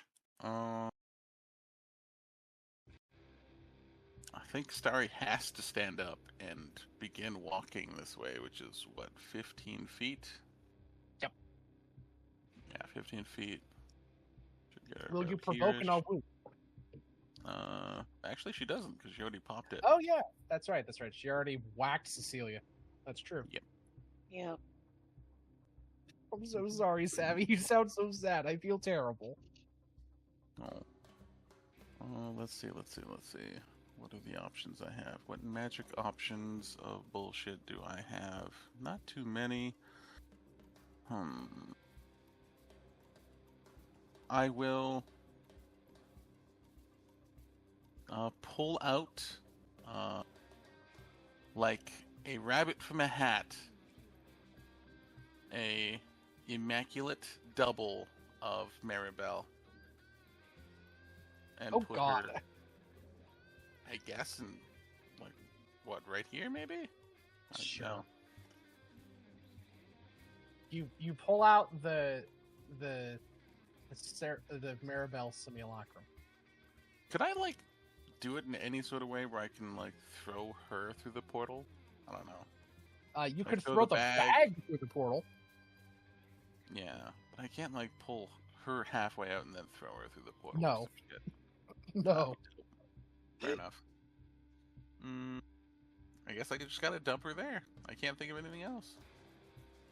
Okay, you pick up the bag and huck Maribel through the portal. I'm not going back over because it's not that Sinocra's turn yet. But you huck the Maribel bag through the portal to Phyrexia. A sentence I never thought I would say, but I'm so glad that I did. I'm just gonna put Maribel duplicate simulacrum right here because I can't. I think it's probably better that she's out. I Maribel think it'd be better Dulacrum. if she was in the bag, because remember, she's gonna get hit and you can't heal her. Yeah. Maribel So- Ulacrum will turn to all of you and say, "This is a precarious. Hello, I am Maribel Ulacrum. Maribel. This is a precarious situation. I think you should all go inside the portal, and I will hold off the Sphinx What? and kill the mooks." Okie dokie. That's Was what that she my said. action or is that just my bonus action? Fuck, I don't know. You're technically speaking opening the bag of holding, so I think that's just like a free action. You just kind of open Item the bag. interaction. She kind of just, huh? It's an item interaction. Is it really? Then that's Think an so. action. Yeah, I think Bag so. of holding. Bag of holding. Yes, with the utilize action. You're correct. Yep. Which you action. You open the bag and pull Maribel out like a busty bunny out of a hat. Oh my. You use those up. Do not recommend, but go ahead. Do not recommend the busty rabbit. No, I just mean I don't recommend pulling her out at all. You sometimes just gotta whip it out, okay? Okay. Yeah, you know what? You whip the busty bunny out of the bag. You do you. And out Remember, comes the she only has half my HP. Oh yeah. And I can handle the mooks in this room. Get your ass through that portal as soon as you can, and I guess I'll cast Power Word Fortify on her. On the Maribel clone. That actually is kind of based. Okay, sure. Actually, how do you do that? 2 actions. It is an action. I thought you said it was free. No, No, it's an action. I was wrong. They updated the bag of holding. It used to be a free action to open or retrieve a small item, but they updated it. It is the utilize item action now. And that was my whole plan. Okay, so I guess I don't care. We're being rules light tonight. Well, it uses your bonus action. I'll be kind. Since the thing you're pulling out is a living creature, Maribel will use her reaction and help you out and blink out. Honestly, I turn the bag inside out. Like it's not. There's nothing else in there. There's just the Maribel. It's just the Maribel. That actually takes a full action too. We're just gonna say this is a bonus action. You whip Maribel out of the bag. Boing, boing, boing. Okay. Out she comes.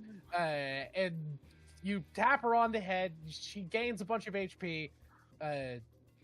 Boing again, I guess. And now she is ready to fight. She looks at you and says, "You really want me to go through the portal?" Go through that goddamned portal and help them out. She gives you a salute. Yes, sir. Or ma'am, sorry. Sorry, ma'am. Just go. End of your turn. She will boing in here, I guess. She'll bonus action Misty Step. You have that spell prepared, right, Mary? Yes, but I don't know if she'd use it as a simulacrum because she won't get that spell slot back. It's the only way she could realistically get there. Otherwise, she would have to athletics check hop through. She doesn't have the item that lets her fly like you do. Yeah, she does, because it's not an item, it's a class ability. She can just fly. Wait, from what?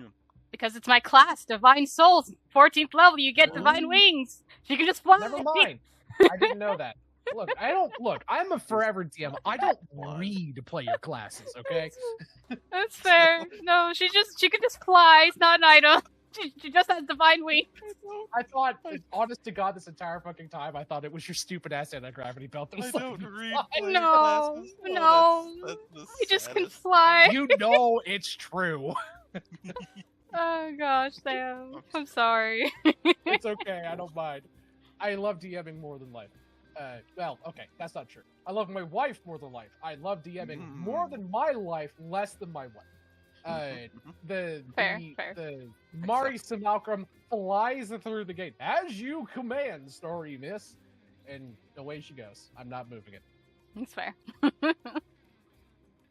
Okay, Starry, what are you doing now? That is all of her movement. That's a bonus action. She just turns around kind of tired. Fist kind of weakly up. Okay, I guess let's dance, bitch, or something. All right. She, like, weakly hops.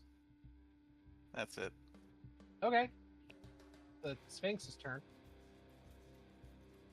Starry, the Sphinx runs in front of you.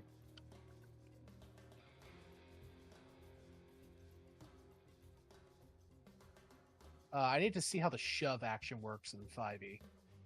I think she has to hit me, and then she has to connect with an attack, and then she has to I have to make a save of some kind. Yeah, that will make against her strength. Okay. What's your AC? 23. She misses. Oh well. And I don't think she can multi-attack with shove because of the way shove works. Multi-attack does not go with shove and stuff. Yeah, I didn't think so. The one action. Yeah. No, that's fair. Okay. What can she do as a bonus action? I thought it would be funny to change it so that I'm pretty sure they changed it because I know that monk No, not for monsters, because multi-attack functions different from like extra Okay, attack. yeah, you're right. You're right. I believe Maribel's correct on that. I'm pretty sure. Yes, Yeah, Beckett, you are now they- always Maribel. They function under different mechanics. An option Yeah. during an unarmed Yeah. strike. Instead of rolling to hit, you force the target against your save. Push, prone, shove. House right for rebalance and standard attack. You can make an armed strike as a part of an attack action if the extra attack feature. You can shove an attack at the same turn. No attack roll versus consistent check. Wait. It's not an attack. Oh, yeah, As I an did make a option mistake. used during an arm strike, instead of rolling to hit, you force the target to make a strength or dexterity throw contested by your save DC, determined by your strength check, or determined by your strength score. So you have to make a strength saving throw. Or dexterity? Yes, or dexterity. Okay. Based on her strength score.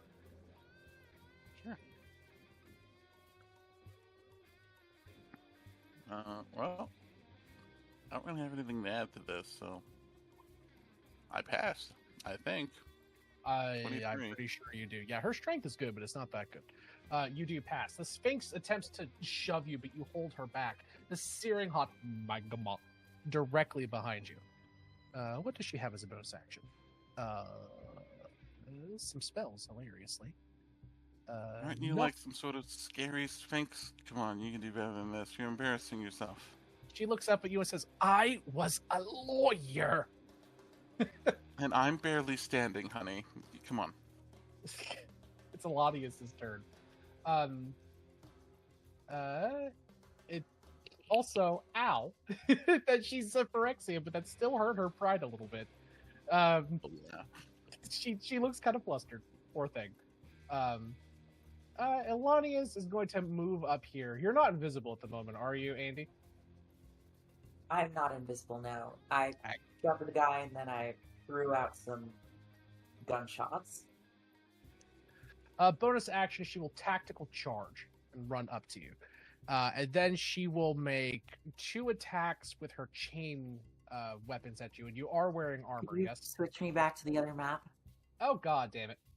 I keep clicking on it myself thinking it brings you with me, and it doesn't. I'm sorry. No, She you're runs fine. up to you. And you're wearing armor, correct?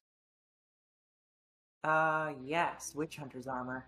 Good, because her chainsaws do extra damage if you're not wearing armor. Reckless attack. Swing, swang. What's your AC? It is now 18. She misses both times, hilariously. She slams her chainsaws down, sending bits of flesh and metal debris from the thing all over the place. It's these idiots' turn. They might not actually be able to reach you. No, yeah, fuck it. They'll attack Cecilia. She's closer. Can they get to Cecilia? Hilarious, but no. They're gonna run here and block the entrance ramp, though. That's funny. Back to the other goddamn page.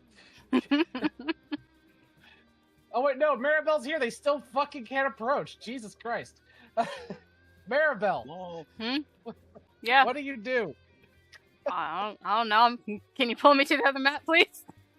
What do you mean? Oh, Fine, there. Thank you. That's hilarious. I There's have- also I have to do something Oh, with boy. Starry here. Fuck it. I'm moving this so they're on the same Star's got page. this. She'll be in there next round. I think. I don't even know if you'll survive, honestly. So, because I'm sure you look bloodied. Am I right? No, she gives herself making like if you do an insight, she looks stronger than she's giving it, making it look. That's fair. She's not bloodied, Oh. but she's like just kind of beat up, but not like. Yeah, to be dead fair, bloody. Magma deals 10d10 damage. That's the most damage that she could do to you in one turn. She was just going to try and shove you in. I thought it would be cheeky. I do have some sort of buffeting wind of cold, and whenever she hits me, she takes cold damage, and for some reason, I seem to be resistant to fire damage. Maybe. Yeah, that's fair.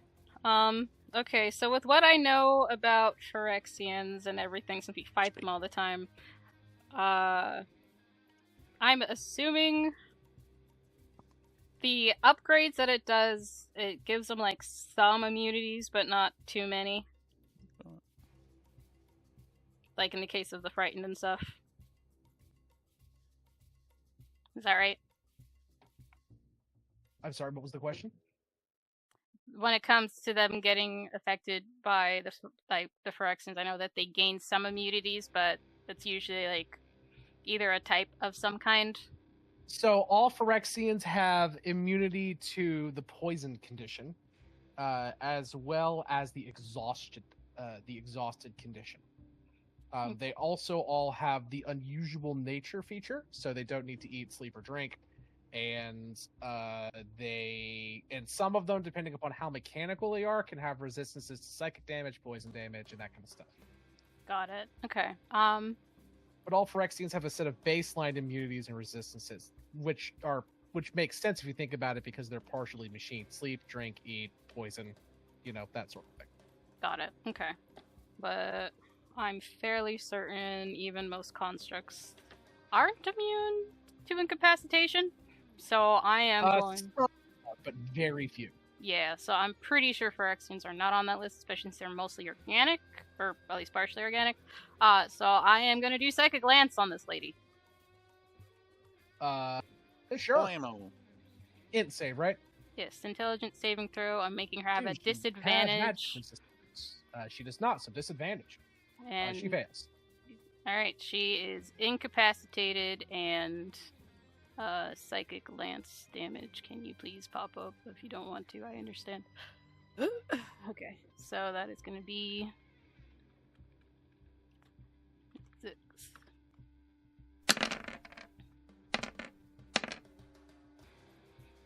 $30 psychic damage. Sure. And then Does she have resistance? He does not. And I'm just gonna fly over the portal and go over to her. I'm gonna try to use one of the cures on her. Mm-hmm. You didn't really give us a save or anything, so I'm just gonna try using it. I'm sorry, a save for what? The blood cure thingy. Oh, there is no save. You just run up and use item action, inject them. It's like giving someone else a potion. I don't think she's taken any damage. Oh, she takes I 20 did. something damage. Gotten hit for a little bit, but not really. She's basically at max from when she started. I think she took 10 or 15 from. I think Cecilia hit her once or twice, but not for more than like 30 Started damage. at 22, but yeah. Yeah. Is it better to attack her more before injecting her? It doesn't really matter. It doesn't matter. Inject her, Okay. it'll do like 100 damage to her. If it doesn't. I'll say that she is her. below 100 health. She did not have a lot to start with. She is below 100 from the damage Maribel just did. But it does take an action to attempt to inject them, unless you like quicken spelled your psychic glance. I mean, I guess it could, yeah. I was just thinking, I just didn't know what action, because item is weird, because you made it, so I didn't know what action it required. So I'll do, it takes an action. Okay, then I'll do the quicken, and then, inject. As an action. Sure, there you go. You inject her. She begins weeping, vomiting oil. The skin around her mechanical pieces begins to regrow. The mechanical bits begin to fall off. She becomes incapacitated. It'll take her, with how completed she is, because I don't know if I showed you an image of her as she is now. She's mostly machine. It'll take her a good bit of time to actually fully heal herself, probably a good hour or two, for the spell to regrow her, similar to a regenerate spell, but a bit slower. That's fair. But she's out of the fight, functionally speaking. Got it. Okay. And then from there, I am going to have one of my angels on their turn grab one of the injections and then just go and shoot. And go on what? Go back into the portal and shoot. Sure, go ahead. Okay. Who are you targeting? I'm going to target our friend here, lady name. Lanius? Yes, Solanius. Brain cannot pull the name up. You're good. Brain. My brain's been foggy as shit tonight. Don't feel bad about it. Hey. Yeah, so Oh my I'm. God, it's so late. I Yeah. know. I'm trying to be snappy as I can, gang. I partially hate our don't stop fighting halfway. Don't stop the fucking session halfway through the fight clause that we typically stick to, but it's fucking late. It is. Do all of those hit? Yes. All right. One I'm of not these. looking at it, but Elanius' AC is 12. I'm sure they Oh, I definitely hit then, and everything was above 30. Oh. Yeah, I know. By the way, this is what the Sphinx girl looked like post phoresis. Very cool. So it'll take her a good couple of an hours. Oh, damn. Like, she Yeah. mostly chrome. Also, it's a hell of a good look. Mm-hmm. Shiny and chrome.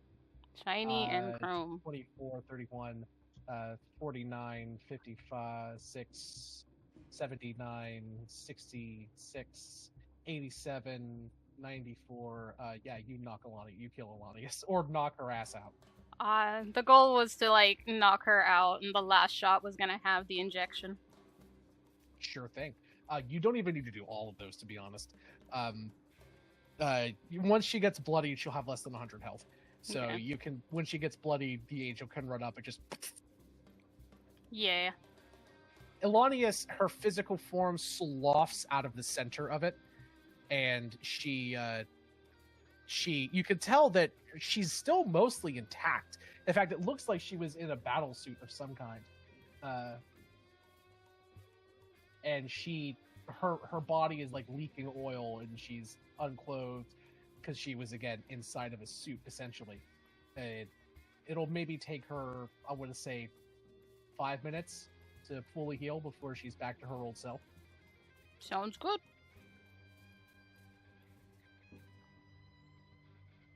Hooray! Yay. Hooray indeed.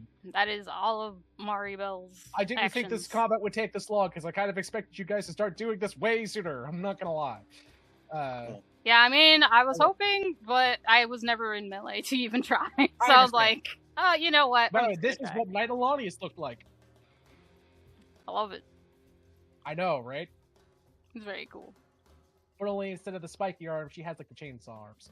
Okay. Yeah. We're gonna call the combat there because the only people still currently left to engage in combat are the mooks who cannot approach and have 1 hit point of pop. Well, And I'm pretty sure that the rest of you, I'm gonna say that everyone save Maribel because Maribel just did a bunch of work. I'm gonna say that everyone else just goes around on theirs turn probably and uses a single attack action to fucking pop each of these creatures in the head. Yeah. Starry wants to find a way to cast divination magic to find that asshole. We will pick that up next time. Oh, yeah. We'll That's pick up fine. with that next time because here may or may not have cast some spells himself beforehand that might be able to that might interfere with that. He might have cast not detection. So we'll see. We'll see. But for now, you guys all run through the portal, pop out on the other side, finish off the rest of the creatures. You're left standing on top of a small predator ship, which is the name of these things. Elanius slowly healing herself. The Sphinx on the other side slowly healing herself. No Phyrexians around left to speak of. The swirling, hazy sky twisting above you. I can actually show you all the map now, not just Andy. Demi Plains. This is what Phyrexia looks like. It's an eye. It is a horrible twisting miasma of ash and rust and oil.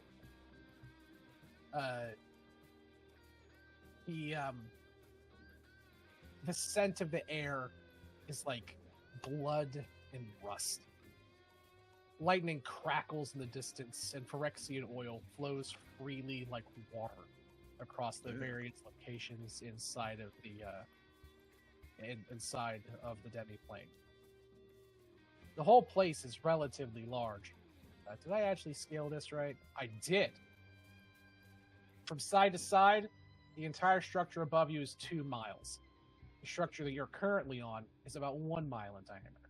The hangar that you're inside is around 150, 200 feet.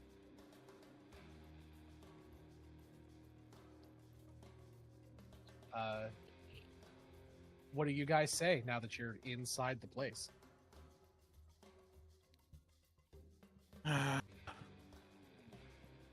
This is Well- the weirdest domain I've seen, but you know what? There's probably I have seen worse.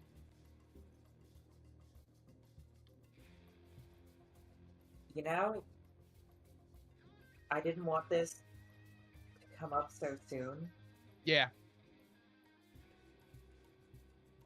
but this is like the first opportunity that she would have to talk about it, Uh-huh. and I think she would take it. Was she? Huh? All right. That's fair. You are currently not under their gaze, so fucking have at it, bestie. Andy turns, and I think this might be a good cliffhanger.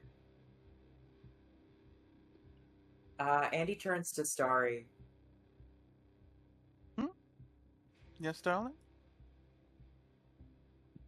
I finally don't have to lie to you. Go on. Ironically, in one of the least free places we've ever been to, I'm finally able to say I'm working for the Bjernelof.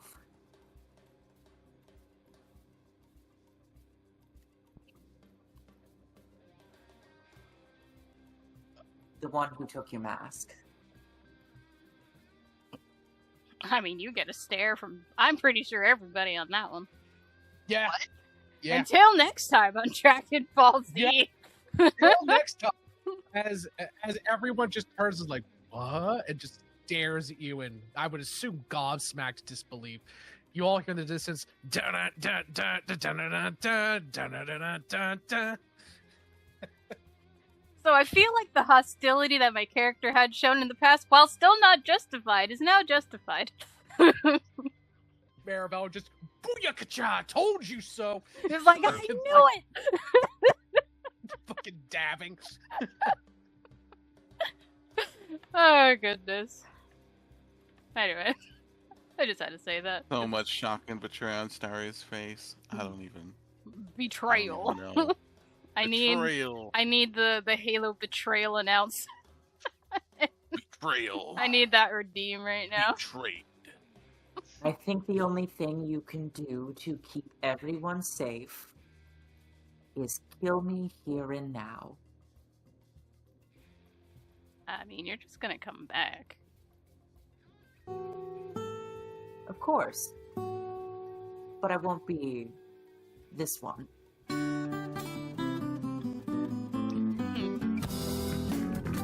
Unless the pact persists with the rest of the Cassandras. Which is up to you, not me. Who knows? I don't know, I kind of want that to be a mystery. We could roll for it, I guess, but that's like a character creation choice, which is distinctly in the hands of the player, not the DM. Oof. Because think about Alright. it, that is entirely a you decision. Like, unless you want to like have it as like an additional background thing, or like as a feed of some sort, like, you know, what have you.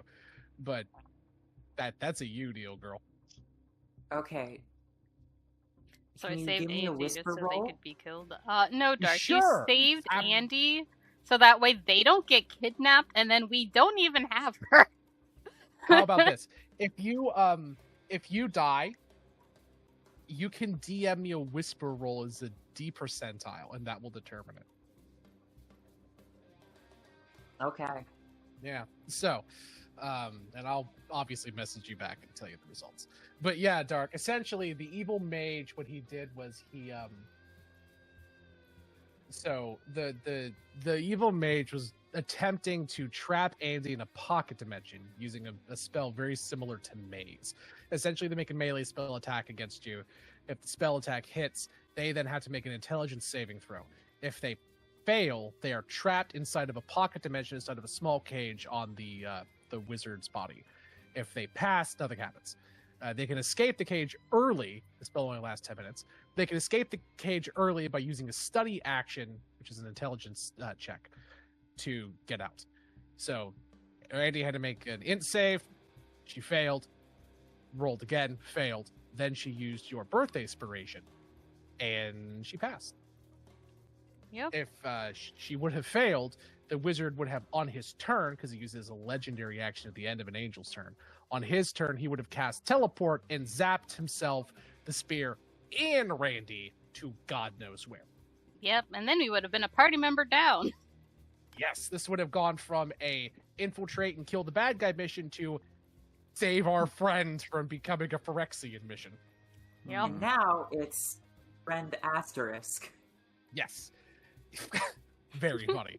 And the scariest thing is that, like, phyresis is worse than death in many cases, but especially for our characters. The characters have this weird conditional immortality that seems to be plaguing them that they can't really figure out. That's some plot stuff. They still don't know exactly why, but the long and the short of it is that they can't die by any conventional means. Even trapping them in parallel realities doesn't seem to stick. They always come back. However, it is their same soul that gets passed from body to body. Phyresis is an infection of the mind, body, and soul. So if they get Phyrexianed, when they come back, they will come back normal but corrupted. The Phyresis will then grow through them like a cancer, slowly turning them into a Phyrexian all over again. So even if they die now, your save, assuming that this guy was going to turn Randy or Andy into a Phyrexian, which is a very good guess to make, would have been much, much worse. Yep. So you saved us from that. Yeah. Honestly, that's like the worst case scenario where it has our teammate and our Yes. You're like, yep, that's worst case scenario right there. So you saved us from worst case scenario. You really did. Yeah. So I was like, happy birthday, Dark. Jonathan being a bastard. I didn't plan on him being this much of a bastard. I thought going into this combat that the chance of him getting that spear was around 30%. He's got a couple of tricks, a couple of spells in his repertoire and actions that he can take to disarm someone or pocket plane them. Like, his plan initially, and he also has that grab item thing out of the air. He can open up a small portal into a pocket dimension that he has that can be used to grab small items / transport small items from his pocket dimension onto people. His main gimmick with that is that he can open it and basically splash a bunch of oil on you. He's got several bags of holding essentially filled to the brim with Phyrexian oil that he can just be boop and open it and spray with a fuck ton of oil. But he can also open them as a reaction at will to let things in. So I thought, why wouldn't he just grab the spear if it misses? Sure. But his plan to get the spear, if that failed or if that didn't come up, was to run up to Cecilia and maze her and then teleport with her with the spear on her person somewhere else. That was the plan.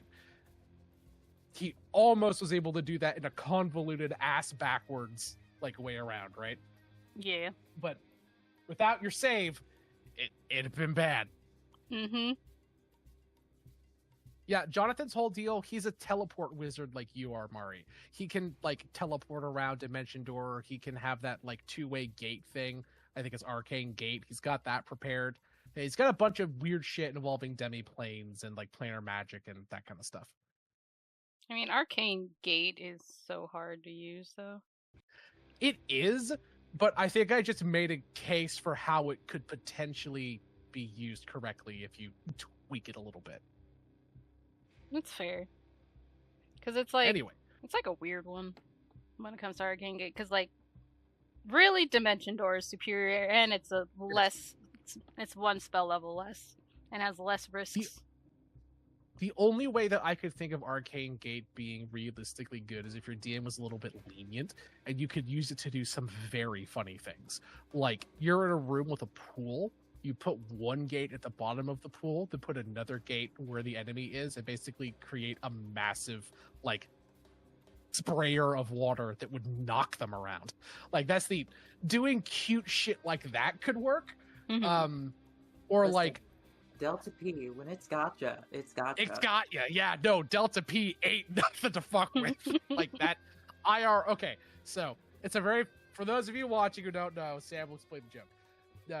Delta P, it's basically differential force from one mass of water to another in which the pressure is unequal. So let's say you have 2 tanks of water with a small pipe connecting both of them. One tank is all the way full, the other tank is halfway full. Delta P represents the pressure from water being siphoned from one tank into another. The amount of pressure that is per square inch is catastrophically high, enough to turn a person into spaghetti. It is something that kills divers, unfortunately, very often. There was a case where a bunch of divers basically were investigating a pressurized pipeline instead of an oil rig, and that's what this video, generally speaking, is about. The dangers of Delta P, Delta pressure. There was a crack in the pipe, and it sucked in the divers. It literally was a 1/2 inch wide crack, and the pressure from the water around them being sucked into the pipe was so strong, it mushed them, turned them into jello. It's exceedingly dangerous. Got And it. yeah, I mean, that's Delta fair. P.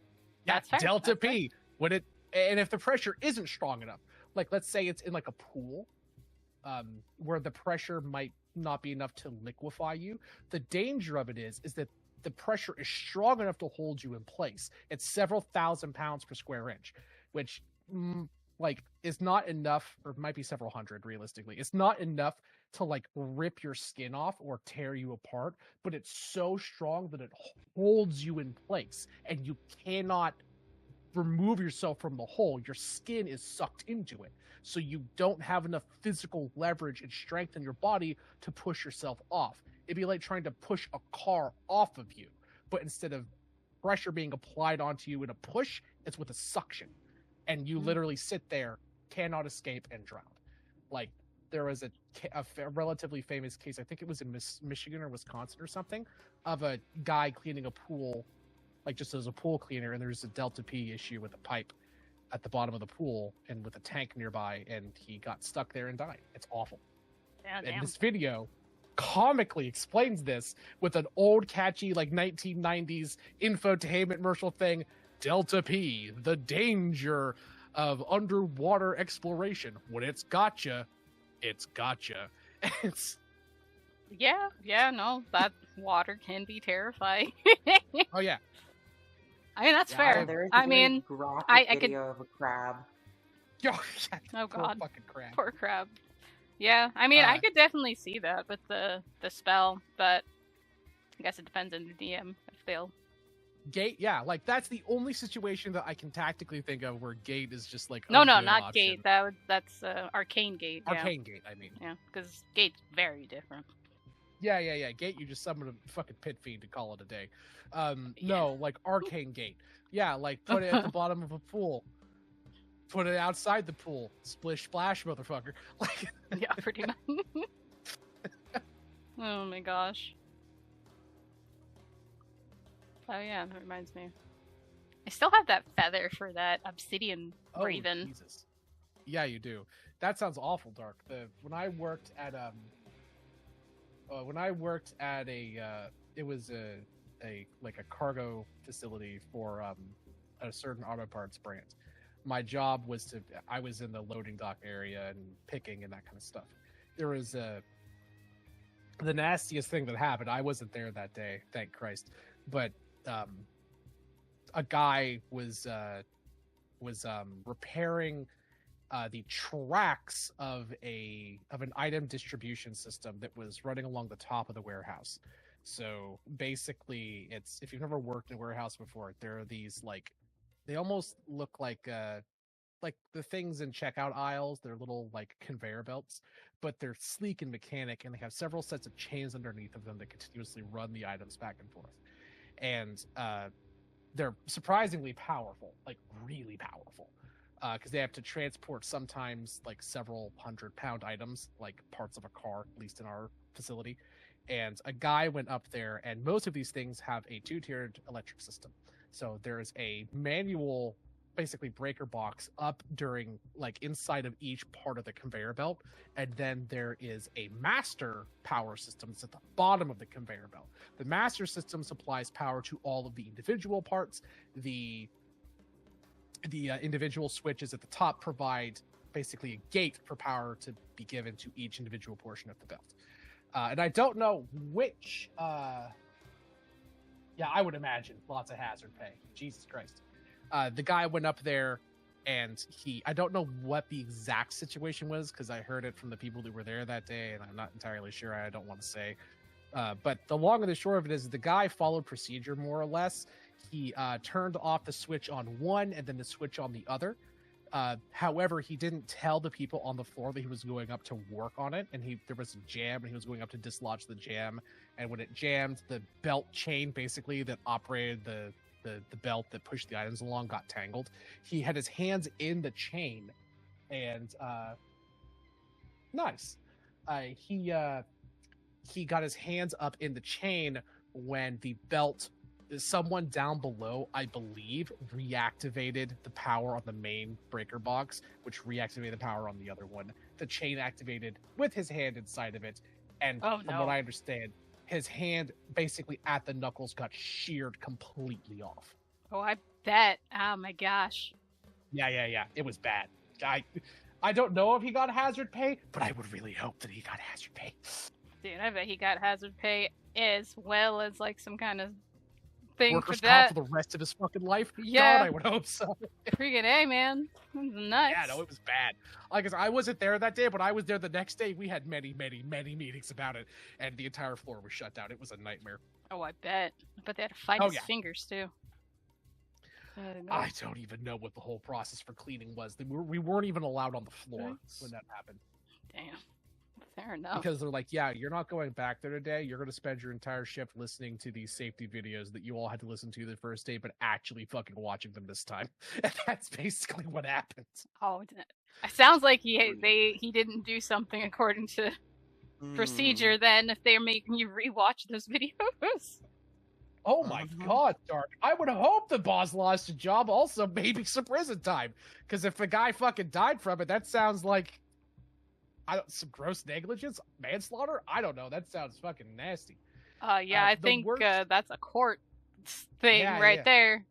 Jeez. The worst workplace accident that I ever knew of. This was at a company that I very briefly worked for when I was like very young. I was like 17 or 18. I think I was 18, and I was doing like clerk work for them. Like I was helping organize their file systems.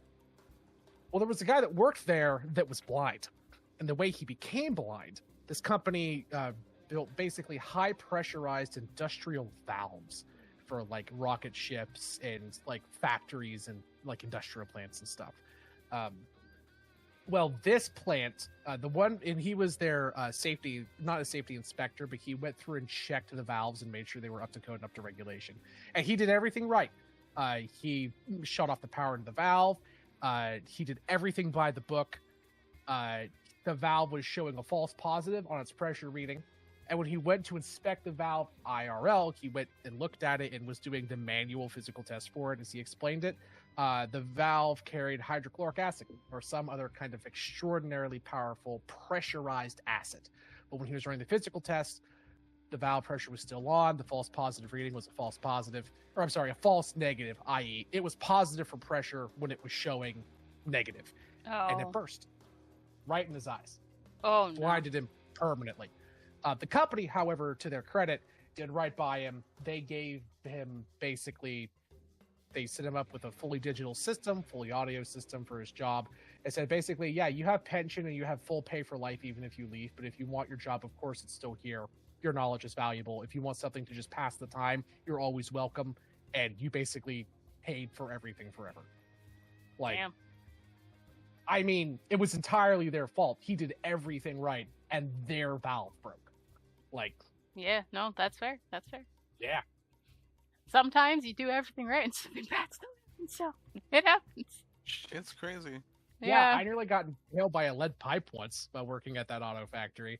A guy jumped we had electric lifts and electric like little jacks that have these things called kicker buttons on the front of them. It's a button you whack and it kicks it to like dislodge it or something.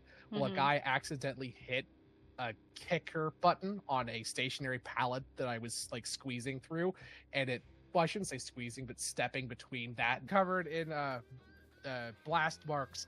And she says, I don't know which one of you assholes shot the vampire lady down the chute, but that was a real nice surprise to have fall on top of me. Oh, I was planning on actually doing something with that.